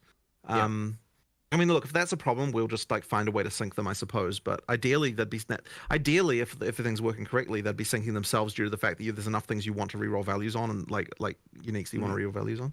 I'm actually curious to know whether people are even really bothering with that. Like, are people actually bothering to reroll unique values? I guess some, but not many. Right, not many. Not many. Astromentus. I'm using mine. Those are like the two main ones, I think. I'm no one's use gonna mine. Divine Orb on Avengers Gamble, so it's like that's literally gambling. But like in PoE1, we have the option of metacrafting being a currency sync for divine orbs. Former exalted. So it creates this natural flow, but also provides this crafting method for people to actually kind of help the state of crafting that people are looking for. Right now, they're omens, and because of this type of inflation happening, they are so far away from most players that like even players that plays a lot. I haven't bothered myself. I played a lot with a subathon and everything. Like I haven't touched an omen because they're too pricey to use. Like it's a very select few players that even engages with them because of how priced they are, and that just separates a lot of crafting from even a larger player base. One other point of this is it might tie into a previous discussion we had about Magic Find influencing the economy in relation to currency drops being upgraded. So I know that's one portion we talked about you're going to look at previously too. So I think these two probably tie in together here. I don't know that I've got anything particularly like smart to say about this right now, honestly. Though that would be the we issue. are at least making omens more common, so hopefully yes, but I mean to some degree. But I think we then also need more uniques and a lot more uniques, obviously, and a lot more uniques that do something. Would have divine syncs, and then I suspect the answer also is additional syncs of currency. Because I mean, I suspect it's a bit of everything here. Okay. So we'll move on here. We have a significant amount of questions. 60% more common, I think. Speed up the cadence of these a little bit here as we're about maybe halfway through, but well over halfway through the interview. So we're going to talk a little bit about state of in-game and state of league mechanics here. So I'm specifically going to go into league mechanics first here. So some league mechanics, essences, strongbox, to name a few, feel a little bit like noob traps. So I was kind of hoping to hear where your guys' thoughts are in relation to some of the underutilized ones. We talked about Expedition already, so you don't necessarily have to go into it, as well as the state of Breach. Is Breach feels notably like the one people are enjoying the most? Do you feel like that one's overtuned? And the other one, I mean, I don't know anyone who actually does strong boxes, so where do you want those and essences in particular, especially when it comes to the how often essences are not really rolling greater essences? Like, you don't really see greater essences very often. I actually saw more in the campaign than I have in any of my in-game maps. So I'm curious about kind of league mechanics as it ties into in-game in particular. Yeah, I mean, look, we just need to do a lot of balance here, and that's really all it is. And that once again just comes down to the relative lack of testing that in-game had before launch compared Nobody's to asking for a other content. nerf. So, yeah, Everybody's there's just a lot of- he's a lot of literally balance asking to to do get here. it buffed. It was meant to be more that essences, strong boxes, and like precursor artifacts are like the things you find that you can't anticipate coming. I understand you can spec into them, that is a thing, but it's meant to be more like a thing you find that you don't know is coming, whereas the I know we refer to them all as leagues, but like, let's say the Ritual, Expedition, etc., the ones you know are coming and that you're investing into. So you have these two categories where you have the ones you are adding and investing into, and then you have the other ones that are meant to be more exciting random finds. And it's safe to say, obviously, you know, there are so many essences that finding non-greater essences isn't giving you that dopamine, especially in in-game. And finding a strong box is like anti-dopamine right now, because it just makes you feel bad, because you're like, oh, this, and you just want to run away. So, look, it's safe to say that those failed at achieving that goal, hence why we have to make some improvements to them for sure. The legs are going the same way, but they agree. I want to make sure that there's those two layers of things, where one's stuff you predict is coming, you can see the icons, you can apply them with the, you know, there's the base types of the precursor tablets to apply, and then you have the things where it's like, I hope I find an essence, because it's like, I hope I get the good one that's worth, you know, way too many of those divine orbs. So yeah, having both layers is important. They want people to have fun. What do you mean? And we'll continue to add ones at that upper level They're that get admitting a they tablet, fucked up. and then we'll continue to add ones that are more at that random find excitement in the map that you don't know is coming. Because you don't want to put it all on one layer where you know everything that's coming necessarily, because then nothing is exciting. And you can do exciting within that to some degree, but not always. I mean, really it all is to say that, like, there are some of these that just aren't as good as the others, and we just have to improve them. But what I will say is that the Breach monster density is probably a little on the high side. Like, it's actually to the point, by the way, where like, we get a bunch of error messages in the logs for failing to spawn monsters in Breach, because they're packed so tightly together that they don't even spawn anymore. So there's actually, like, there's an issue there that we have to do something like about. Hundreds. Oh, people asking for nerfs? Hundreds of error logs of just like, cannot fail to place monster due to lack of space. So yeah, like that there was a joke if we could release reduce Breach monster density by 20%, and the players wouldn't even see it, because it would just result in less error messages for us. So, you know, like, there are actually some stuff that needs to be sorted out there. But we don't want, like, what I don't want is people to feel like, oh, we're just like nerfing that into the ground or something like that. We definitely don't want to do that. But some of the other league mechanics just need some addressing to make them, as you know, better. And well, if they're gonna fix it, to be better. And yeah, it'll all just come down to us, like, experiencing them and seeing if they suck, we'll improve them. And like right now, I know that Strongbox has got the most improvement in this patch, and I know Essence has got like at least some adjustment to make them a little bit less crap. It's more about comfort. I know, but it's more about the combat than the itemization. That's something we still need to look into. Right. So there's just stuff like, we just need to improve all that stuff until it's good, right? Simple as that, really. Fair enough. How do you guys feel about the progression of players entering into mapping, going from map tier 1 to you're doing tier 16s, and then into pinnacle bossing? How do you feel like the pacing in there? They give you, one reason I bring it up is in PoE 1, we have like the quest invite version of boss fights that will happen at different iterations, so you probably know where I'm going with so we're not really happy with how that is right now. Like, we're not happy with how the quest, the quests that effectively we give you are just like do X many of tier Y maps. And honestly, like, we can do a lot better. That's kind of a larger, it's something that I would have loved to be able to just solve instantly, but like it does need some more work. And I think there's a few different areas of this. So one of them is that, like, just the way the progression feels just isn't as good as PoE 1 in some way. That's kind of slightly hard to define. Like, in terms of just like the feeling of like the progress you're making just isn't quite right. So I think we need to do more. Like there might be some changes we have to make to how the Atlas works to make that better. Certainly want some bosses between those points. Yeah. Like it just needs more of a and feeling I don't mean of random ones. Yeah. I mean like actual ones. Yeah, Still along a series of objective-driven kind of Right. narrative-involved things where you're getting your. It's still an end game, not pinnacle. Boss at tier 6 and maybe at tier 11, and they're the quest versions, and you're doing those, and then maybe there's Uber versions. And I'm just rambling. There just needs to be more going on with regard to how that progression feels. So that's one element. So the next one is that the tutorialization of the end game is not really there. Like we need to do more around this so that like it actually sort of eases you into end game a little bit better. As far as like if you're a new player, like we kind of just throw you in the deep. Like we fixed a lot of things about the introduction to the game through the campaign, but then you get to end game and it's kind of like we don't really do enough to kind of really ease you in there, I would say. And then I did have a third point, but I can't remember what it was now. There was something about that. Oh yeah, that's right. And it sort of ties in a little bit to what I was. This kind of was covered a little bit with what Mark was saying just a second ago. But like the way that you progress through the tiers, like you can go through the tiers too quickly, and then you kind of get left behind with like what rewards you should be getting. And like in order for us to fix that, we kind of need to make each tier more meaningful with regard to what you have to do there and what's going on. So there'll probably just be more there at end game just to kind of make it feel like more of a progression and more of a more. And that can include more storyline elements and more things like that. There just needs to be more, basically, just there to make that progression feel better. The game does take a bit of a turn suddenly when you get to end game. Of like, it doesn't really feel like it. It really does feel very different. From campaign to end game, and as I said, it's just a matter of sort of easing that transition, making that a little bit better, and smoothing out that more for sure. I want to hone into 2 points here, because you talk about it feels like a different game, sort of a different sense of progression, at least. We have to go from campaign into action. This is a question we're going to ask later, but it seems a good time to ask it now. Is that intended, and do you like that as a design principle? Because I've seen people say that they really like the campaign, and me myself, I like the difference, but I've seen people state that they really enjoy the campaign pacing, then they get to maps and they feel like it starts blasting, it's almost a different game at that point. So I think the audience would love to know how you feel about that difference. I do actually, I mean, you do need to get to the point at some point where you feel incredibly powerful. However, I would say that there is like a bit of a switch flip right now that's kind of not quite right. Like there's definitely something that ain't right going on there. Well, there's two. There is the character power side. I mean, a lot of people are getting to endgame.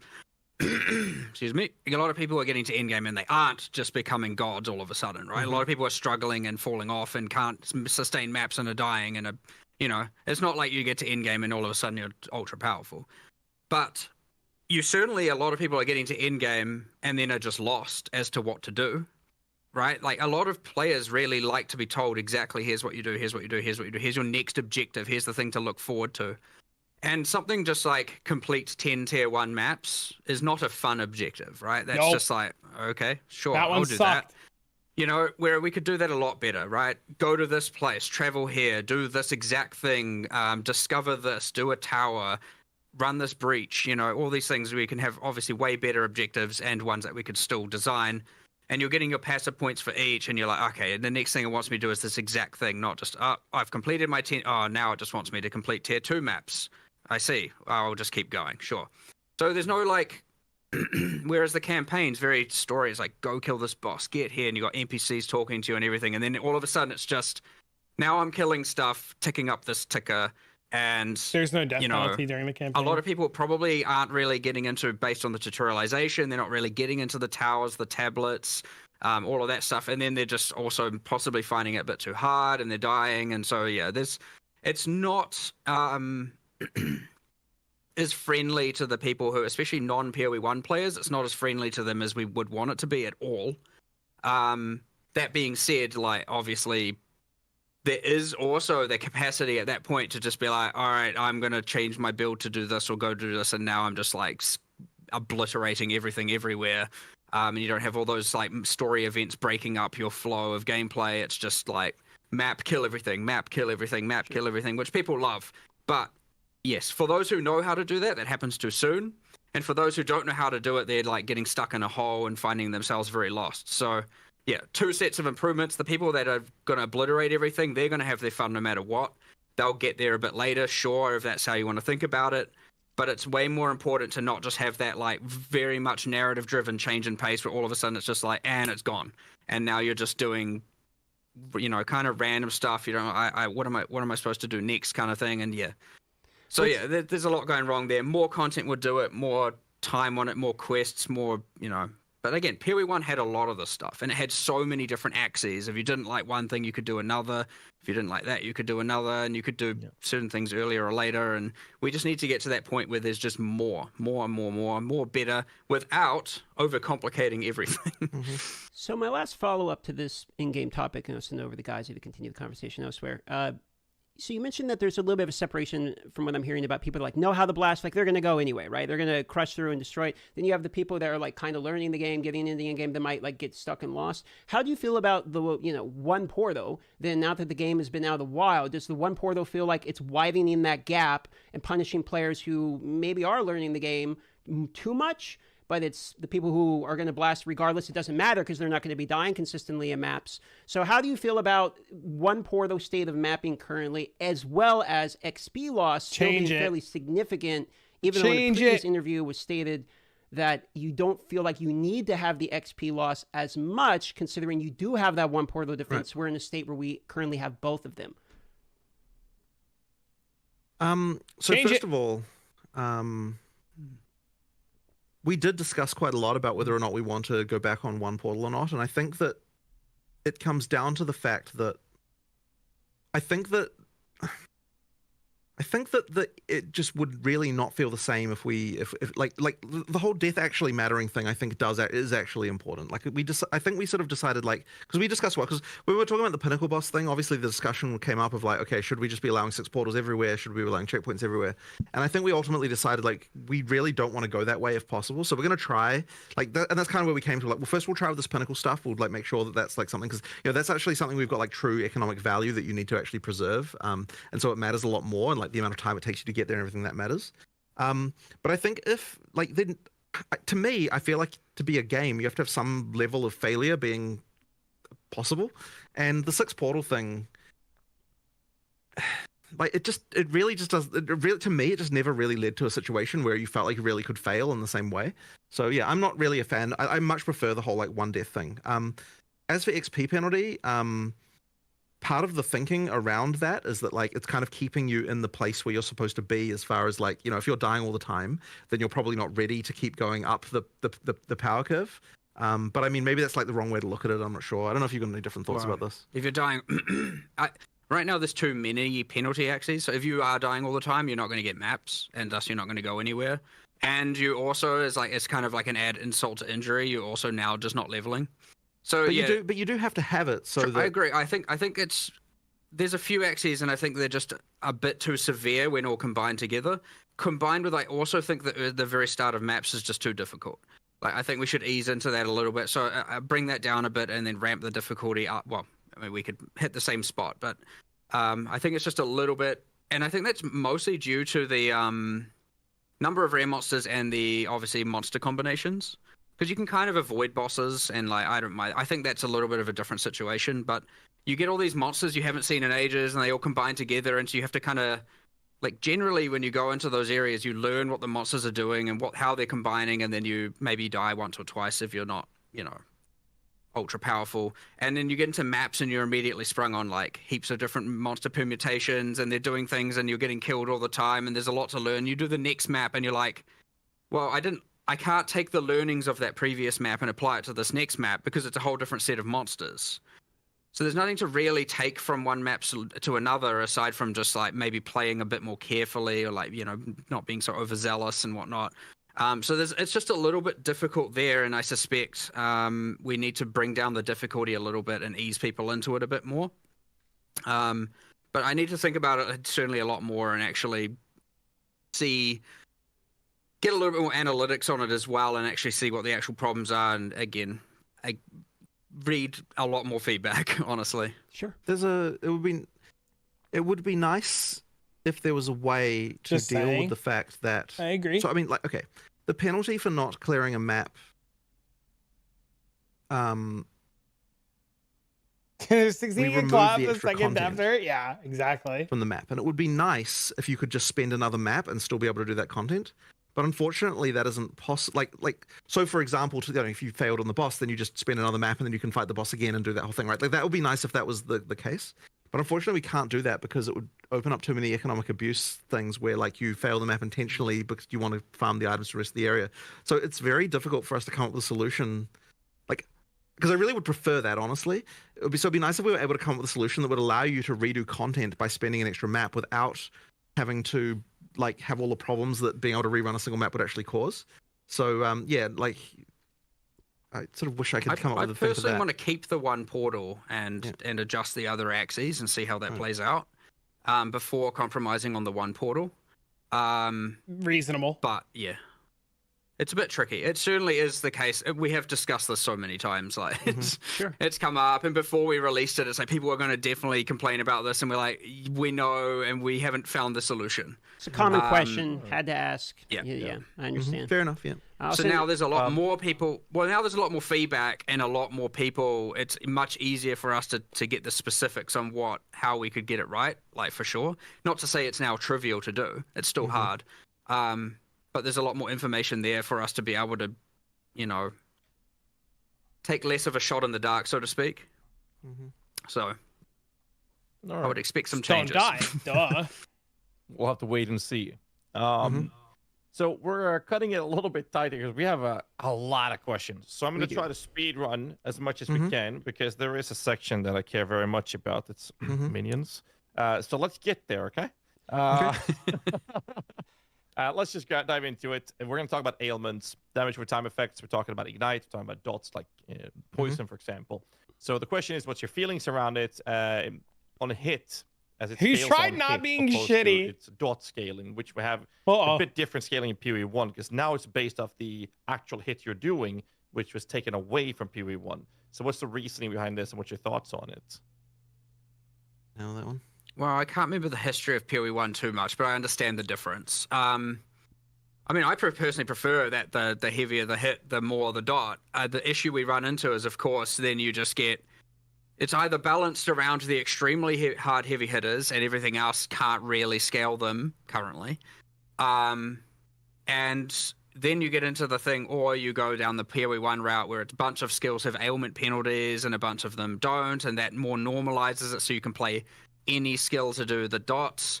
I would say I prefer the asymmetry where it's like, here are the skills that are generally better. The problem is, I'd say that's, again, I mentioned the bleed Hammer of the Gods thing earlier, where it's just now the bleed one-shots the monster, and, you get into that kind of situation. So there's a whole bunch of balance here to get right, but I don't want it to just be like, well, implicitly, I don't want it to be like you can play any build and bleed. You should have to have some combinations, and there's more mechanics and more things we need to add, or more unique items and all of that stuff. We're not. No, they're fixing all the problems before they do. Generally speaking, when we're doing first pass balance things, I really like to avoid. I like the bumpiness where we've got like. So now we get to make a video. This is we're not getting nerfed.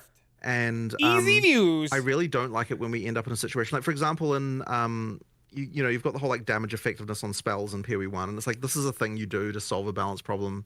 Like, this is unrelated to ailments, but like I'm saying, it's just another example of one of those things where you like, oh, I've got this problem where these skills are sort of all out of line with each other, and so we have to do this like sledgehammer to it. We're like, okay, we're gonna go and we're gonna normalize everything, and I kind of hate that type of thing, and I really try to avoid it wherever we can. And it's kind of one of those annoying things where as games get like, as you do more and more of this balance stuff, you kind of end up with more of these kind of normalization procedures that go on. And so it's nice if we can find ways to avoid it if we can. And that's kind of why I like to try and pitch everything. Like we started with in PoE2 with a lot of things having like going back on a lot of those sort of normalization procedures we did from PoE1. And ideally we would be able to find different solutions that don't involve having to do that. It's one of those things that I worry we might still having to do some of that stuff in order to fix problems. But ideally we can avoid it, and that's kind of why we went back on some of those normalization procedures for PoE2. So one point, just real quick here about bleeding in particular, because you're talking about bleeding. Since you can't bleed on energy shield, bleeding style element builds are basically disabled against energy shield types of mobs. So feelings on that, is that something that's just like, well, that's as intended? Can't bleed on energy shield. Yep.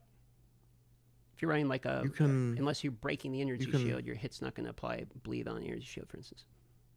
I thought that I don't think that's even true. I thought that the thing with bleed was it's supposed to bypass energy shield.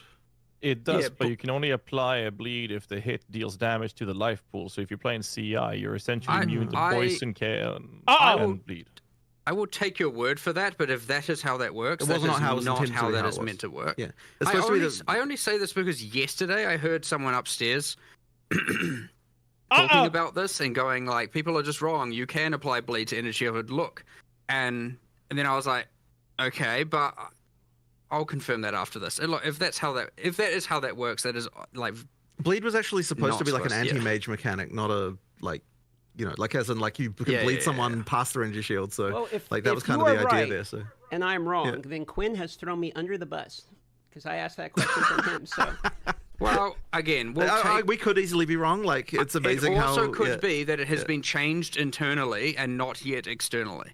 That is Right. another thing also. And like someone may have fixed this 2 weeks ago and we never Yeah. got it live or something. Who knows? Like Yeah, I'll look into it. It's not meant to work that way. We're fucked, right, boys. moving forward here, we are on elements, and now we are into ascendancy swapping. Is the next topic here. So these are kind of going back to conversations we've had previously in interviews where you guys were debating it and you wanted to see after the launch of the game, where do we stand? CI's getting one tap soon. Personally, I still like not being able to swap. I know no one will like that hot take. And there are plenty of other developers here, and I remember even pitching it, and I was like, "Is this your hill to die on? Is this how you? We're literally what you believe?" done. But that being said, I still prefer that decision being ultra important, and I prefer that decision being locked in. But it's one of those ones that's really hard to rationalize why it's better one way or the other. To be honest, like it wouldn't be the end like that hard to actually convince me the otherwise, because it is not the hill I would die on. That's for damn sure. But so I don't know. It's like I have my preference. I don't know why I have my preference that way. I guess I just like more decisions, especially about characters, to be a bit more final. But that being said, we have respeccing of everything else. I don't know. I don't really know where we're going to go with this one, aside from like, sure, we'll reevaluate it and we'll see. But at the end of the day, we have a lot of developers that feel very strongly. And then we feel one way and we discuss it with those people and we kind of see where we land, but like we're not going to ignore, you know, the opinions and preferences of our team, either our design team and whatnot, you know, just to overrule it just because. That being said, I sit on one side of that fence for sure that probably the majority of players do not sit on. I mean, I'm 55% in favor of re-rolling ascendancies personally, so it's very hard for me to argue against it when I would say that I would allow it. But I'm also, once again, like other people on the team feel more strongly. I mean, what I would be open to is like, I understand you have to go online to have a look at what those ascendancy classes are, but I would be more open to having in-game things where when you're creating your character, you know, I don't want to not in a way that wouldn't overcomplicate it for new players where they're like, oh, what are all these, what are ascendancy classes? What's going on here? I'm not really in favor of that argument personally, because I don't think that you are equipped at the point at the start of the game to be able to assess what the ascendancy classes are. So it kind of doesn't. I don't really think that really holds much water. It's less for new players, I guess. But then again, experienced players already know how to get that information. So I don't know the right solution there, honestly. But you can bet it's going to come up in discussions another 55 times this year. So surely we're just at the start of it. Again, we don't want to take too much of your time, so we just keep up with speed running some questions. And the first one here is: given the current TTK, the time to kill, a pinnacle bosses by many of the stronger builds in the game, I guess the question is, what is the goal for build power? Is one-shotting pinnacle bosses an How do you intended mitigate power it? level You for don't. builds, That's or why is it he's not too intended sure, to I assign guess. something else. This should definitely not be the case that the first time you fight a pinnacle boss that you one-shot it. Like, that's the kind of thing that maybe you can get to after crazy amounts of, like, extra items being found, but you shouldn't be doing that the first time you play it. So, yeah, it's not right.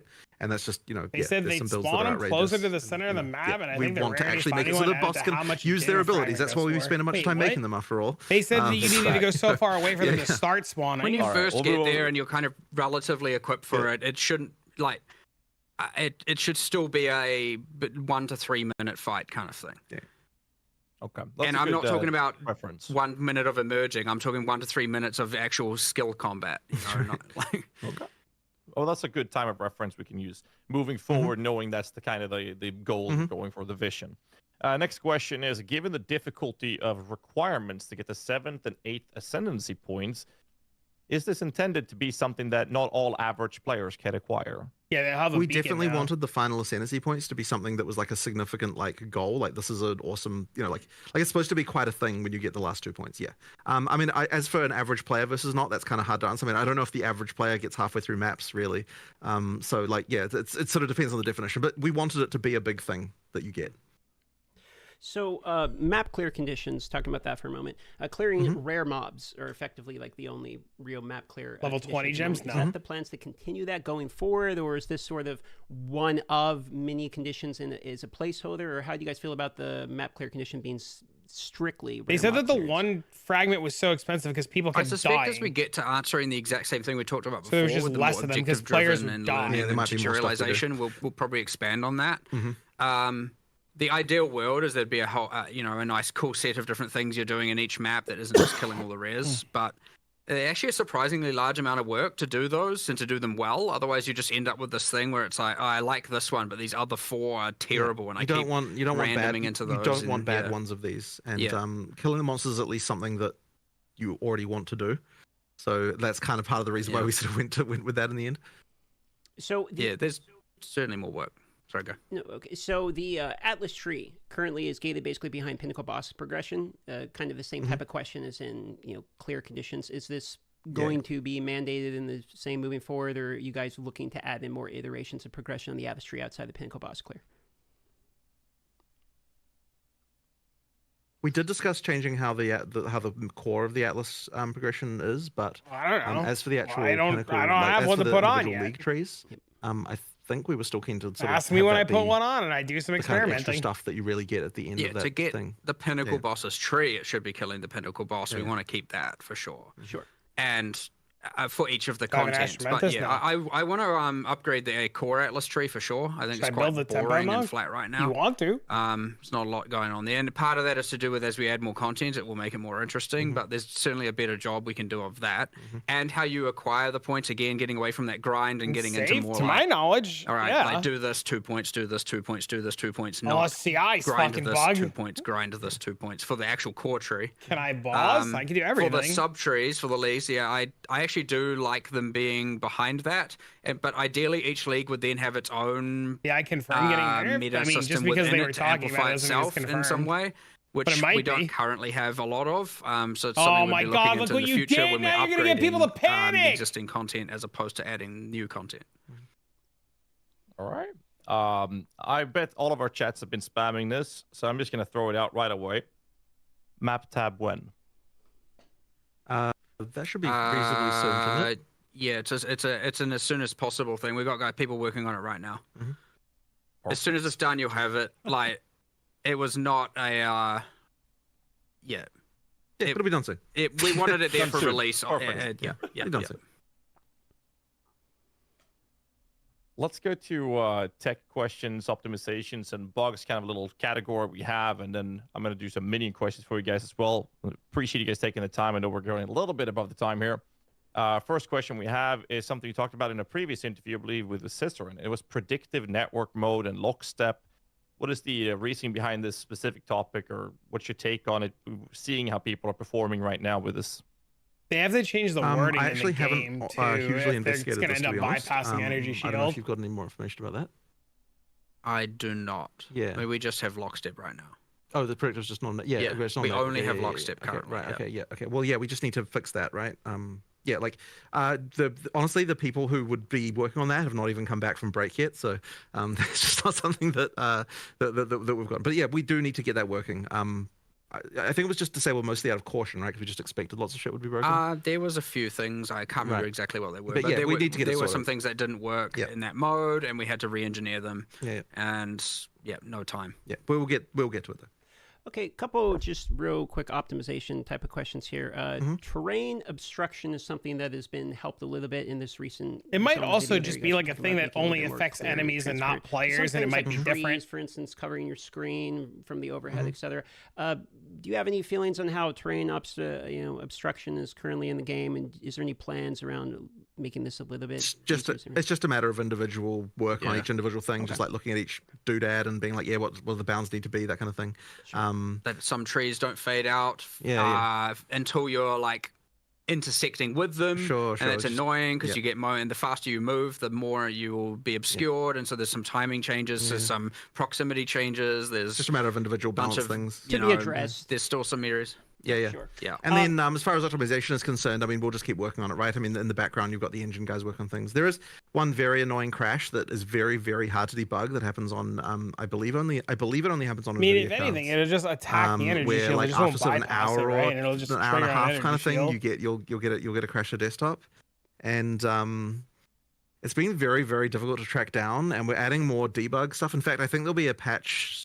If we can't work it out internally, we'll actually probably eventually make a patch where we tell people to like turn on a command line flag that will enable extra debug information, because the thing that will allow us to debug this does reduce frame rates by like 5%.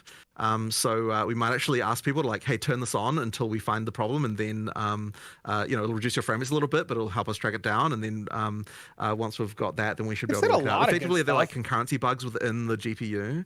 But annoyingly, we were also told that the next version, like NVIDIA told us that the next version of the NVIDIA driver does make the crash go away.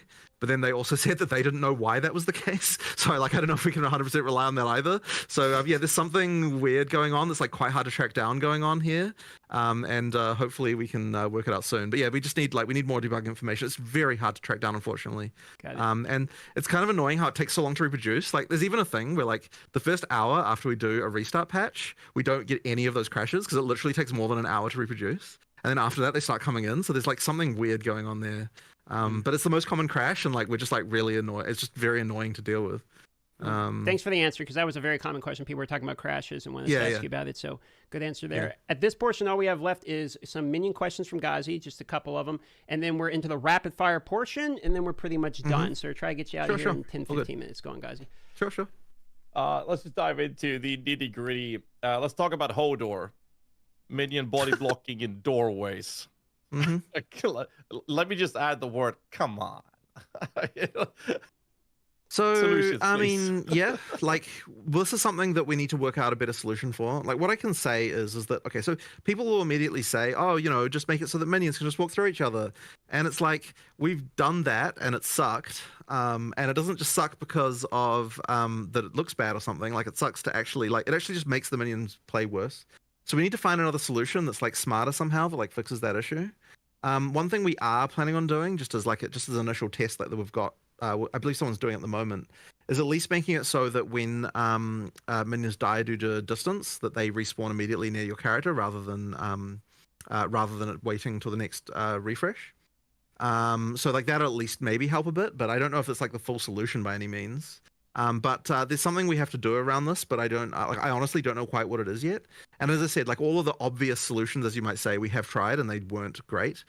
So it really is going to take something a little bit more complicated to do to like work out what we're doing here. But yes, I appreciate the issue for sure. Like I'm not saying that we're not going to do something about it because we have to. I'm just saying that like it's not clear yet what that is. And at the very least, in the meantime, we can do the respawn instantly upon timing on the distancing out. Which will help a little bit maybe. But yeah, more needs to be done. It's one of the big problems people complain about with For the sure, build, for yeah. sure, Yeah. for sure. For them rubber banding to you, resurrecting is much better than them dying, because that is part of my other question I had here. Yeah. However, in PoE 1, there is a feature added as a modifier on well-telegraphed boss abilities that you're supposed to, as a player, dodge where your minions can't because you can't control them, so they do less damage to them. PoE 2 doesn't seem to have this based on the data mine I've been checking, which seems to be that they're just expected to literally just die, and then you have to sit there and wait for them to resurrect. What's the reasoning for not giving us convocation, which would also assist in the whole minion body blocking There you doorways go. and tight corridors? Are there not minion things in the AI? I thought we did do some of that. Not that well, I've seen. This I can't remember exactly an AI. So no, I mean the damage. From thing, a I meant to say. damage perspective, not hugely, no. We were tinkering around with this whole expectation of like how often, if you have like no investment and all this, how often are your minions supposed to be permanent minions, supposed to be dead versus alive, and then what are the things you can do to keep them alive? because it was meant to be more in order to have your minions. Otherwise, they're never dead, right? They're permanently alive, and then the DPS is you just running around doing whatever you're doing.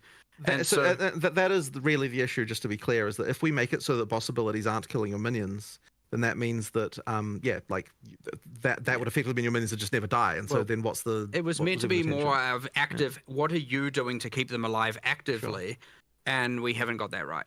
Like for sure, we haven't got that right. So like I guess Bone Offering was meant to be one of those examples of like boss slams coming, and then but also then you got a multi-thread. You got about how do I survive and how do I do this at the same time. So there's certainly something going wrong there where we haven't, and I believe there's probably still a lot of boss abilities that just haven't been tuned correctly with respect to, again, how often they're killing certain minions versus not. Because there will be things I'm assuming that are just completely that's all he's got to do. And they just wipe out your entire minion thing, and then it's like, well, what was I even supposed to do? So. The problem is, as soon as you get into this build, the level of like detail that you have to do, where you not only have to, sure, there might be some system change, and it's easy to probably do a cop out that's just like, whatever. It's actually the right answer is to go through every single boss and test them and go through monsters and go through mods, and like it's a huge amount of detail and it takes quite a long time. We have people like kind of actively providing that more specific feedback, and we are iterating on it. But there's still certainly a handful of things we need to do. Otherwise, I'd say the blocking the doorways is a more catastrophic problem for sure. Like where they just like can't get through, and they're like running off screen and them dying. So like we're focusing more on that stuff first, and then we'll probably get back to the boss specific balance with respect to how often certain skills are just wiping out all your minions and all of that. Yeah, I mean I understand the idea that the bosses are supposed to kill them. The problem is when a boss leaves a damage over time effect on them, they kill a bunch of them, your timer starts ticking, and then the dot kills the next one, it resets, and then it kills the next one, it resets. Yeah. You just have to wait for all of them to die, and now you're sitting there doing nothing. You feel like you're in a wheelchair, not able to run around. But an instant used convocation could be a solution to that, which would help with the whole body blocking. A lot of people have been spamming me about make them give us convocation, and I'm in that category as well. But moving on to the other question, to not waste too much time, and that is a very interesting question. What is the reasoning behind making the minion's movement speed a direct replicator copy of what you have as a player, including when you get a minion movement speed debuff reduction on yourself? So me and Mark were actually quite surprised to learn that when you get a debuff on your character, that it causes your minions to slow down. Yeah, it's not intended. That was not intentional, and so we'll just fix it. We'll just change that. Yeah, we'll just fix it. That was not a thing we even realized was the case. Okay. Yeah. Next one is tooltip is a bit wonky with the minions, with it being incorrect in cases, especially accuracy actually being very wildly off, where it says you have a 100% chance to hit and it's not hitting, and then the tooltip is missing altogether on things like rating spirits. And sometimes when you change a gem on an unrelated ability, suddenly your tooltip on your damaged minions is also changing randomly. Is this something that sounds like a bug to me? Yeah, we'll fix that as soon as. I just need to look into what's going on. Our developer responsible, well, they might be back today, but our developer responsible for that has still been on holiday. So as soon as they're back, they'll get onto fixing them. Yeah. There was quite a lot of rushed like description stuff happening right at the end of development there. So I'm sure there's even more stuff that's wrong than that, just like with that stuff. I'm surprised that tooltip stuff is as good as it is, given like I remember 2 weeks before release, I was like, this is a dead feature. Like it may as well not exist. And then all of a sudden it was at least something that I was like, okay, that's a pretty good effort on what they did. So there's just more to do though. The source of damage on a blink mode. That's the cooldown I want. It'll tell you on the video. You should watch the video again. Go with the one that's been spammed the most, and that's Spectre's when. So soon, fairly soon. It took more work than we expected actually. Like there was just a lot of there was a lot of specific shit we have to do, but it's not too far away. Well, the designers have to go through, all the monster designers have to go through and make spectrable versions of every monster, which in PoE 1 was a lot easier, and in PoE 2 there is so much more manual designer-based scripting on like a monster-to-monster basis that we have to like take out all of that random stuff to do with dialogue and like, because you don't want to all of a sudden like have a specter come out and then you're like it dies and your character says some random thing, and because all of a sudden now your character's just spamming random dialogue all the time, and like. But there was even stuff that's kind of stupid where it's like, oh, the idle animation of this monster is loud. And so if you've got it as a spectre, then like it makes it too annoying, and like just there's all sorts of random stuff that happens when you turn things into a spectre that's kind of not obvious. Effectively, every single monster has to be. Yes, that is still, well, we don't want to repeat those same problems, right? So ideally, the audio team actually gets time to do proper spectre mastering, so to speak, on all their audio for all the monsters. But no, I believe the designers are almost done with their part, which means it's then just audio and then a whole metric, which has been happening in parallel, but a whole metric ton of balance testing to make sure that we're not just, I mean, which is a lot, by the way. There's a lot of stuff that can go wrong with these things. Well, balancing the spirit cost of each of these is going to be interesting. Testing it with every array of support gems. And, monsters can be set up kind of jank where you're like, that's like a projectile, but like it's using some other skill that's kind of actually like triggering projectiles, and so if you actually put multiple projectiles on it, it might not affect it in the way you think. And like from a damage perception of like I take less damage from projectiles, that's fine. From an avoidance perspective, it's fine. But then there'll be some weird thing where, because with like player skills, we actually code every single skill, like exactly here's how it's meant to work. It's like quite intricate. With monsters, we're cowboys. We just go ballistic and just set them up to make sure that they're good. And then all of a sudden you're like, oh right, we had to make a spectre of this. Okay, well, and then you have to hack a bunch of stuff together. But it's also what allows us to be able to make a ludicrous amount of monsters all the time. But yes, now you have to make spectres of all of them, which is. You're almost done. We've almost caught up to where we were, so I'd say soon, whatever soon means. Not too far. All right, so we are in the last portion. 5 minutes, some rapid fires. We'll fit whatever we can in within this 5 minutes, and we're done at this point. Thanks for going 10 minutes over at this point. So that's all right. I'm just going to pick random ones here. Search feature on an atlas, so you can search like.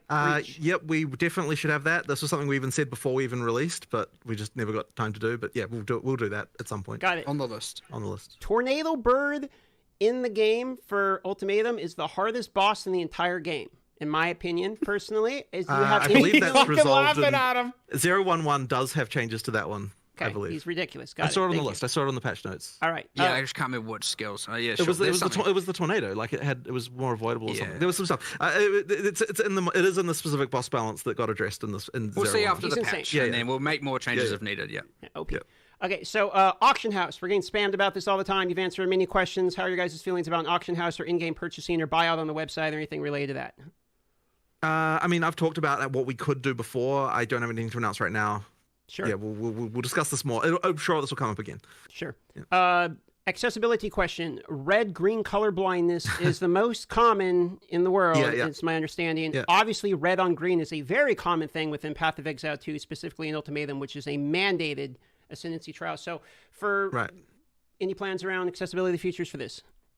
Well, effectively, that's usually what we do for the stuff. Is rather than having a mode for it, we tend to just make sure that each thing, like we test it on people who are actually colorblind. So I just need to get probably Reese to just test all the stuff specifically because I know he's red-green colorblind, and just make sure that they're actually distinguishable.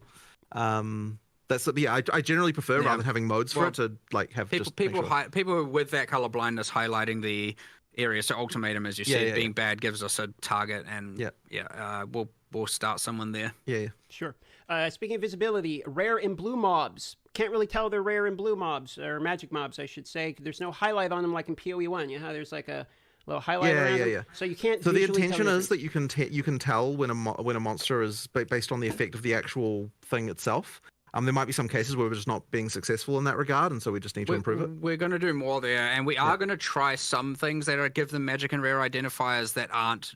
The glows just really took you out of the, like when you're in a dark dungeon and you're exploring it, like just, and honestly, what the heck is this glowing beacon of light over here? I just wish Fresnel glow was because then you knew there was a fucking enemy. Everyone just relies on it. Like, oh, we need to make this more visible. Add a Fresnel glow to it. Like, it's just this freaking. It's cancer in games generally. Sorry, this is just a random side rant from me, but I just hate the fact that everyone lazily goes to Fresnel glow on fucking everything.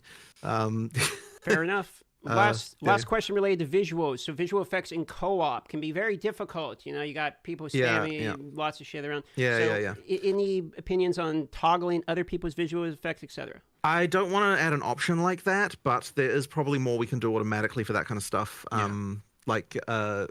There'll be some engine-based things we can do. Yeah, there will be. There's probably more we can do, and just like the. But in my opinion, it should be automatic, and like you shouldn't even really be thinking about it. It should just happen. Like I'm not a fan of just like, oh, turn off all the effects. Like I'm just, it's kind of lame to me. Fair enough. Disenchanting flasks for quality. They're one of the things you can't salvage in the game currently in order to get like the quality baubles back that you'll be able to do on flasks. Right. Is this intended? Is there really any reason why we shouldn't do that? I know you were like, oh, it's because it doesn't thematically fit with a hammer on a bench. Just smash the glass. I think that's why it is, but like, I have nothing against adding it. Yeah.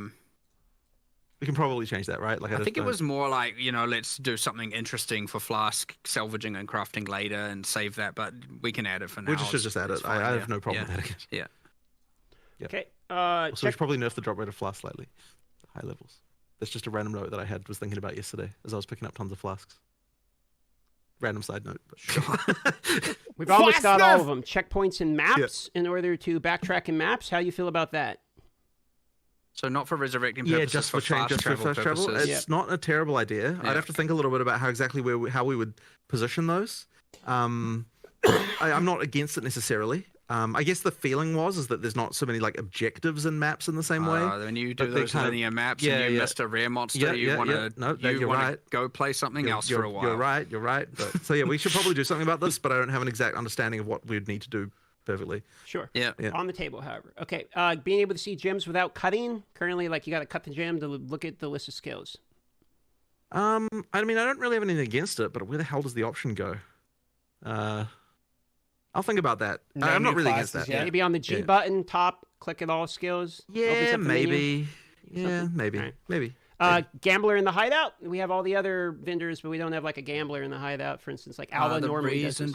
For that, what was there was something very broken at the end and we quickly turned it off, but I think we just need to fix one thing and then turn it back on. There was something very bad exploitation tier, and so we were just like disable. It's like 10 minutes until deployment kind of thing.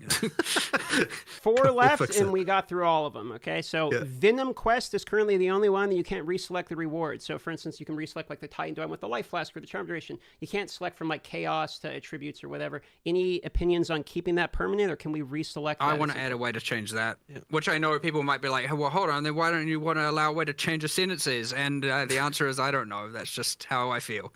But we'll allow you to change it. I might feel differently later. But yes, I do want to add a way to change that for sure. Okay. Movement speed on boots. Any feelings about having them be implicit, or basically movement speed mandatory on boots, or else you're really slowed down. So how you guys feel about moving movement speed to implicits, or do you have any feelings on movement speed on boots?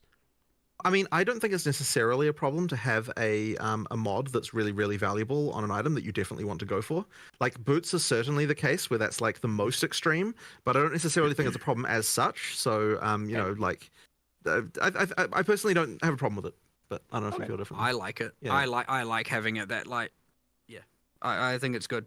If you added move speed implicitly to boots, would you then be like, okay, well, like IPD on weapons, like you start to get into funny territory in some sense, right? We're like, so anyway, that's kind of our feeling on it. Last 2, UI customization options. Is that potential? You'd have to be more specific. I think people just want to be in general, no, like. Yeah. If you're looking at like we're not going to be World of Warcraft like UI mod type but like if there's something specific, then you're like, I wish we could do this, then maybe we would think about it. It's just a question of more of a generic question I was getting. Okay, last one, boys. State of co-op and body blocking. Body blocking, you're with co-op here. I think there's something not right about it. There's something not right about it. I agree, but I do think you do need it. To make things feel more physical, but there is something not right about it. But there shouldn't be, considering that players are actually because you know what it is? It's because we changed really, really close to the end of development the size of the player instead of changing the size of all the monsters. And I think that probably results in like a situation. But yeah, but there's something not right about it. But I don't want to just completely remove it. We might end up with a solution where like the size of a player to other players is different than what the size is to other monsters or something like that in order to kind of like ease it. I suspect we'll do something along those lines. Yeah, I'll that is it. It wasn't really on my radar, I have to admit, but we should do something about this. Yes. And you'll forgive me What for do I asking change? one I mean, you last just question put that on I'm curious about myself. Eye of Winter and you in terms cast of Eye of Winter. microtransactions coming One from time? PoE 1 to PoE 2, do we have any cadence or quantity or any I haven't information really given when we're gonna changed do anything. something? There's been nothing to change. Well, the main thing is that by the time we go out of early access, we have to have all of them. As get for the more like rate at which they damage, come right? through, I mean, look, we'll try and get as many as we can in the near future. I honestly like. This is so the rigging team are like busy doing that, and I haven't paid enough attention to them. I need to go catch up with them and ask them, hey, how's that job going that I see you going on to? It's probably it turned into more work than we initially anticipated for sure. I don't change anything in any There's like a bosses, whole man. bunch of effects that don't translate one to one. So there's a lot of departments that have to do a lot of work. They are did tuning more through damage. it. That being said, like, you know, it was certainly more complicated before when we were in that last like several month or 3-4 month like kind of lead up to release, and it was kind of like, okay, we need to have all hands on deck getting certain game content done. And Yeah, if you're having problems, just we put generally on prioritize Eye of gameplay over Winter. microtransactions. Take anything off. Especially It in doesn't those matter. kind of Grim moments. Feast, anything. You just And put Eye so of Winter now on. it's going to ease up a bit, Eye and we of can Winter, allocate some Deceleration, resources, a bit more Unleash, resources just there to get cast more it of one them time and then ported kill the across. mob. But yeah, it did end up being a little bit more work than we actually anticipated. It's not just like a copy paste job and it's done. Some things have to be like kind of re-authored to actually work in I'm gonna in one rewatch over it the before other. I record anything. Mostly due to like lighting, I suppose. Really, is what. It's is only the like big 6 difference. minutes long, so it's easy enough to rewatch. Yeah. So I don't have an immediate cadence for you, but yeah, we should start getting them coming out, like rolling out relatively soon. All right, and I think that pretty much wraps it. I mean, we're getting spammed about Path of Exile 1's 3.26, but unless you want to talk about, you know, Bit of a long topic to get into at this point. Yeah. So I figured I'd just throw it out there, but that's good. it, guys. You want to wrap it up? All right, excellent. Let's just say thank you for coming. And you know, it always happens. We say 1.5 hour. It always goes above. And we very much appreciate you guys' time. And sorry for going so long. But pleasure having you guys on. Hope you guys enjoyed it. And can't wait for the patch notes. And we'll see you guys very soon then.